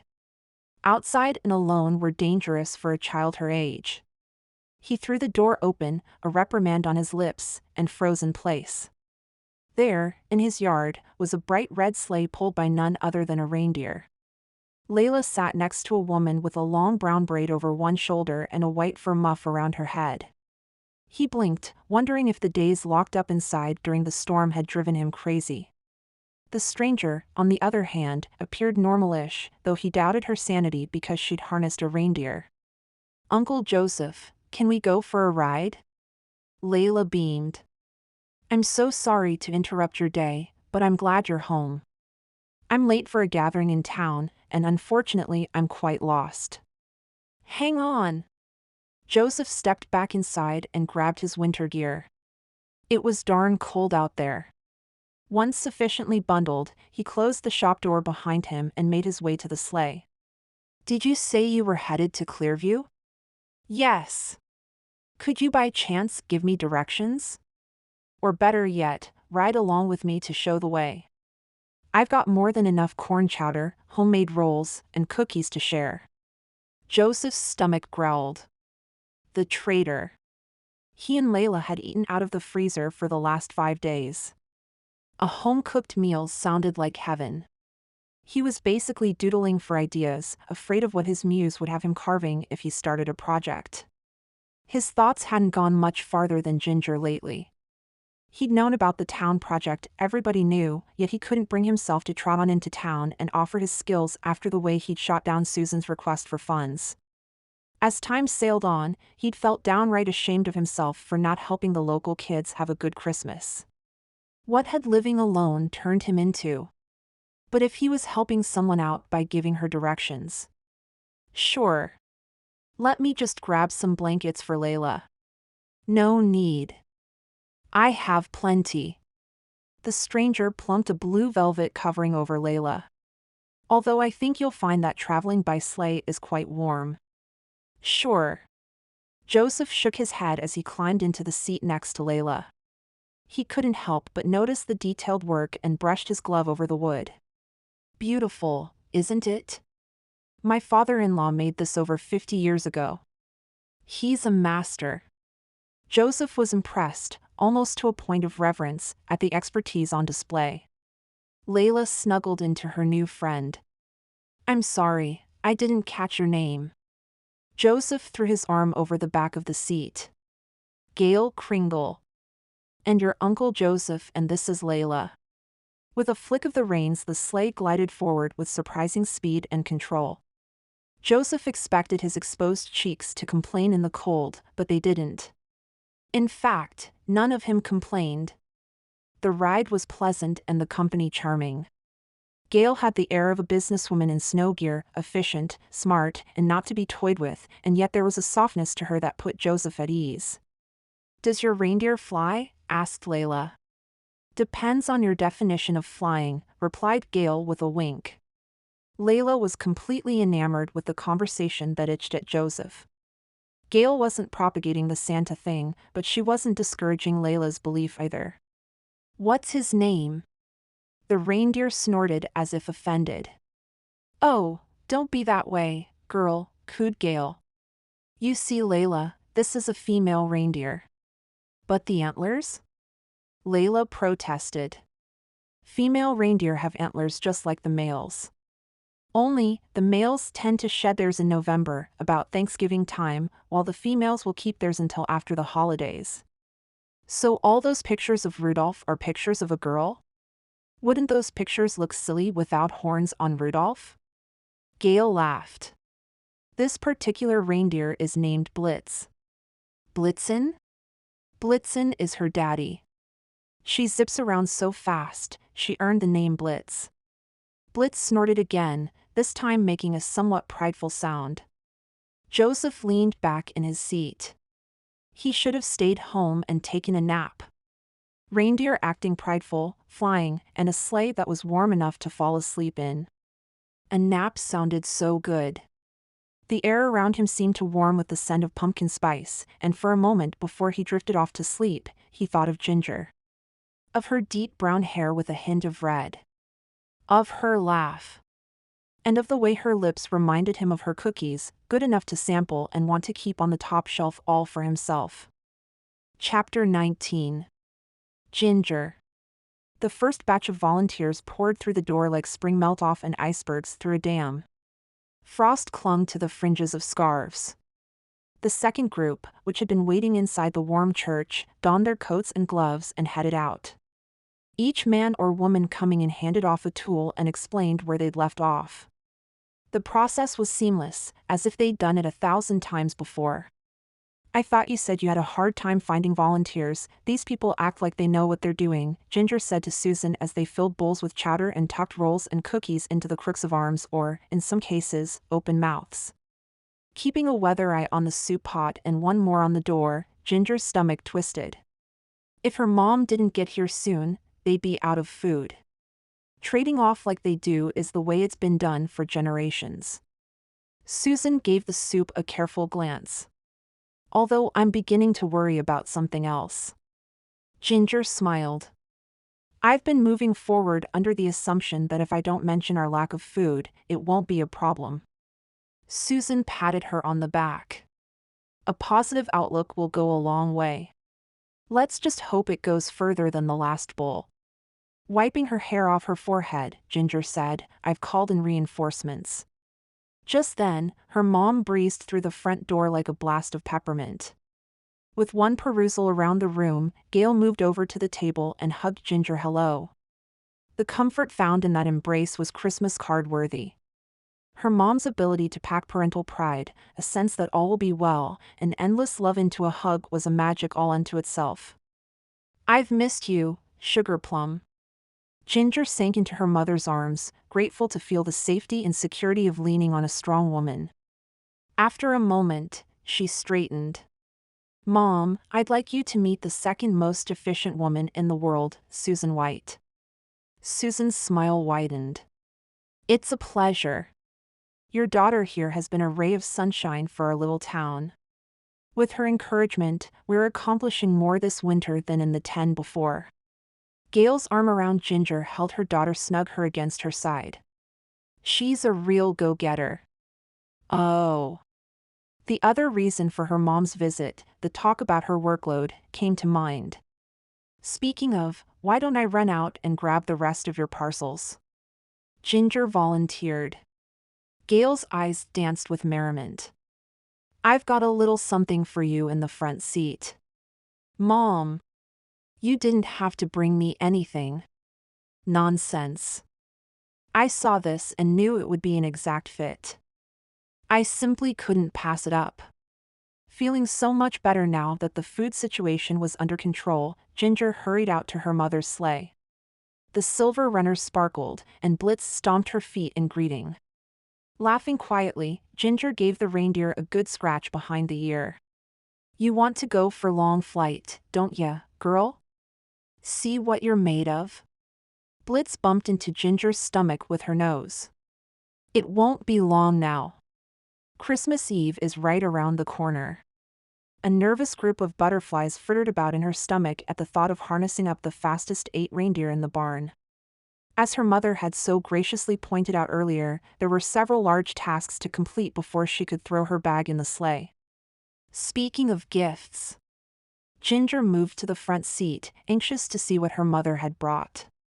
Hey, Santas don't just love to give presents. Her mom appeared at the top of the stairs. With a big smile on her face, she skipped down to join Ginger. Enjoying the anticipation, Ginger pulled the blanket slowly down and found Joseph fast asleep. Joseph? Who looked adorable, all curled up in the corner like a child, his gruff exterior sloughed away by peaceful dreams. Throwing up her arms, Ginger spun on her mom. Mom, I can't marry him, he hates Christmas. She pressed between her eyes. Didn't you get Lux's email? He's an excluder. Startled, Gail sputtered, I wasn't talking about him. She reached across and pulled the blanket the rest of the way down to reveal Layla cuddled against Joseph's side. Gail's stern expression dissolved into an indulgent grandmother's gaze. She's a sweetheart, and I thought you could use some time with a child. Santas thrive on that. Oh. Ginger felt like a first-class idiot. Of course. Mom frowned at Joseph, who continued to slumber. Does he really hate Christmas? Unlike Ginger's father, who had been raised at the North Pole surrounded by elves who cherish everything about the holiday, her mother had been raised in California surrounded by freethinkers, movers, and shakers. Not much surprised her mom, and Ginger was thankful for her level head in this situation as she nodded in the affirmative. I wonder why. Gail tapped her chin. So did Ginger. For Lux's sanity, she'd hoped to put all things Joseph out of her mind. Yet here he was, snoozing away like a child who stayed up late in front of the fireplace on Christmas Eve. She stared at his face, framed by hair that did this little flip thing out from under his hat, and pondered what had happened to turn a kind-hearted man against the happiest day of the year. A wave of tenderness washed over her, and before she knew what she was doing, she reached up to brush his hair off his forehead. Joseph's eyes fluttered open at her touch. His smile was lazy and contented as his eyes met hers, and Ginger wondered what it would be like to wake up to that each morning. Shocked at her train of thought, Ginger jerked her hand back and consequently tore the piece from Joseph's face. The weight he carried when fully conscious crushed down upon him, causing Ginger to ache for the boyish look he had in slumber. Recovering quicker than she did, Joseph shook Layla awake. We're here. Layla threw off the covering and bounded into Ginger's arms. I've missed you. A hearty ho-ho-ho escaped Ginger's lips. Blushing furiously and avoiding Joseph's grimace, Ginger set Layla on the snow and took her hand. I've missed you too. Are you hungry? Yes, very. Wait until you taste my mom's rolls. They are so fluffy you'll think you're eating a cloud. You always ate more rolls than soup. Gail chuckled, clearly enjoying the exchange between Ginger and Layla. Layla, darling, would you carry this basket of cookies for me? Layla hurried to help while Ginger lifted the heavy pot from the back seat. Before she could start up the stairs, Joseph grabbed her arm. She's your mom? Uh-huh. The soup was getting heavy and Ginger eyed the stairs. I should have known, Joseph muttered. What's that supposed to mean? Gail Kringle was the kindest, most thoughtful woman on the planet, and if Joseph said cross word about her, he had another thing coming. Taking the pot from Ginger, Joseph's hands closed over hers. Even through his gloves, she could feel the searing heat of a definite zap. She smells good, like you. Joseph stared at their hands as he spoke, as if he could feel the warmth too and was just as surprised by it as she was. You think I smell good? Like, tasty good? Ginger whispered. Yes. No. A trace of horrified embarrassment colored his eyes deep gray. Ginger kind of liked seeing him flustered. But you think my mom smells tasty? No. I said she smells good. You smell tasty, I mean good. You smell like ginger snaps. And ginger snaps smell nice. You know, when they're baking and stuff. His cheeks burned red. I need to get this inside before it freezes. He squared his jaw. That means you have to let go. Ginger hadn't even noticed she was still holding on, she'd been so caught up in the way his eyes swirled with colors like a freshly shaken snow globe. Heaven knew she felt like a swirling mix of hot and cold. Sorry, she muttered as she stepped back, tucking her hair behind her ear. Joseph shivered. Must be a northern wind blowing through. You need a hat and gloves. He looked at her gloveless hands curiously. Ginger stuffed them into her pockets. Her resistance to cold made it hard to remember such things as gloves. I left them in the church. I'll just hurry on in there and get warmed up. They made it into the building and set the food on the table when another shift change happened. Scooter's crew shed outer layers and hung them over the pews nearest the wood stove. Scooter pressed his cordless drill into Joseph's hands and told him to finish securing the floorboards. Ginger smiled at Joseph's incredulous face. Go on, she encouraged him. If you want food, you'll have to earn your plate, or bowl, as the case may be. Glaring at Scooter, Joseph asked, What about Layla? Ginger tipped her head. I think she'll be well taken care of. Indeed, Gail had Layla set up with an apron and a bag of frosting. They were busy piping red noses on reindeer-shaped sugar cookies and having a grand time. Woman gets lost and ends up at my house, Joseph grumbled his way out of the church, slamming the door behind him with such force that conversation stopped for a moment. Ginger wasn't left alone to ponder her interaction with Joseph. William, the pilot, if she remembered right, sidled up to her. Hello, darlin' Dot. He put his arm around her waist in an ownership kind of way. His eyes were glassy, and his breath smelled like rum balls. Hello. Ginger tried to create some space between them, but William wasn't letting go. Leaning as far away as she could, she folded her arms. Now that the storms are over, I thought we could take that ride. He wiggled his black and bushy eyebrows. Standing this close, Ginger could see the stubble that extended right up to his hairline and between his brows. The guy waxed or shaved his eyebrows. Like, a lot. She appreciated his effort. Did he really shave his forehead? And if so, how many times a week? Ginger, he asked, bringing her back from her musings. Sorry, a flight. Yeah, I have a flight out on Christmas Eve. She stumbled through her answer. No, I meant. Ginger was tugged out of William's embrace and into Steve's. He spun her off to the side, away from William, and released her. Flying is boring. Steve laughed as she righted herself. Ginger stared at him, wondering where he'd come from and how she'd ended up with two bull moose. I beg to differ, said William.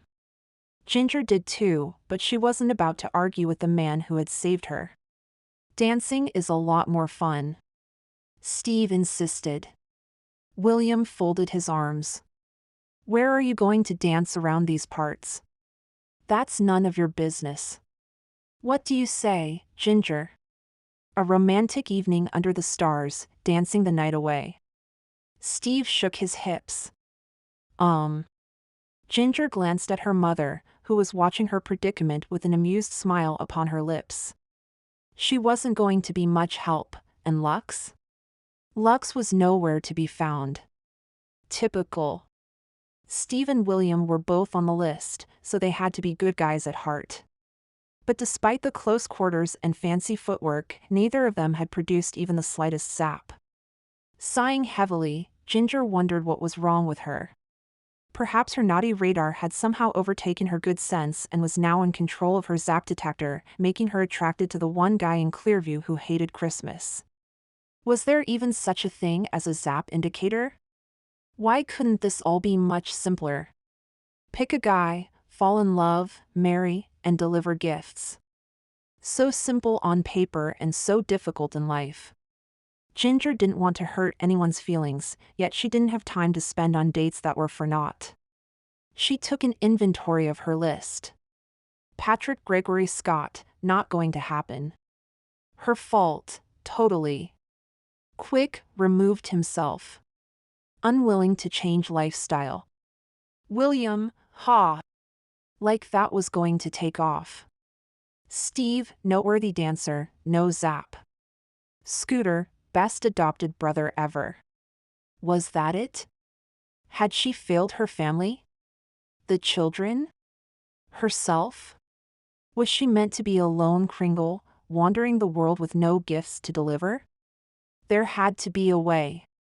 Maybe it's time to go off list. Gail! Susan hustled through the door, her eyes wide with urgency. We need your sled. Joseph's been hurt.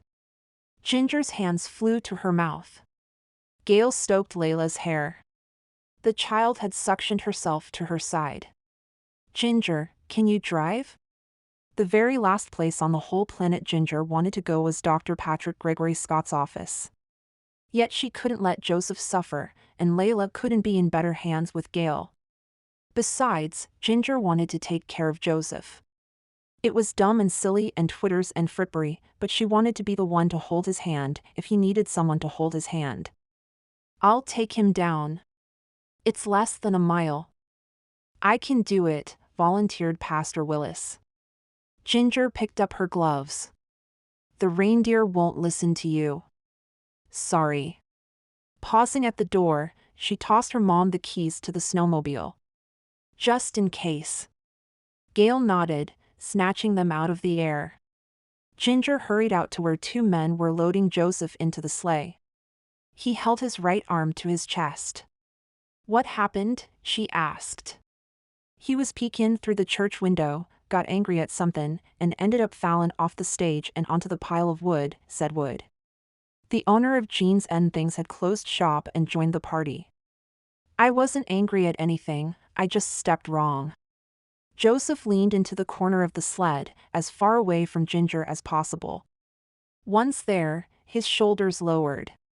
The enchanted sled kept the cold at bay and made it so he didn't have to brace himself against the wind. He looked around in awe, no doubt wondering what was going on.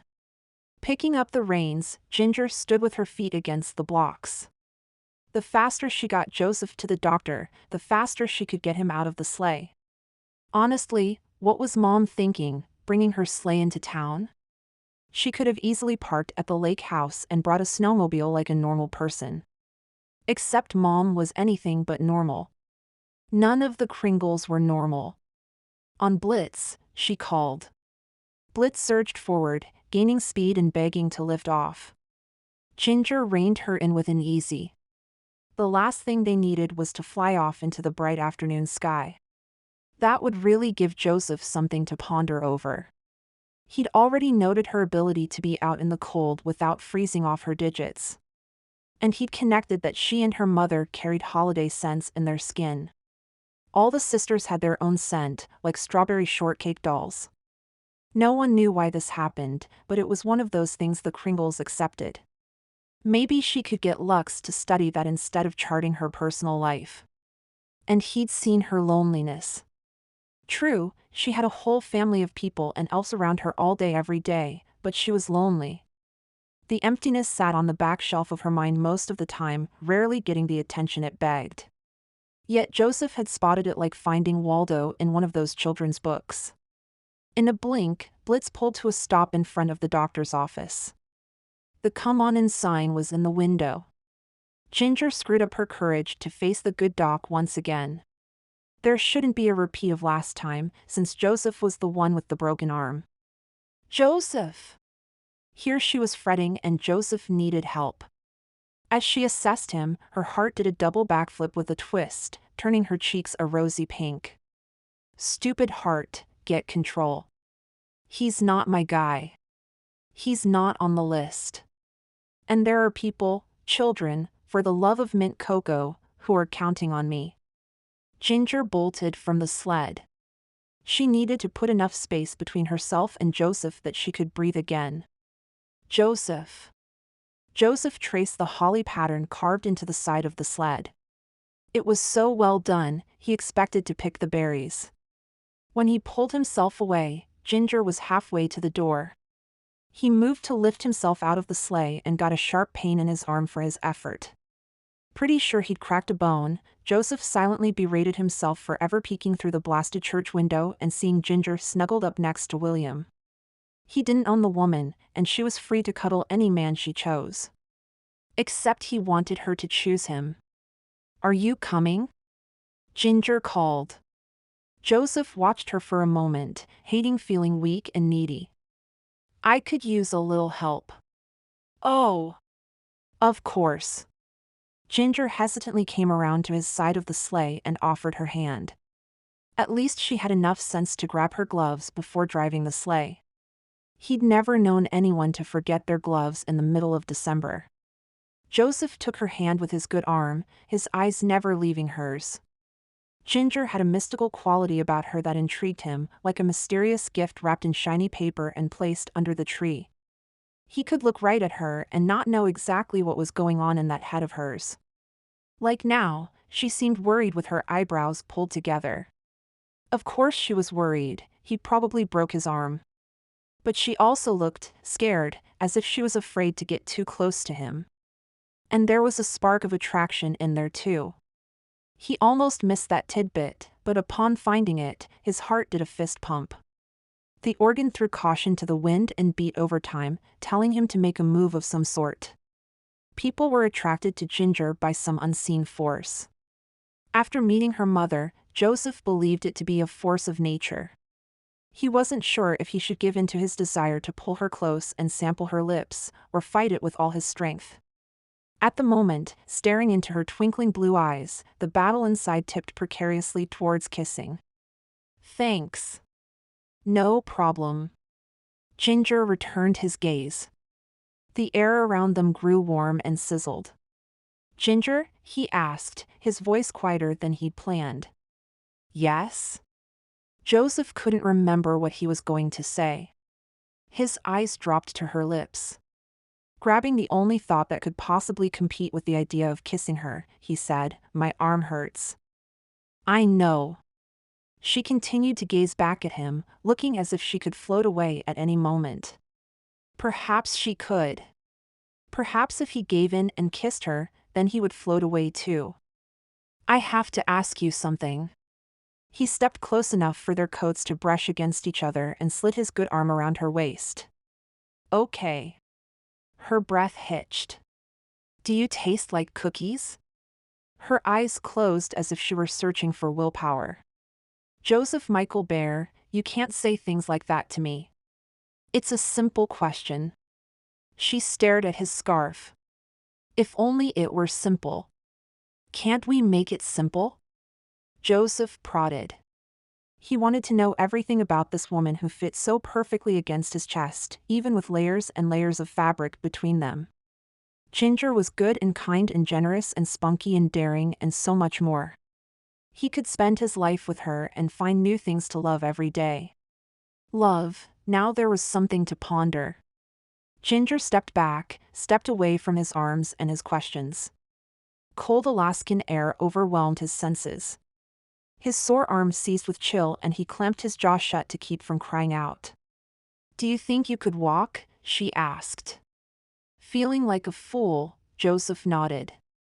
He reached for her elbow and held on, the cold abating immediately just as he suspected it would. Ginger bit her lip, staring at where he clasped her arm.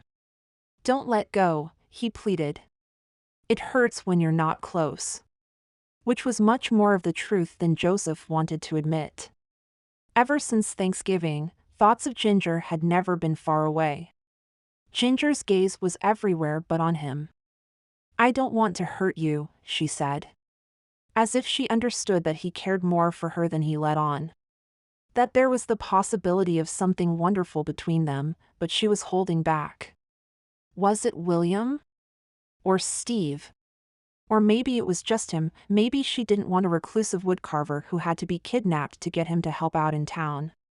Maybe Joseph didn't want to be that guy anymore. He had Layla to think of, and her exuberance was breaking down his resistance. If Ginger joined the fray, he could become someone new, someone better. The front door to the clinic opened and Janie waved. "Come on out of the cold, you two." Joseph moved forward carefully, working to avoid a slip. The last thing he needed right now was to fall, on the ice or in love.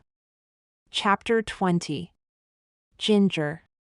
Ginger bundled Joseph into the sleigh just as her mom and Lux pulled up on their snowmobiles. Layla hopped off to give Joseph a hug. She was careful not to bump his injured arm. His fall had cost him a hairline fracture and an awkward fiberglass cast. The two bears talked in hushed tones as he assured his niece that he felt much better. "We're all done up at the church," Gail told Ginger. "Joseph, looks like you'll be needing a little help tonight." "I'm sure we'll be fine." Joseph was anything but fine. His eyes were heavy with pain and exhaustion. He barely shuffled through the snow, holding onto Ginger's hand as if it were a lifeline. After his comment about it hurting to be apart from her, Ginger was all too twitterpated over his touch. His mouth said he didn't need them around, but his eyes told another story. Ginger wasn't about to let him push her away when she could help, and she was grateful to have her mom there to back her up. If her mom could talk an elf into taking a day off, she could talk Joseph into letting 3 Kringle women invade his home. Nonsense. Gail repositioned Layla's goggles on her face. "Lux and I will go on ahead and get the fires going." "Layla, wanna ride with me or Ginger?" Layla smiled at her uncle. "Can I ride with Gail?" Joseph nodded and gave her a little shove towards the perky woman. Maybe he was too tired to fight. Or maybe Layla's hopeful expression won him over. Or maybe, and this was a huge maybe, he wanted to be alone with Ginger as much as she wanted time with him. She decided to use this time to prep him for his first meeting with the Kringles. Once the machines pulled away and the sound of their engines faded, Ginger checked Joseph's blankets once again. "I have to warn you about my mother." "I'm not worried." Joseph traced the holly pattern on the sleigh. "I've seen this somewhere before, but I can't remember where." He frowned. That particular design was one of her grandfather's patented images. He kept that particular holly close to home. "Must be the drugs." Ginger shrugged as she made her way around the sleigh. "Yes, because ibuprofen really messes with a guy's ability to think." "You don't know, it could." This time, Ginger sat on the bench seat and took up the reins.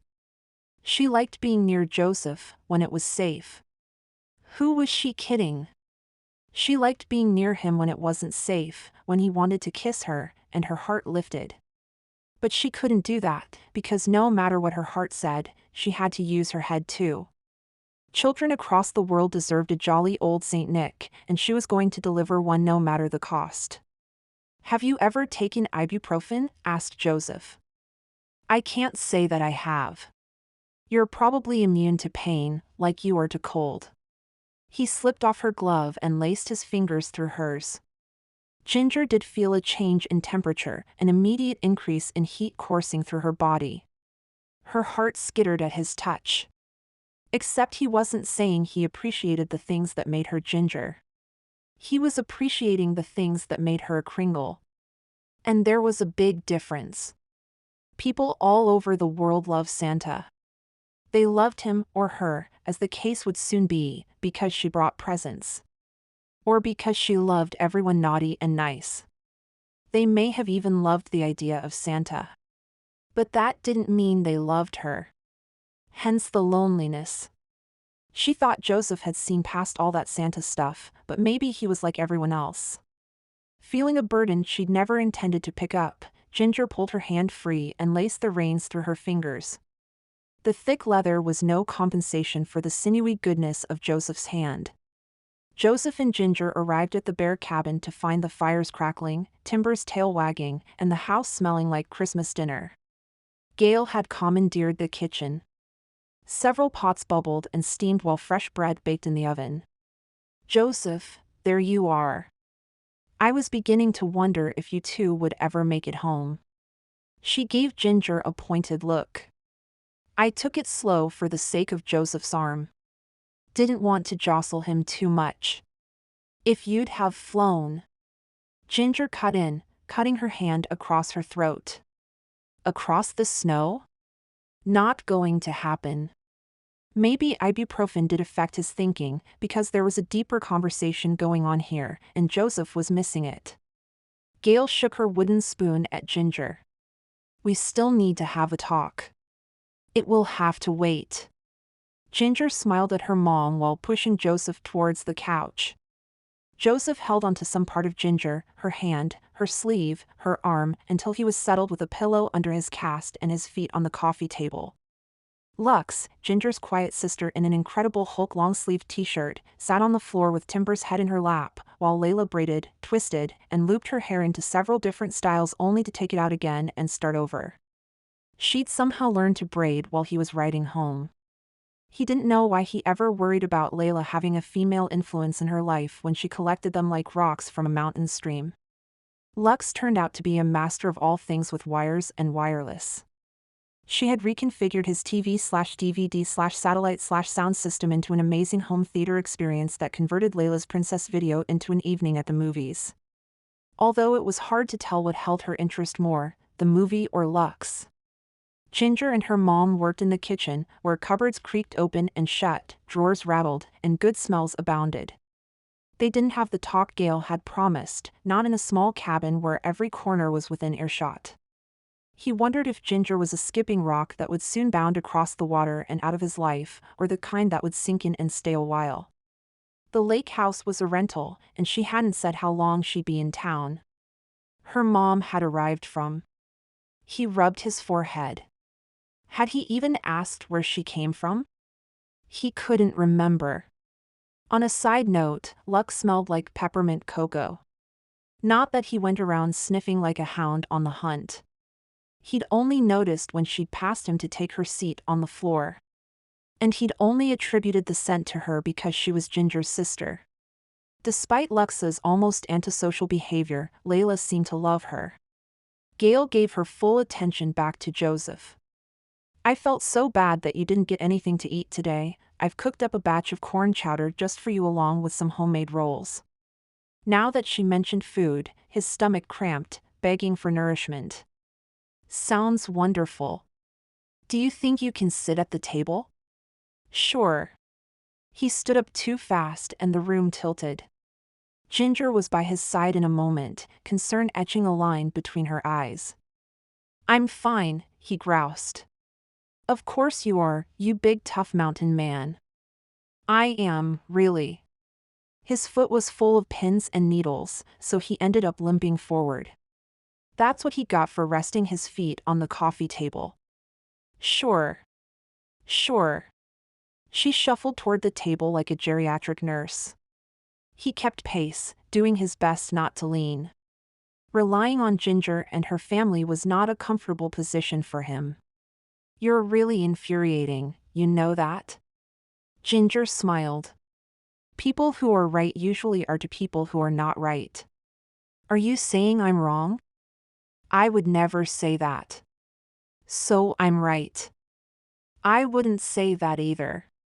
Her hair brushed against his cheek as she helped him into a chair. It was soft and silky and just stunning. Like the holly leaves on the sled, he couldn't help but reach out and touch it. Ginger paused, a soft smile on her lips. Infuriating, he whispered. I'd be insulted, but that would be like admitting you are right, she replied. We can't have that, now, can we? He smiled. Most definitely not. Ginger retrieved a large bowl of chowder, 2 heavily buttered rolls, and a tall glass of milk. Placing the meal before him, she made eye contact for one sizzling moment before returning to the sink to wash dishes. Joseph dug in with gusto, anxious to fill his empty stomach. He'd hoped to get a few minutes with Ginger, or at least one exceptional moment, but by the time his food was gone, so was his ability to keep his eyes open. I don't mean to be a poor host, but I think I'd better lay down. Of course you should. I've changed the sheets on your bed and added a new comforter. Gale got him out of the chair and walked him down the hall. He was grateful it was her, because he'd be tempted to ask Ginger to join him for a nap. Not that he had energy to do much more than sleep, but waking up with her near wouldn't be all that bad.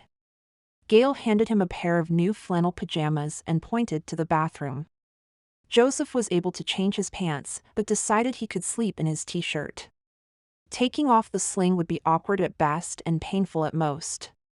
When he came out, Gale had pulled the covers back and fluffed his pillow. He stumbled over and climbed in, too tired to put up a fuss. I can't remember the last time I was tucked into bed.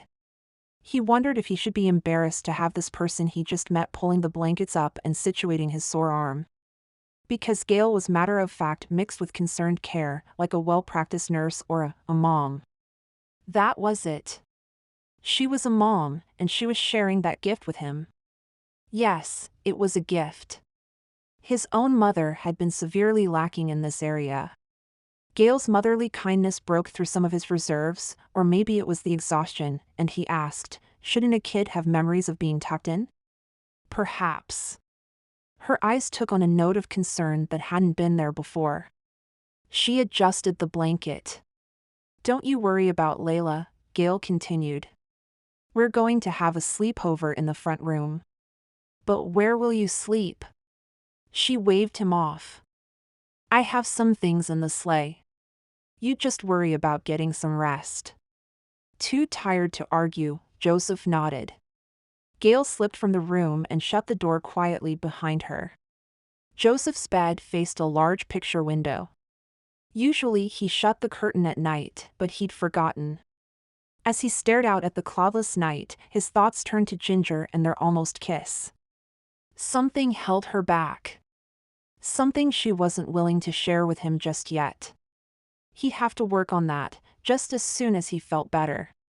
Right as his eyes drifted shut, he heard the jingle of bells, and a shadow the shape of a reindeer and sleigh flew across his bed in the moonlight. Good night, Ginger, he muttered. Long after Lux had flown home to check on her computers and equations and tracking devices, Ginger didn't even want to know what the tracking devices were for, and Layla fell asleep in a giant beanbag in the middle of the front room. Ginger stared into the fire. That's a heavy frown for Santa to wear. Gail handed her a cup of almond-flavored hot chocolate, her favorite. Sitting next to her on the couch and tucking her feet up, Gail took a sip of her own drink. What's going on, Sugar Plum? Wrapped in the stillness of the night, the hour of confession had come. Mom, I'm not sure I'm cut out to be Santa. With the words came a flood of tears. She leaned her head against her mom's shoulder and let them fall. Why do you think that? Because I've made such a mess of things. You think so? I know so. Today was supposed to be about building the backdrop and I messed up the food, big time. And Joseph got hurt. And that was just today. Last week I mangled my attempt to flirt with Patrick Gregory Scott and transformed a potential suitor into my best friend. Let's not even discuss the fact that I should be knee-deep into a happy ever-after romance, and the only guy I can find with sap hates Christmas. She swiped her runny nose. I mean, look at this place, not a decoration in sight. I'm letting everyone down. Zap? Ginger rolled her eyes. That's what you got from my tirade? She sniffed again. Your priorities are seriously messed up. Ginger chuckled to show she was kidding. Her mom raised an eyebrow. Fine. Zap is that thing that goes through you when you're attracted to a guy. The swirly-twirly happiness, you know? Please tell me you know. Gail grinned. I know plenty about Zap. Ginger held up both hands. I don't need to know what you know. Gail laughed. What I know, dear girl, is that Zap has the power to completely change your direction in life. Lux said that before she met Santa, Gail had been a women's rights activist, confident in the spotlight, crying out for change. Ginger swirled her finger around the edge of her cup. I've wondered about your decision to get married and step away from all those things you're so passionate about. Honey, the focus of my work hasn't changed, just the way I go about it. I could have screamed at police officers, marched in front of major corporations, and been arrested for chaining myself to the front of buildings where women made less money than men, and I doubt I would have had the impact on the world that raising 5 strong and independent women has and will continue to have. Consider what you're doing. You're the first female Santa. You will manage the largest toy production company in the world and the Kringle Family Trust, which funds over a dozen charities, including one that provides education and job training to low-income women and one that helps women in Africa learn how to protect themselves and their children against AIDS. Not to mention the food, shelter, and clothing provided to refugees of war-torn countries. How is that not making a difference in the world? This is a big, huge world, Mom. And I'm just me. I feel so small and incapable. That's not true. You are one of the biggest givers I know. You're going to do tremendous things as Santa. Yeah. Santa. Gail leaned away, the tenderness in her eyes replaced by determination. Sugarplum, you need to stop hiding your Kringle. I don't hide my Kringle. You do. You did it in college, and you're doing it here. When I met your father, he swept me off my feet with a burst of warm southern wind. He even flew me halfway around the world for our first date. He was just trying to impress you because you told him to buzz off. There was that. Gail grinned. But I liked that he was always himself. It took me some time to get used to his Kringleness, true, but he never pretended to be anything but what he was, and he was Santa. Ginger sighed. But how will I know if, she bit her lip. Someone loves me for me and not for Santa? Being Santa is only a part of who you are, but it is a part of you that you can't deny. You have to embrace it, because any man who asks you to hide a part of yourself isn't a man worth having. Ginger nodded. Since that first brush of their fingertips, Ginger had known there was something wonderful between her and Joseph. She denied it for long enough. Tracing the snowflake in her wrist, Ginger knew she'd been denying her calling to Santa as well. Sure, she'd put in a half-hearted effort to meet and or date the guys on Ginger's list, but she hadn't really thrown herself into the whole project, because she feared Christmas magic had made a mistake, and at some point this would all be taken away. Pulling her arm to her chest, she felt a fierce desire to claim and protect her right to be Santa. No more provided lists. No more hiding her Kringleness. She waved her hand in the air. This place needs some serious Christmas cheer. She sat up. The whole town needs Christmas cheer.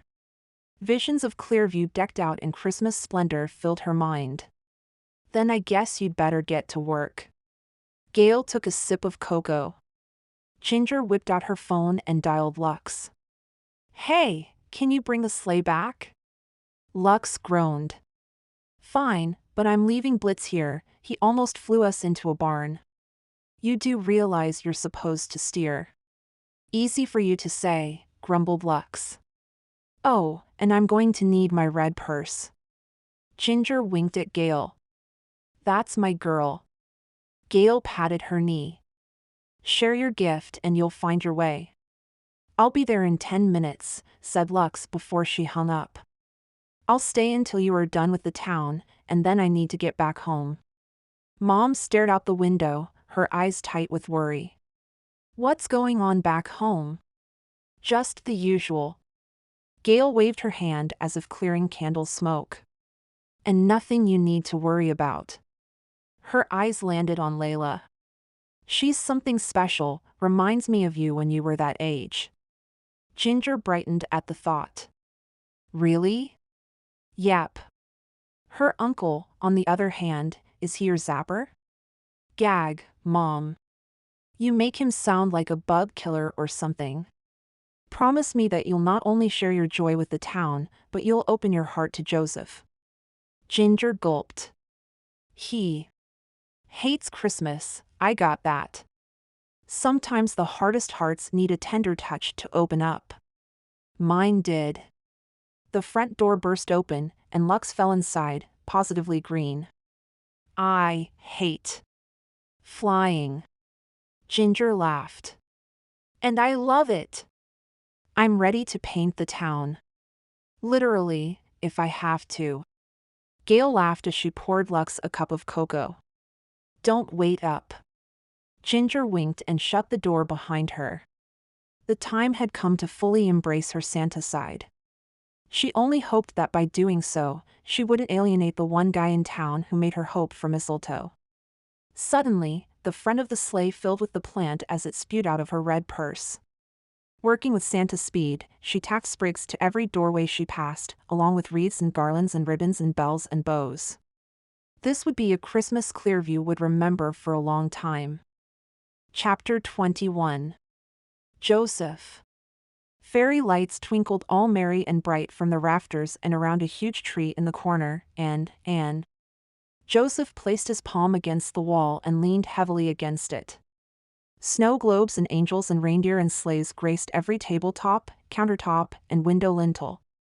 A nativity set adorned his fireplace mantel. Good grief, there was mistletoe above the door. What happened? He wished for his phone so he could check the date, wondering if he'd slept for a week. Layla reclined on a huge beanbag chair near the tree. A new beanbag chair. Timber lay at her feet.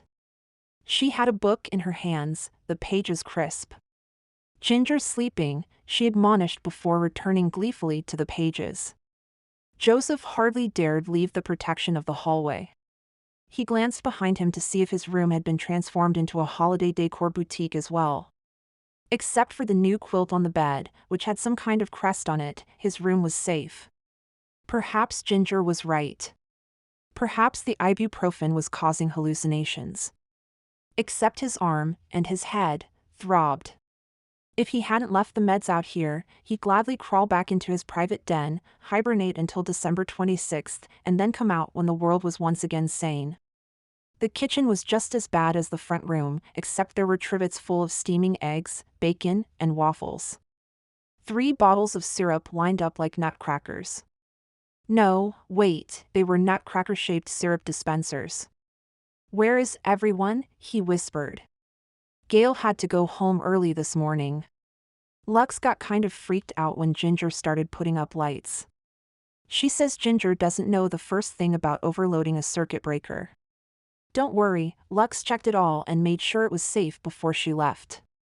Safe for who? Layla ignored his grumbling and turned a page. Joseph frothed. He let his guard down for one night and little Miss Merry Christmas takes over his house. Perhaps he hadn't been clear about the rules in his house, but that was about to change. It was time to lay down the law. Tuning out the thrumming in his arm, he marched to the couch, intent on giving Ginger a rude awakening.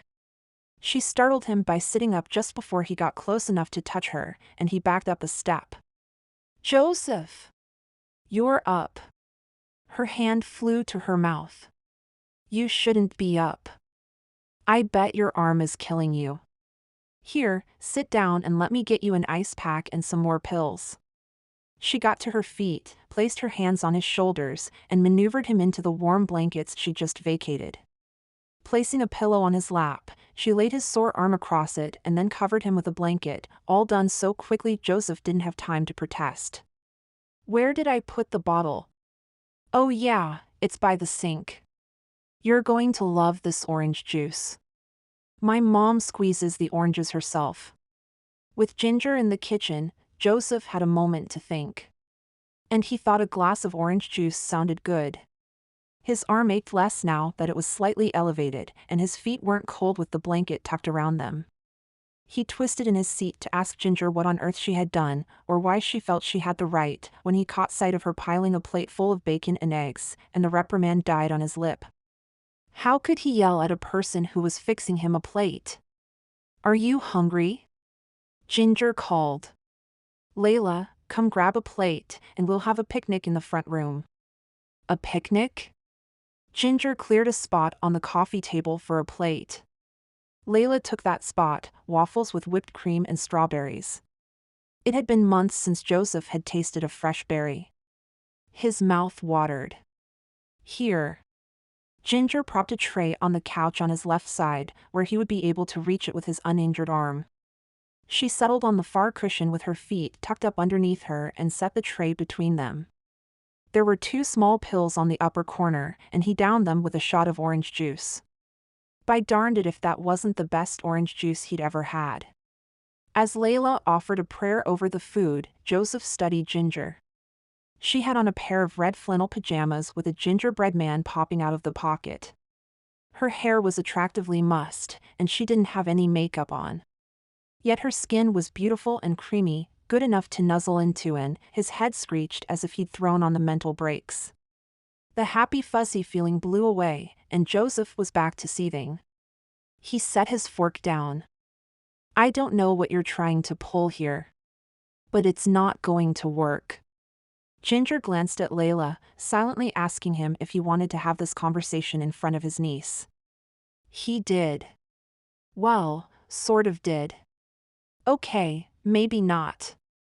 Layla, you should go shower so your hair has time to dry before we head out to the shop. But your arm? How will you work? Her eyebrows crunched together in concern. The doctor said I could take off the sling today. He fumbled with the strap and was finally able to get a strong enough hold that he could separate the Velcro strip. His elbow protested at straightening out after a night of immobility, and his bicep cramped. I'll figure something out, he assured his niece. Don't worry about me, okay? Okay. Layla took her dish to the sink, rinsed it off, and placed it in the dishwasher before she made her way to the bathroom. He knew from experience that telling a kid not to worry was about as good as dumping matches on a fire to put it out. Ginger ate as if she hadn't eaten in a week. Of course she was hungry. She'd probably burned enough calories to eat a pig, turning his place into a Christmas village. She couldn't have slept much, and yet her eyes were bright. What is your thing? Incense? Chanting? Hypnotism? Her fork stopped halfway to her mouth. I'm not sure what you mean. It has to be hypnotism. That's how you keep the cold at bay and get people to do what you want and make them dream of sleighs and reindeer. Ginger blinked several times. Are you sure ibuprofen doesn't mess with your brain?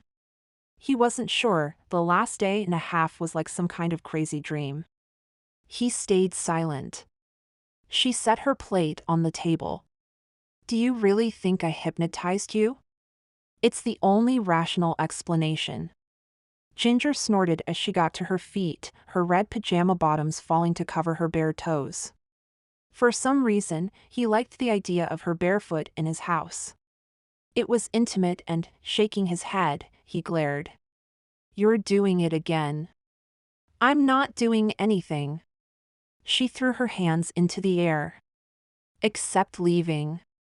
She marched to the door, and then stopped and whirled around.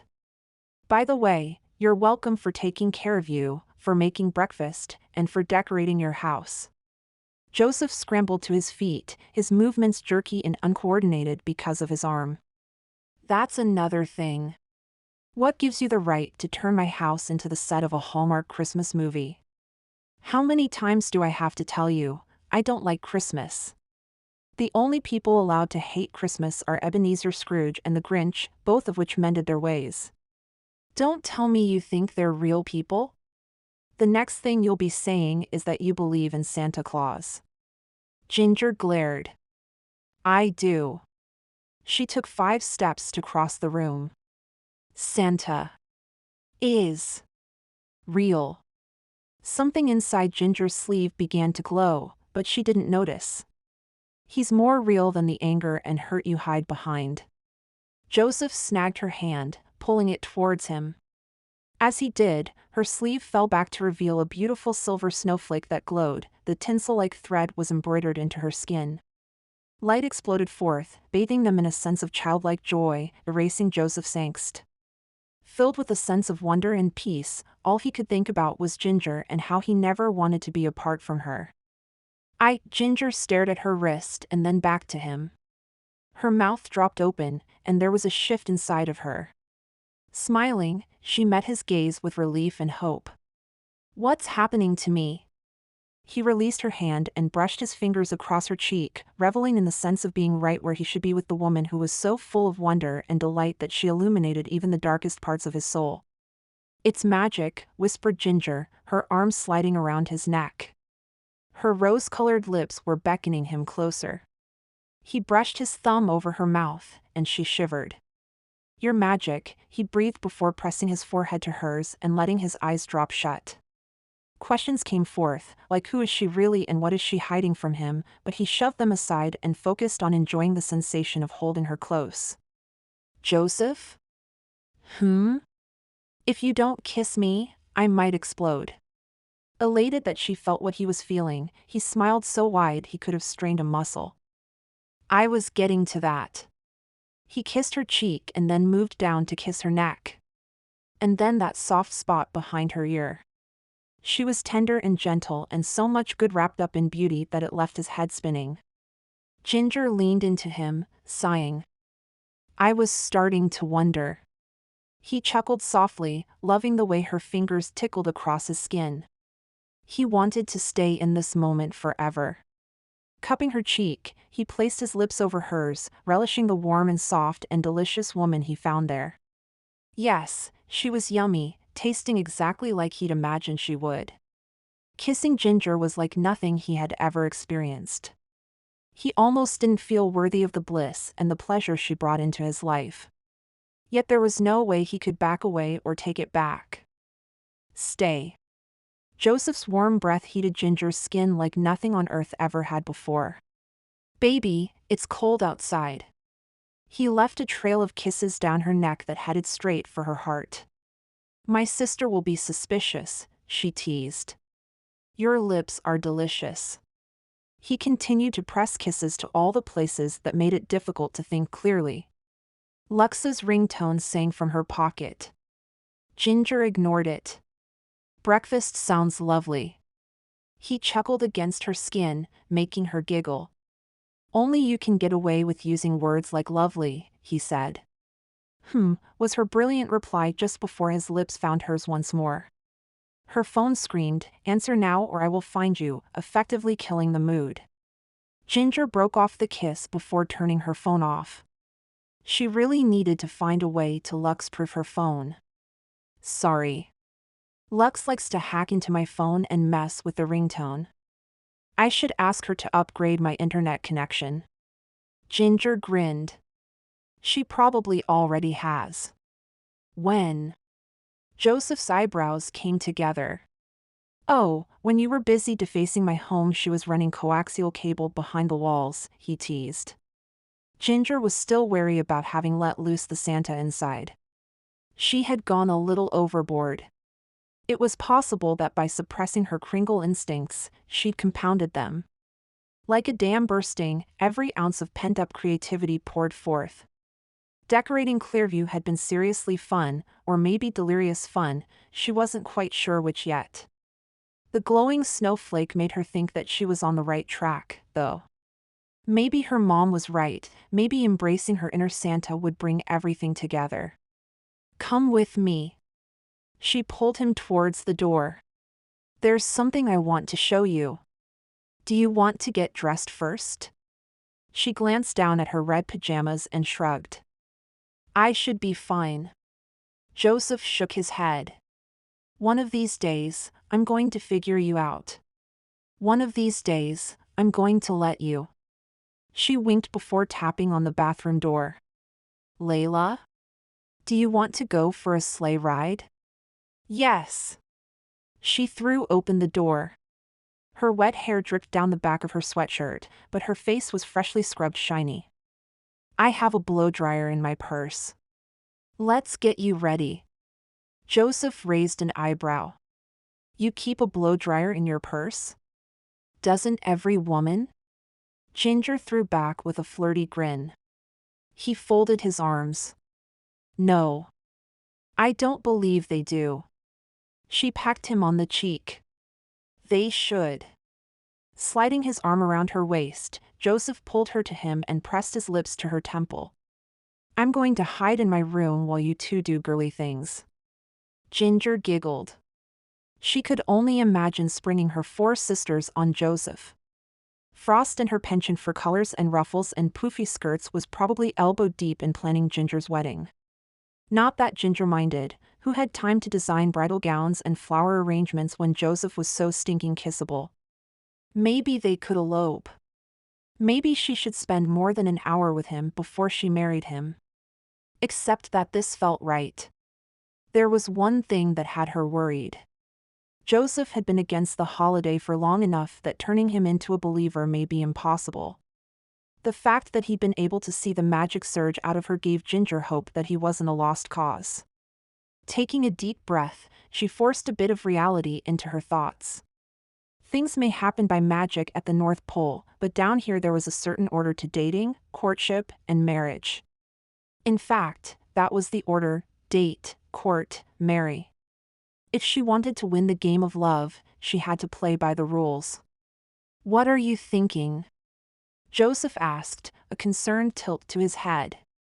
Layla appeared in her doorway, brush and bow in hand. "I haven't used this one yet." "Oh, that will look clever with your shirt." Ginger avoided answering Joseph's question by focusing on Layla. Joseph put his hands up. "I'm out. Knock when you're ready." Ginger was sad to see him go, but she didn't mind watching him leave. Flannel pajama bottoms were a wonderful invention. She'd make him 6 more pairs for Christmas. Her purse produced a plethora of styling products, a blow-dryer, and a flat iron. The latter Ginger allowed Layla to use only with supervision. Sharing the mirror, Ginger styled her hair and produced a new, oversized green sweater to go with the skinny jeans she had on yesterday. While she felt ready to be her Kringle-wise self in front of Joseph and Layla, riding into Clearview in her pajamas may not be the best idea. "That's really pretty." Layla fingered the soft threads. "I'm glad you like it, because I got one for you too." She pulled out an identical sweater in light blue. Layla's face lit up. "I love it. Thank you." She hugged Ginger tight. "It even matches my bow. And your eyes, Sugar Plum. You have such beautiful eyes." Ginger cupped Layla's face and kissed her forehead. "Are you going to marry Uncle Joseph?" What? Ginger stumbled. It was one thing to hypothesize about marrying Joseph, it was quite another to discuss it with his niece. There wasn't another man in Clearview that Ginger wanted to marry. From the moment she'd met him, some part of her knew Joseph was the guy for her. The feeling came from inside, like a compass pointing toward home. Layla's heart held such hope that it beamed right through her smile, almost as if it were her Christmas wish to be part of a family. But she didn't want to be with Joseph just to have a Mr. Claus or even to provide a family for Layla. She wanted more for them than a job title and a yearly sleigh ride. She wanted love. True love. Which was bigger than any wish she'd ever had. While she was sure she was falling for Joseph, she wasn't at all sure he was falling for her. "I saw you kiss him." Layla hugged the sweater to her chest. Ginger certainly hoped that things would work out that way, but she couldn't assume without knowing how Joseph felt about becoming a fixture in her kind of nutty family. See, it wasn't just about marrying Ginger. And it wasn't just becoming a Christmas icon. Marrying her meant moving to the North Pole and living with the whole Kringle clan. Joseph was a loner. He moved to one of the most remote towns in the world and then moved 2 miles out of town by snowmobile. All set? Joseph's hand was on her shoulder. He looked excessively fine in a pair of worn jeans and a navy blue Henley. Ginger smiled. "Love can conquer all, right?" "Just about." Layla ambled slowly to her room to change. "Hurry, Ginger says she has a surprise." Joseph winked. While Layla was changing, Ginger and Joseph put away the leftover breakfast food, sneaking bites of this and that to hold them over until lunch and stealing kisses. Nothing as deep and lingering as those first ones, more like happy little "I'm so happy you're here" pecks and "I can't get enough of you" kisses. Ginger twirled a kitchen towel around her hand. The longer Ginger thought about the reality of what she was asking from him, the more cowardly she became. His reaction to what she'd done to the town would say a lot about how well he'd be able to handle life at the North Pole. "I hope you like the surprise." Joseph smiled. "As long as you didn't decorate my shop, we'll be fine." Ginger's laugh was as wooden as the floor beneath her feet. "His shop?" "No." "Everything else in town?" "Yep." Layla came out, cheery in her new sweater, and soon they were all situated in the sleigh. "Is this your preferred mode of travel?" Joseph asked.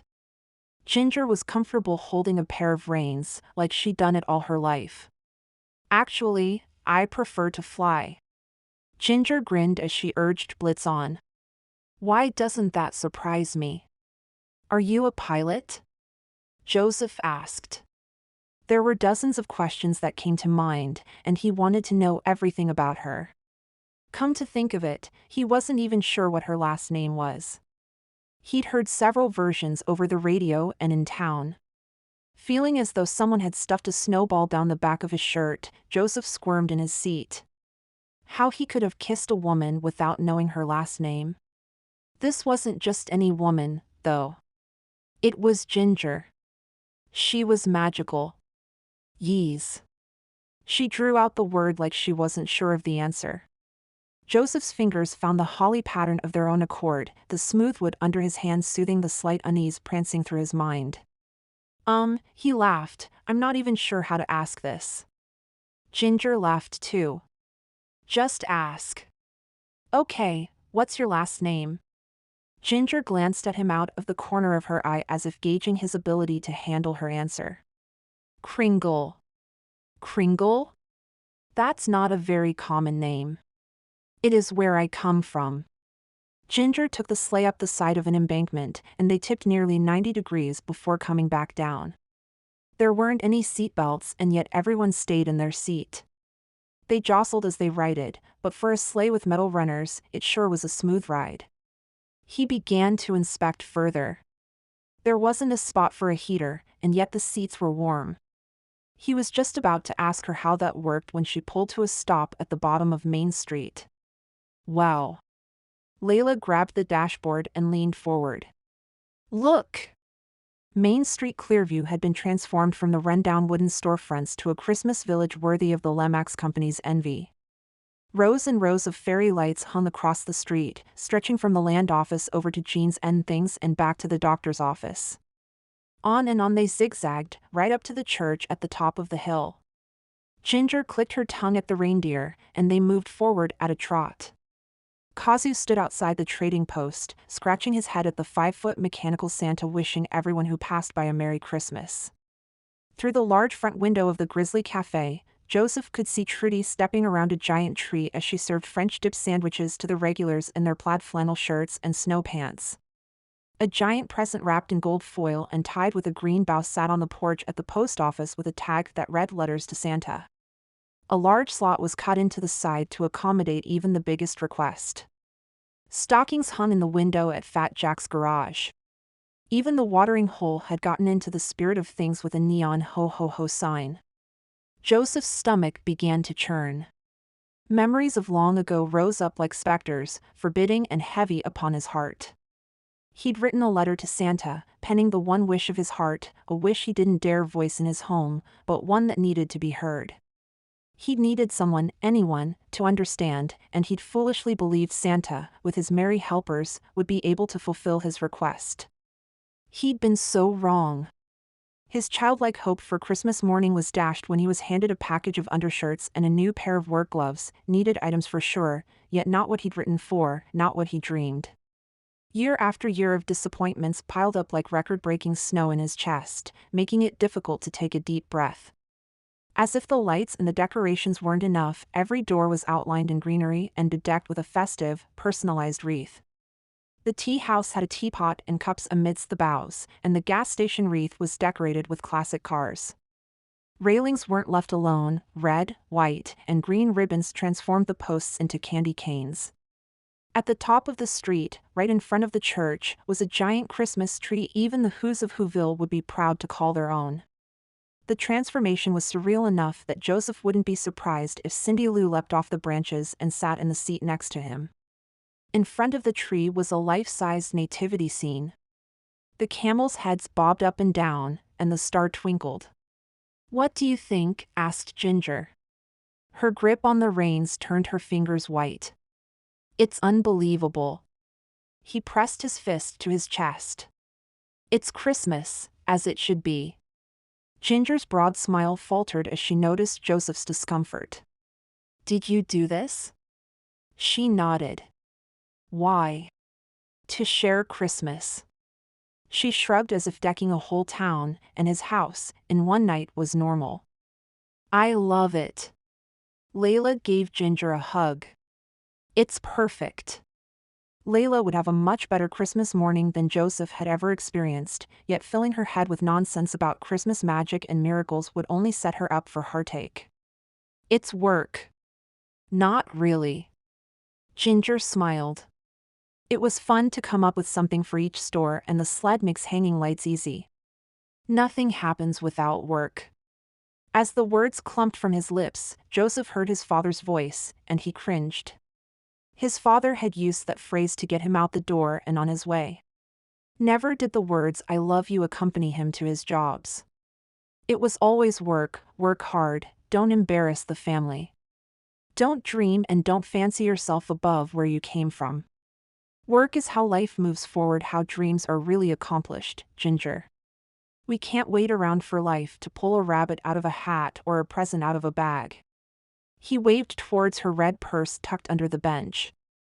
I didn't say. My cabin wasn't under a Christmas tree, I built it with sweat and hard labor. Same as my business. I know that, Spinning out of his seat and onto his feet, Joseph reached for Layla's hand. Thank you for the ride, Ginger. We'll find our own way home. Joseph, please don't shut out Christmas, Ginger pleaded, though her eyes begged him not to shut her out. It's too much, there's too much here. He pointed to his chest. Layla's shoulders dropped. But why don't you run to the tea shop and order us a hot chocolate? He gave her a gentle shove in that direction. Bye, Ginger. She waved as if she knew this would be her last visit with Ginger. Ginger waved back, a pretend smile on her face. When Layla was out of earshot, she dropped the reins and crossed the sled. Joseph. I can't, Ginger. The words were heavy in his throat, closing it off.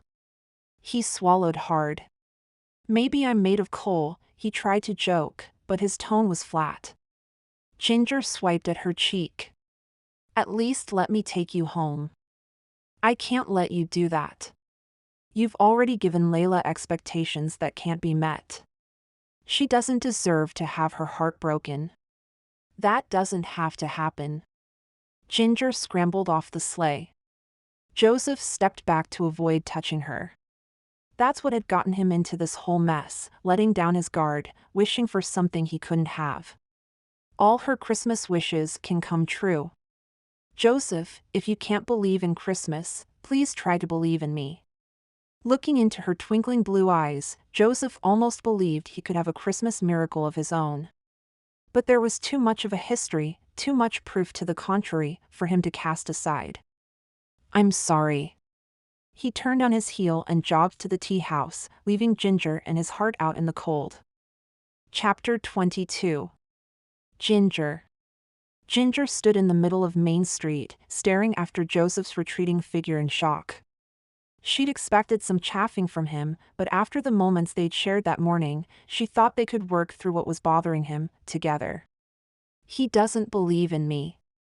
Hot tears graced her cheeks. She hadn't asked him to believe in Santa, or that reindeer could fly, or that elves loved making toys. She'd asked him to believe in her, and he'd refused.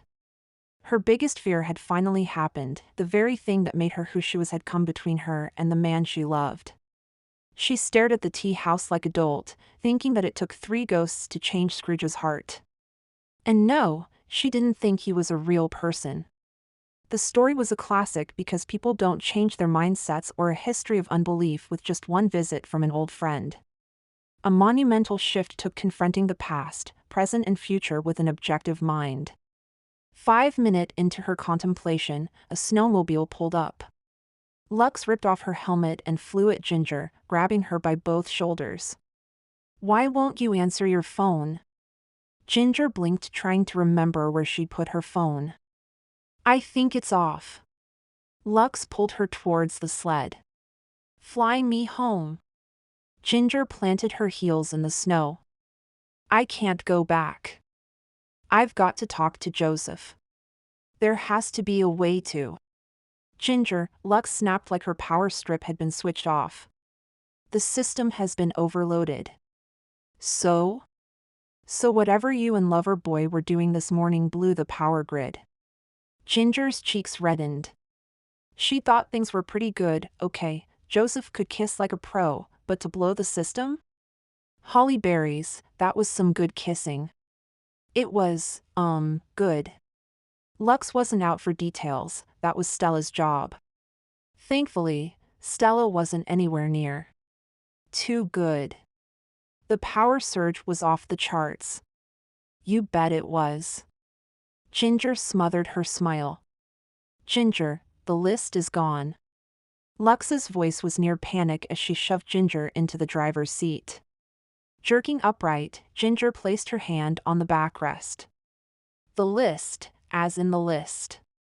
When letters came in, they were logged into the program and attached to names on the list. The orders moved through production and were packed according to the list. If they didn't have the list, they didn't have Christmas. The power surge fried the main circuit.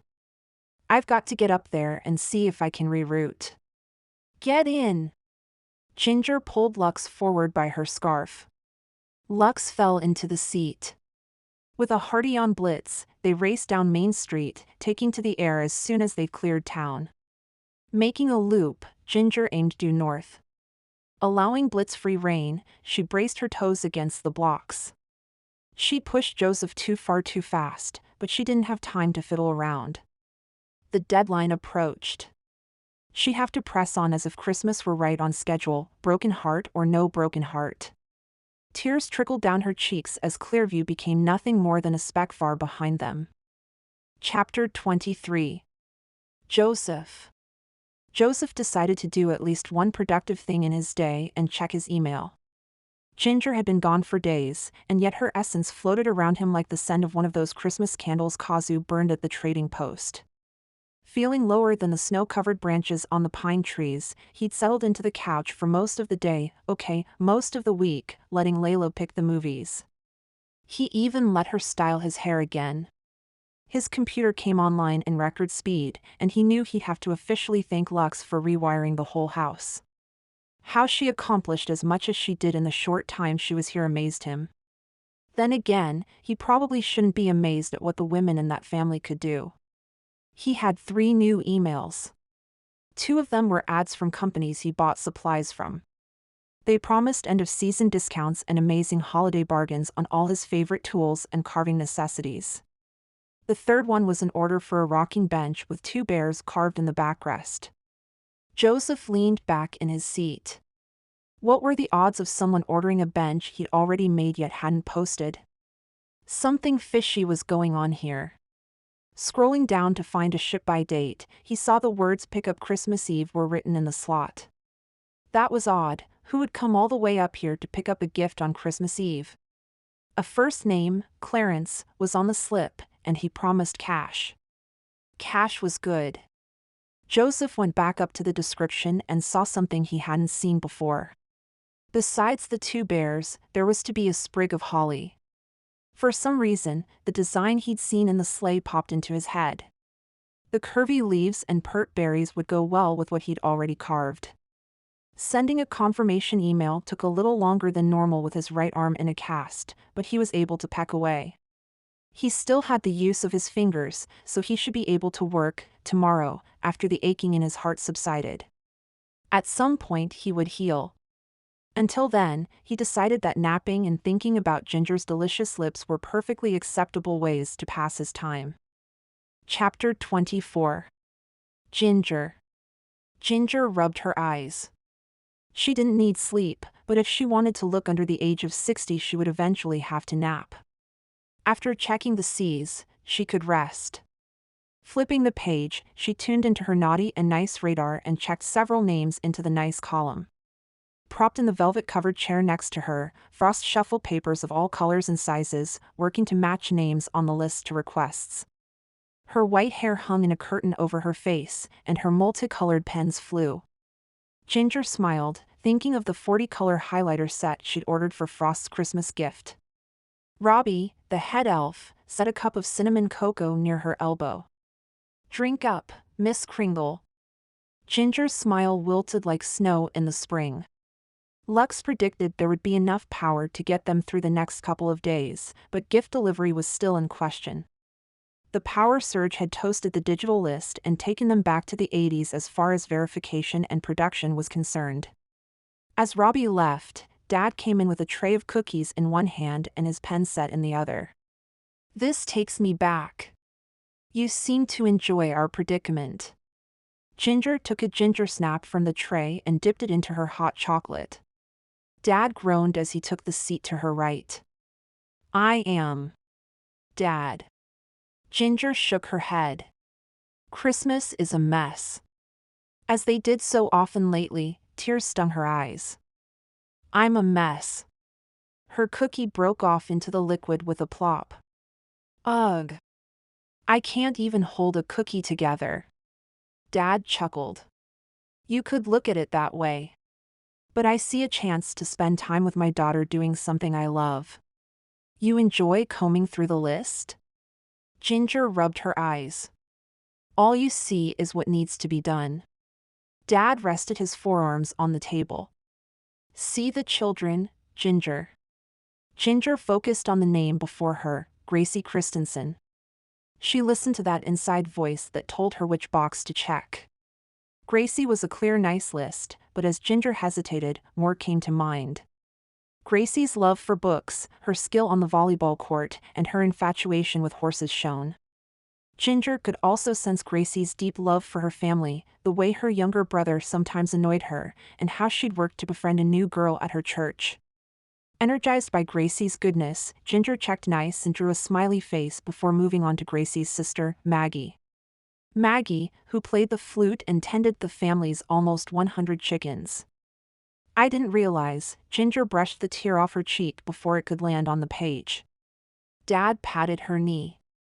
"It's all about the children." Ginger nodded. She'd been so caught up in herself, in finding love and getting married, that she'd forgotten the purpose of it all. In a way, Joseph was right. Wouldn't he love to hear her say that? Nothing happens without work.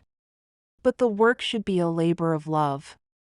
If only she had had the chance to show him. "Thanks, Dad."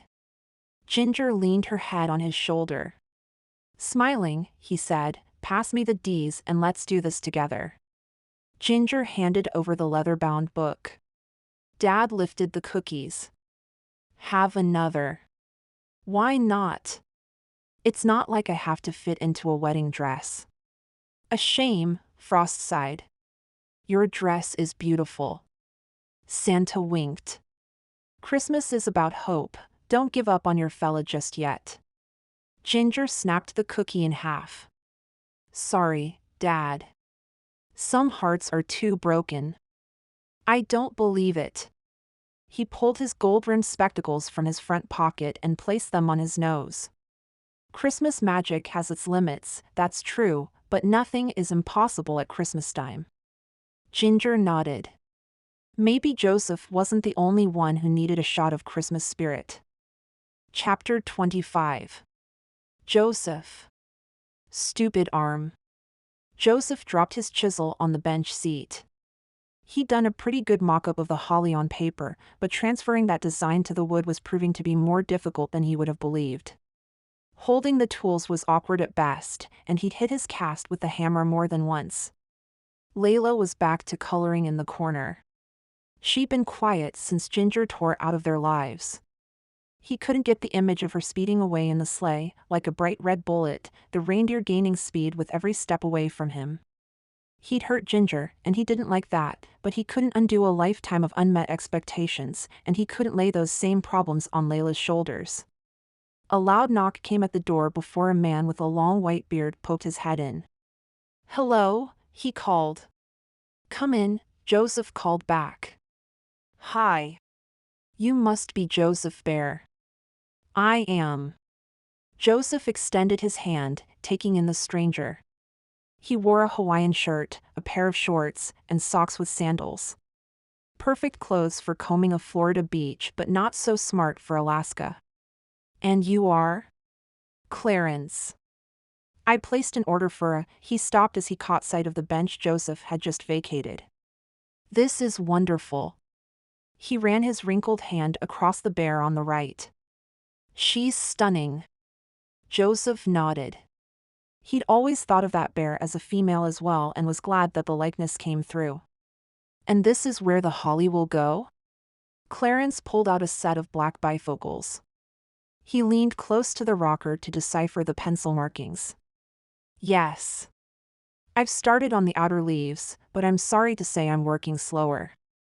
He held up his cast. I should have it done by the pickup date, though, don't worry. Clarence picked up the chisel. This is a good tool, but I wonder if it's the right one. Joseph bristled. And what other tool should I use? Smiling, Clarence pulled a pocket knife out of his back pocket. Joseph stared at the handle. Did you bring that, or is that mine? He patted his pocket and felt the outline of his knife. The two were identical. Never mind. Layla chose that moment to approach. Hi, she said, and then ducked her head. Hello, darling. Are you ready for Christmas? Clarence contemplated Layla even while his hands worked the knife into the wood. I guess. You guess? Have you written your letter to Santa? Yes. Have you decorated your tree? Yes. Have you been a good girl this year? She nodded, causing a tear to fall to her shirt. Clarence stopped his work and gathered Layla close. What is it, sugar? Sniffing, Layla worked to compose herself. I asked Santa for something, and I don't think it wasn't something you can buy. Stroking his beard, Clarence leaned back. Well now, let's think about this. Santa doesn't buy presents, the elves make them. And elves are adept at making special orders. Joseph sucked in a breath. Layla's tears had affected him more than breaking his arm had. They were the kind of tears that a child cries when they're alone in bed, silent and hot and fast. How had he messed things up for her in such a short time? Everything he'd done to protect her from the heartache he'd known as a kid.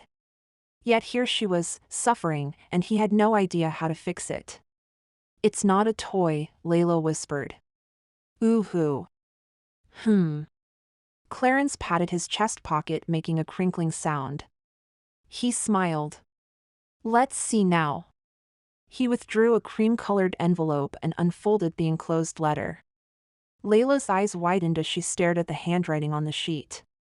Joseph couldn't see what was there from where he stood. Well now, that is a big order. Clarence folded the letter and put it back in the envelope.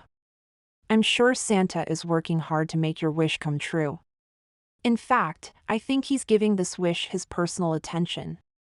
He winked, causing Layla to giggle. As he tucked it away again, Joseph thought he saw a kiss in pale pink on the envelope. He'd know those rose lips anywhere. Where did you get that? He asked. From the letter carrier, replied Clarence. But Joseph tucked his good hand into his pocket. Do you have any daughters, sir? Like maybe one that smells like cookies? Nope, just a boy, Harvey. Granddaughters? Joseph pressed. Now those I have in droves. How many? Please don't say 5. Please don't say 5. Clarence sat up taller. 5. And they're pretty amazing, if I do say so myself. Joseph shook his head. This could not be, could it? Clarence kindly admonished Layla. Now you be a good girl, help your uncle keep his shop clean, and we'll see what comes of that wish, okay? Okay. Layla threw her arms around his neck. Ho ho ho, Clarence chuckled. Go on and finish that picture. I love you, blurted Layla. I love you too, Layla. Joseph paused. He didn't think he'd introduced his niece. How did this guy know her name? His head spinning, Joseph sat on the bench next to Clarence. I'm not sure what your game is. I'm not even sure what you're doing here. Clarence leaned back. I came to check on my order. Joseph retrieved his pocket knife. I've never seen another one like it, and yours, he shook his head. Nothing makes sense. Clarence chuckled. He took Joseph's knife in his hands. Where did you get this? Joseph stared hard at the knife. He had it so long he could hardly remember, and yet the memory was suddenly as vivid as if he were 10 years old once again. I found it under the Christmas tree. Clarence placed his knife next to Joseph's. They had the same pine tree on the handle. Clarence's had a crest with a K in the middle and Joseph's had a J. You spell Clarence with a K? Joseph asked. No, this is a family crest. Clarence got to his feet, rocking the seat. Joseph thought he may already know the answer, but he felt compelled to ask. And K is for? Kringle. Name's Clarence Kringle. His blue eyes twinkled in a familiar way. The air whooshed out of Joseph's lungs, and he rested his elbows on his knees, his mind too heavy. Clarence put a hand on his shoulder. You're a good man, Joseph Bear. Don't fight Christmas, and don't fight happiness. I've lost her. He felt the scales of unbelief drop from his eyes. He lifted his hopeful gaze to a man who was the classic Santa with the white beard, round belly, and jolly countenance. Santa was real. Santa was in his shop. I've been so blind. Standing, he paced, his mind moving as fast as his feet. Ginger was magic. She was a part of Christmas magic.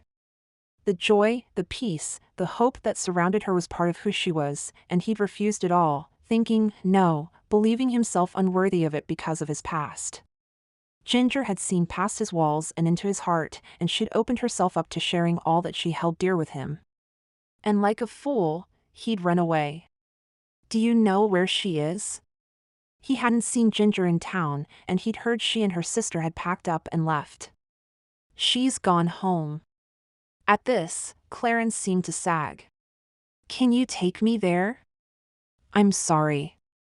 I can't, there are limits. Then I'll never be able to tell her I love her. The words had popped out, unrehearsed and uncensored. They'd come straight from his heart and flown out as if carried by flying reindeer. He laughed. Flying reindeer. Clarence pulled out the letter once again. There is a way, he tapped the lipstick kiss. But it's 6 days before Christmas. That's plenty of time. Get writing. Joseph raced to Layla's coloring station and grabbed a sheet of red paper. Wait, what about your rocker? Clarence smiled. It's already done. Joseph blinked. Somehow, Clarence had managed to carve a beautiful holly cluster. If you don't mind, I'll leave it here until Christmas Eve. Wouldn't want to give away the surprise. He winked. Sure. Joseph sat in the child-sized chair, his knees bumping the table as he began to write. The cast on his arm made his letters uneven and childlike, but he didn't care. Dear Santa, I haven't been good this year. You see, I fell in love with a beautiful woman, and I pushed her away because I was afraid. I was afraid of her goodness, afraid I didn't deserve it, or that somehow I would taint her. She asked me to believe in her, and I walked away. I'd give anything to have her back. Joseph let out a deep breath. He lifted his eyes to find Clarence had disappeared. Joseph hadn't even heard the door open. A moment later, he heard the jingle of sleigh bells. Grinning, he put his pen back to paper. I love her, Santa. I love her more than I've ever loved anyone, and all I want for Christmas is the chance to tell her, in person. Chapter 26. Ginger. The day before Christmas Eve at the North Pole was organized chaos. Robin spent the day in the kitchen preparing a feast for every elf and Kringle to attend Christmas Day. She pressed on with grim determination. Her only comment to Ginger had been, now that you've failed, the magic will right itself. Ginger gritted her teeth instead of retaliating. Sure, She'd failed in love, but that didn't mean she'd fail as Santa. Lux worked desperately to moderate power and ensure each department had what they needed without straining the new grid. She confessed to Ginger that the magic could run out in the middle of her deliveries. If that happened, the sleigh would be grounded, and with the power out, there'd be no way to contact the family. She'd be alone in the world, without magic, stranded. Gale prepared emergency evacuation measures to ensure the Kringles could make it to civilization. No one spoke of what would happen to the elves, but the idea of them disappearing in a poof of sparkles was heart-wrenching. Stella filled orders. The toys were made, so wrapping was the business of the day.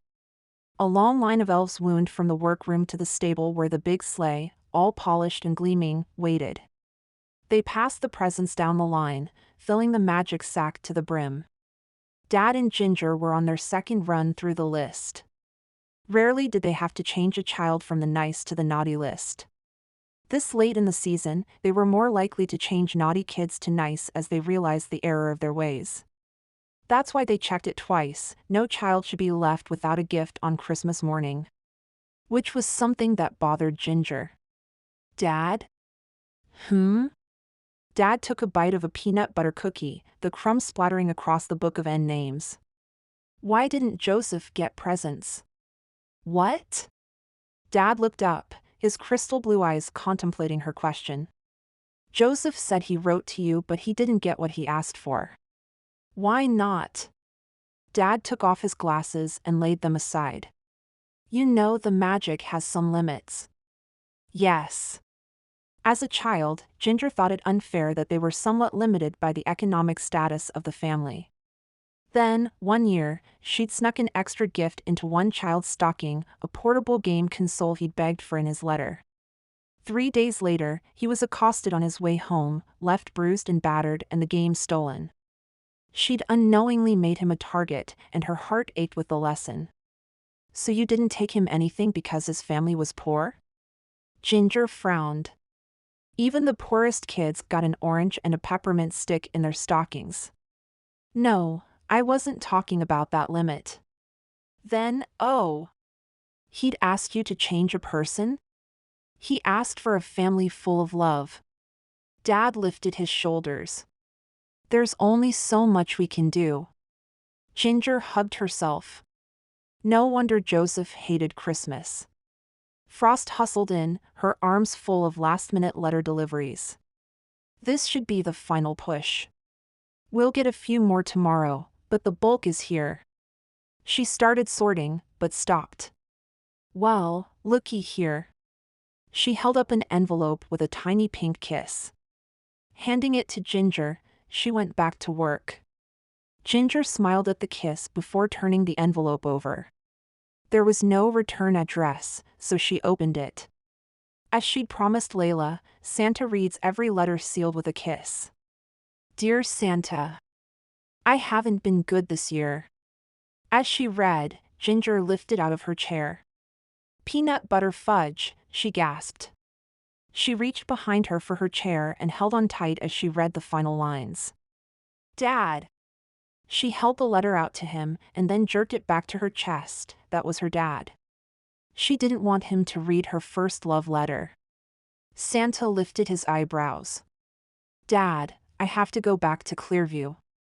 Frost grabbed her shirt. You can't leave now. You have 7 more books in.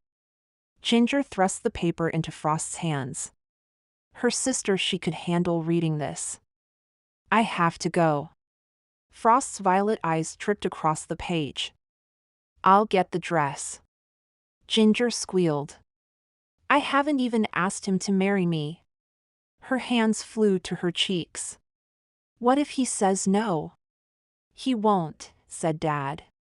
He hadn't read the letter, but he caught on pretty quick. Pushing off the arms of the chair, he headed to the far corner, where his old desk covered in cubbyholes waited. After a moment of perusal, he plucked a paper from the top right corner. He laid it carefully in Ginger's hands. Maybe I can fulfill an impossible wish. Kissing her cheek, Dad left, his bright blue eyes clouded with happy tears. Ginger unfolded the letter and read. Dear Santa, I've done all my chores for a whole month without Mama having to tell me to. I worked with old John for 5 days and only ate half what he offered, so he would have more in his freezer this winter than last winter 'cause he got skinny. I'm not a skin for anything that would make the elves work because I don't want to make anyone work more 'cause of me.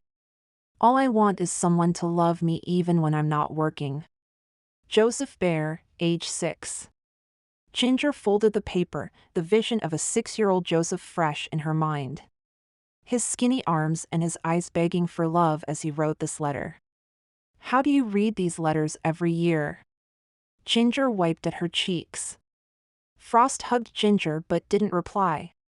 As the youngest, she may have taken on the hardest load to bear in all of the North Pole jobs. Ginger leaned into Frost. You're amazing. Frost grinned. Does this mean you want to see the dress? Ginger laughed. If Joseph wanted her, he was getting all of her. Nope. I won't be going to Clearview in a wedding dress. I have a red suit to wear. Frost squeezed her close. That's a first-rate outfit too. Ginger inspected the remaining list books and jumped into her seat. Let's get this done, I have a job to do. Chapter 27. Joseph.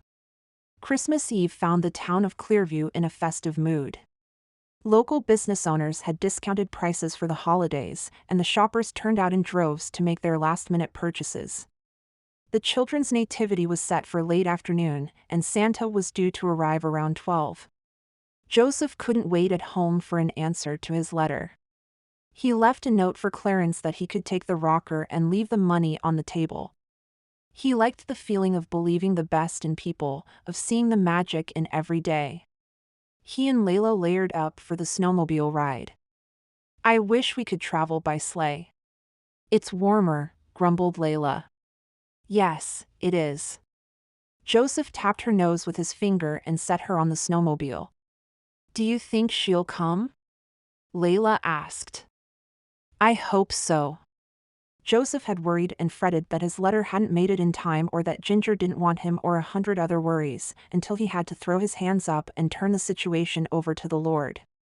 He loaded his precious cargo onto a sleigh and they headed out.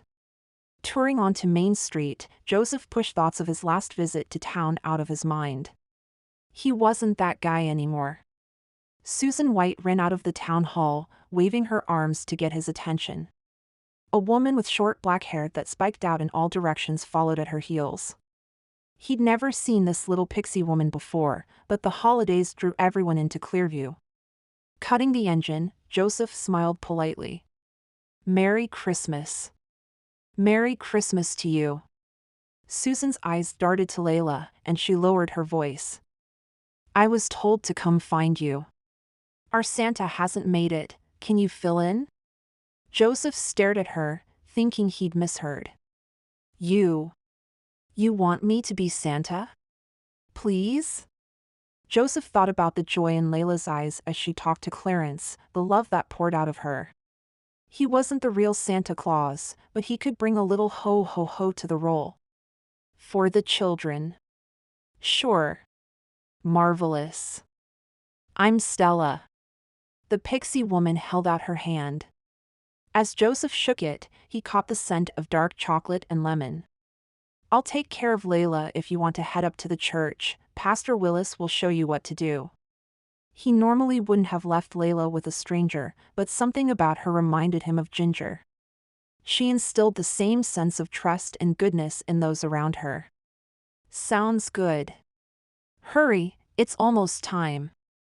Okay. Joseph tugged the front of Layla's coat. Will you stay close to Stella? Hold her hand and don't wander off, okay? Okay. Layla smiled shyly.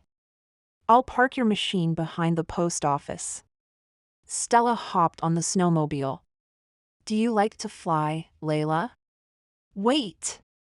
Joseph pointed to the carvings strapped to the back of the sleigh. Those are for the stage. Will you see that they get where they need to be? You bet. Stella floored it and the sled shot out of there.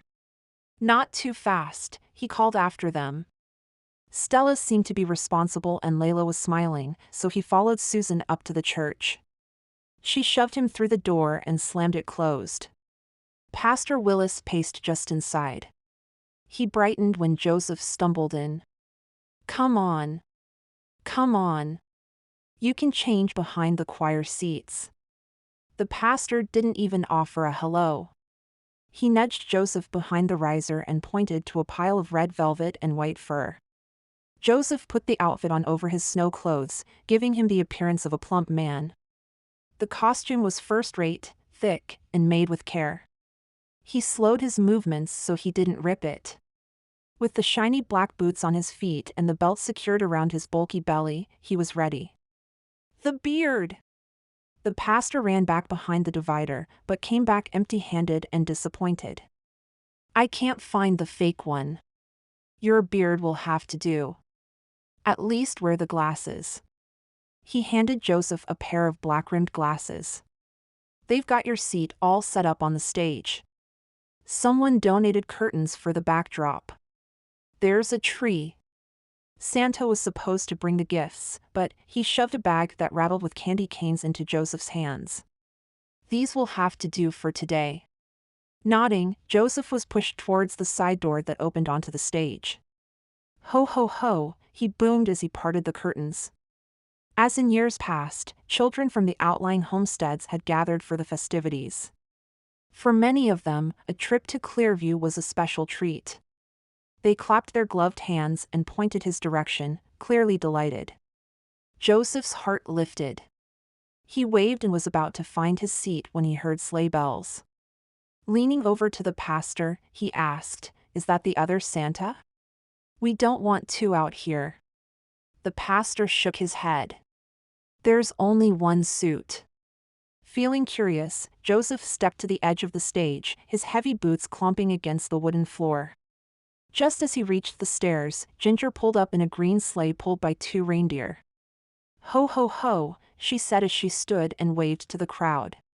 Dressed in a stunning red split skirt and a fitted, fur-trimmed top, she hopped down and hoisted a bag over her shoulder. The wide leather belt cinched around her waist and matched her black boots. She smiled as she made her way through the children, calling each one by name and shaking their hands or patting their heads. The children drank her in, almost as much as Joseph did. His heart beat loudly, drowning out the cheers and thrumming, "Ginger.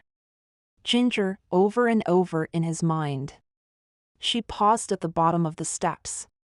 Joseph took off his glove, the cold biting into his skin, and offered his hand to the stunning woman, believing with all his heart that if she took it, he'd be warm in an instant. A smile spread across her face as she slid her fingers across his, and warmth shot through his arm. "I sent a letter." He searched her gaze for some sign that she'd read it and understood the words that had lodged in his mind. "You sent 2 letters." Ginger handed him one but kept the envelope with Layla's kiss on the back. His niece had kissed it for good luck, and apparently it had worked because it brought Ginger back to him. Joseph considered the other letter and felt his heart drop. He remembered writing this, remembered how much he'd put his heart into those words. Layla put her hand on his chest. "Joseph Michael Bear, I came to Clearview on Christmas Eve to find my Mr. Claus." Joseph covered her hand with his. Ginger bit her lip. "A Mr. Claus will have to work, but I promise you it's a labor of love." He nodded, unsure if he dared hope for this. "Fighting old insecurities." "And Joseph, I promise to love you even when you are not working." He laughed. He couldn't help himself, happiness burst from every corner of his soul. Ginger loved him. "Ginger, for you, I'd work every waking hour." Pulling her close, he studied her twinkling blue eyes. "I love you, Ginger Kringle." "I love you too." Ginger giggled. Stepping back, she held up a Santa hat. "Will you become my Mr. Claus?" she asked. Joseph grabbed her around the middle and spun her in circles. "Yes." He stopped and she slid down to her feet, holding him close. He moved to kiss her but was stopped by a hand on his shoulder. "Care to make this official?" asked Pastor Willis. Joseph's eyes drifted out to the crowd. They'd put on quite a show for the town. Clearview's first production on the new stage. Susan White was out there, pressing her hands together. She was probably planning to make a Christmas play a town tradition. Only this wasn't a play, this was real. What, now? Clarence, wearing a green Hawaiian print shirt and khaki pants, climbed the steps. No time like the present, if you ask me, said the stunning redhead on his arm. Grandpa. Ginger threw her arms around his neck and kissed his cheek. She did the same with Grandma. I've got quite the gift for you this year, darlin'. One you'll truly appreciate. He winked at Joseph. Joseph shook his head. He had an idea about where the rocker was going to end up, in front of his fireplace. Move it along, Kringles. These two have a busy night tonight, said a man who was a younger version of Clarence, his son, Harvey, Joseph guessed. Ginger's mom held Harvey's arm and 4 women, all unique and beautiful, trailed behind. Layla was in heaven sandwiched between Stella and Lux. They dressed her in a long ballerina-type skirt with layers and layers of airy fabric, a turtleneck, and a red velvet jacket. Her hair had been transformed into long waves and pulled back by a silver bow. Take your places, please, said the pastor. Everyone seemed to know where to go except Joseph. He bumped into people and spun in a circle and finally ended up standing across from Ginger with Clarence as his best man. I don't have a ring, he blurted. Clarence nudged him. I've got it covered. Pastor Willis brought them all to attention and began the ceremony. Joseph stared at the pastor's mouth, knowing that there were words coming out but unable to grasp them. He was getting married, on Christmas Eve, to Santa's daughter. Seriously? He met Ginger's gaze, and everything else fell out of focus until Pastor Willis said, "You may now kiss the bride." Wrapping Ginger close and dipping her low, Joseph pressed his lips to hers as the whole town of Clearview cheered. Ginger buried her fingers into his hair and returned his kiss, leaving no doubts that she would love him longer than forever and through every trial. Swinging them both back to their feet, Joseph refused to let her hand go. The family crowded around, slapping him on the back and talking eagerly to Ginger, to him, and to one another. Layla tugged on his jacket. Crouching low, he hugged her close. I got my wish. She grinned and handed him the letter he'd seen her drop in the mail slot and Clarence read at the shop. Shaking it open, he read Layla's careful script. Dear Santa. My mom went away, and I don't have a dad. I'm staying with Uncle Joseph. He's really nice and takes good care of me, but we need a family. So this Christmas, can you bring me a grandpa and grandma and some aunts and uncles? And, if you can find someone to be my aunt, that would be great. Love. Layla. Joseph hugged her again. Layla, you will always have a home with me. With us. Ginger put her arm around Layla's shoulders. Layla hugged them both, tight. Not bad for your first wish. Clarence clapped him on the back. I knew you had it in you. Harvey checked his watch. You need to get going. What about the kids? Joseph pointed to the group watching from the bottom of the stairs. I think we can handle this crew. Clarence winked at his wife. For old time's sake. Ginger gave his hand a squeeze. Are you ready for this? Joseph took a deep breath. He wasn't sure he was ready for all this, a new family, a new job, and a new everything. One look at Ginger's loving face, and he knew it was all going to be okay. She was asking a lot of him, and he found himself happy to give his all. Let's get to work. He kissed her quickly. All right, you two, there will be time enough for that on the honeymoon. Stella ushered them into the sleigh. The crowd parted to let them through and cheered as Stella took the reins. On Blitz, she called, and they slid forward. Ginger blushed as Joseph kissed her neck. They'd cleared town and were headed out on the open lake. Where are we going first? He asked. I have to stop at home to pick up the big sleigh. Joseph paused. So, you're Santa? Ginger nodded, feeling brave in her new role as Santa and as a wife. Yep. You're a cute Santa. She'd weathered a power surge, checked the list old-school style, and found the love of her life. Tonight's deliveries would be a piece of cake. You might want to hang on. She kissed him quickly and called, "Fly, Blitz!"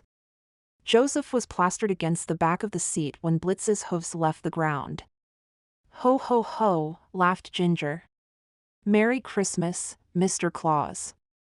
Merry Christmas, Ginger. If anyone had been watching the sky that Christmas Eve, they'd have seen a sleigh with the couple kissing as if under 1,000 sprigs of mistletoe. Epilogue. Ginger. Welcome home. Layla launched herself at Joseph and Ginger as they climbed out of the sleigh. A week in Barbados for their honeymoon had left them tan and content. Because of the heat, Joseph had shaved off his beard. He was even cuter without it, but Ginger would take him either way. He was her perfect match. Catching the girl between them, they laughed. I thought you'd never get here. Ginger planted a kiss on her forehead. I can see you've spent time with Frost. Layla wore a hot pink and black plaid skirt, a pair of black leggings, a white shirt with a motorcycle screen printed on the front, and a hot pink short jacket. Her hair was parted on the right with small braids scattered throughout. Timber was on her heels, sticking close. Nodding, Layla replied, she likes to make clothes. She let me try her sewing machine and I made a pillowcase. That's awesome. They bumped fists. Ginger's phone beeped, and Lux's voice came over the speaker. Emergency Kringle meeting in the living room. Copy that, said Frost. On my way, replied Robin. We're already here, dear, said Mom. Can it wait? I'm kind of busy, asked Stella. This is important, Lux insisted. Fine, Stella groaned. You too, Bear family, Lux added. Layla grinned at them. That's us. Ginger groaned. I guess the honeymoon is over. Come on, bears. She linked hands with Joseph and Layla and headed towards the living room. Joseph plodded along. Ginger had explained the whole operation to him while they whiled away the hours on the beach. He'd taken it all in like a good sport, promising to give the arrangement his best effort for Ginger's sake. She loved him all the more for not doing it for Christmas or the children. He was doing this for her and her alone, and for that reason she knew they'd make it for the long haul. However, this was his first official day at the North Pole, and he'd been nervous on the sleigh ride home. Nervous to move. Nervous to be part of such a large and close-knit family. Nervous about becoming Mr. Claus. It was a lot to take in. Ginger laced their fingers together. I'm sure they just want to welcome you to the family. They're the best family I could have wished for, Uncle Joseph. Layla put her left hand on Timber's neck, his nails tinkling against the floor and his collar sporting a new jingle bell. He eyed Layla's outfit. Please tell me they won't dress me up too. Ginger laughed as they entered the Hall of Santa's past. Don't worry. They'll love you. They were the last ones to arrive. Dad was in his armchair by the fire, but he got to his feet to shake hands with Joseph and welcome him to the North Pole. Mom hugged them both. Robin waved but stayed on the other side of the room. Lux had her computer on her forearm and was scrolling through spreadsheets. Stella motioned for Layla to sit by her on the couch, and the girl bounced over. Frost eyed Ginger's beach dress and sandals and smiled. Joseph nodded to his new sisters-in-law, smiling warmly for Lux, the one Kringle he actually knew. Stella giggled. What's so funny? Ginger asked. You're Ginger Bear. Ginger folded her arms. Ginger Marie Kringle Bear, thank you very much. Can we get a move on? I have New Year's dinner on the stove, Robin prodded. Lux? Mom startled her out of her spreadsheets. Lux registered that they were all there. She pushed her glasses up on her nose. I finally figured out the issue with the magic and why we had such a huge energy burst. Ginger blushed at Joseph's suggestive grin. I bet I could tell her what caused it, he whispered for only her. SHH, she grinned. Honeymoons were awesome. We thought it was all tied up to Mr. and Mrs. Claus, because historically that's what we've had. But I didn't take into account, and I can't believe I didn't consider this before, but there was always just one Kringle to fall in love. Dad was an only child. His dad was an only child, and so forth back to the beginning. That's not the only thing out of order. Robin glared at Ginger. Ginger reached for Joseph's hand. He threaded their fingers together in a silent show of support. I was focused on what was going on with Ginger and Joseph. I kept trying to map out when they were together and even when she would think about him. All right, you've got a point? Ginger prompted, her cheeks pinking. The point is, I didn't think that the rest of us could have something to do with the magic too. Stella paused in the game she played with Layla where she pulled different rings out of her magic purse and tried them on the child's fingers. What are you saying? Lux sighed. I'm saying that Ginger and Joseph are only 1/5 of the magic. Their fifth is burning strong, but the other 4/5 are in danger of fading away. We only noticed the drop because none of us were in love. Robin jumped to her feet. You're saying we all have to get married? Lux referred to her spreadsheet. Not all of us at once, that would cause another overload. But one of us needs to get married before Christmas Eve next year, or 1/5 of the magic will disappear. Frost and Stella gasped. Well, it's not going to be me. Robin stomped out of the room. Rock, paper, scissors, joked Stella, looking between Frost and Lux. Lux ducked. No one has to run off and get married next week. Dad left his chair. Joseph and Ginger just got home and need some time to set up their apartment. We have post-holiday reports and cleanup to do.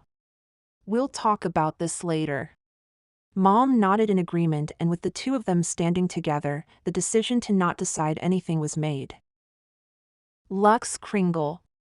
Later that night, Lux pushed her glasses on top of her head and sat in her mother's chair across from her dad. He was reading Popular Science. She'd gotten him a 3-year subscription for Christmas last year.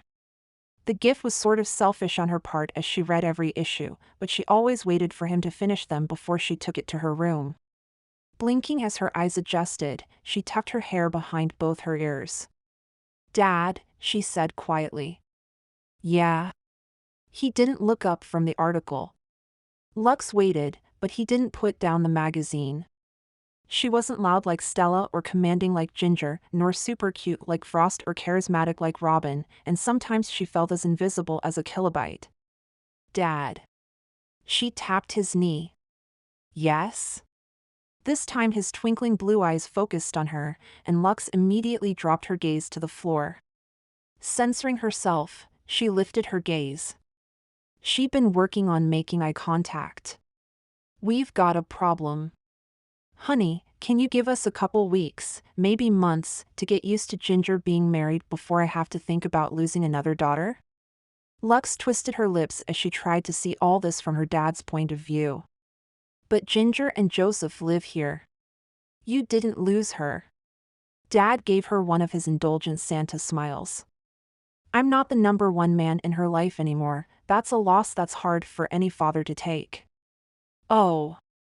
She crossed her arms over her chest and hunched forward.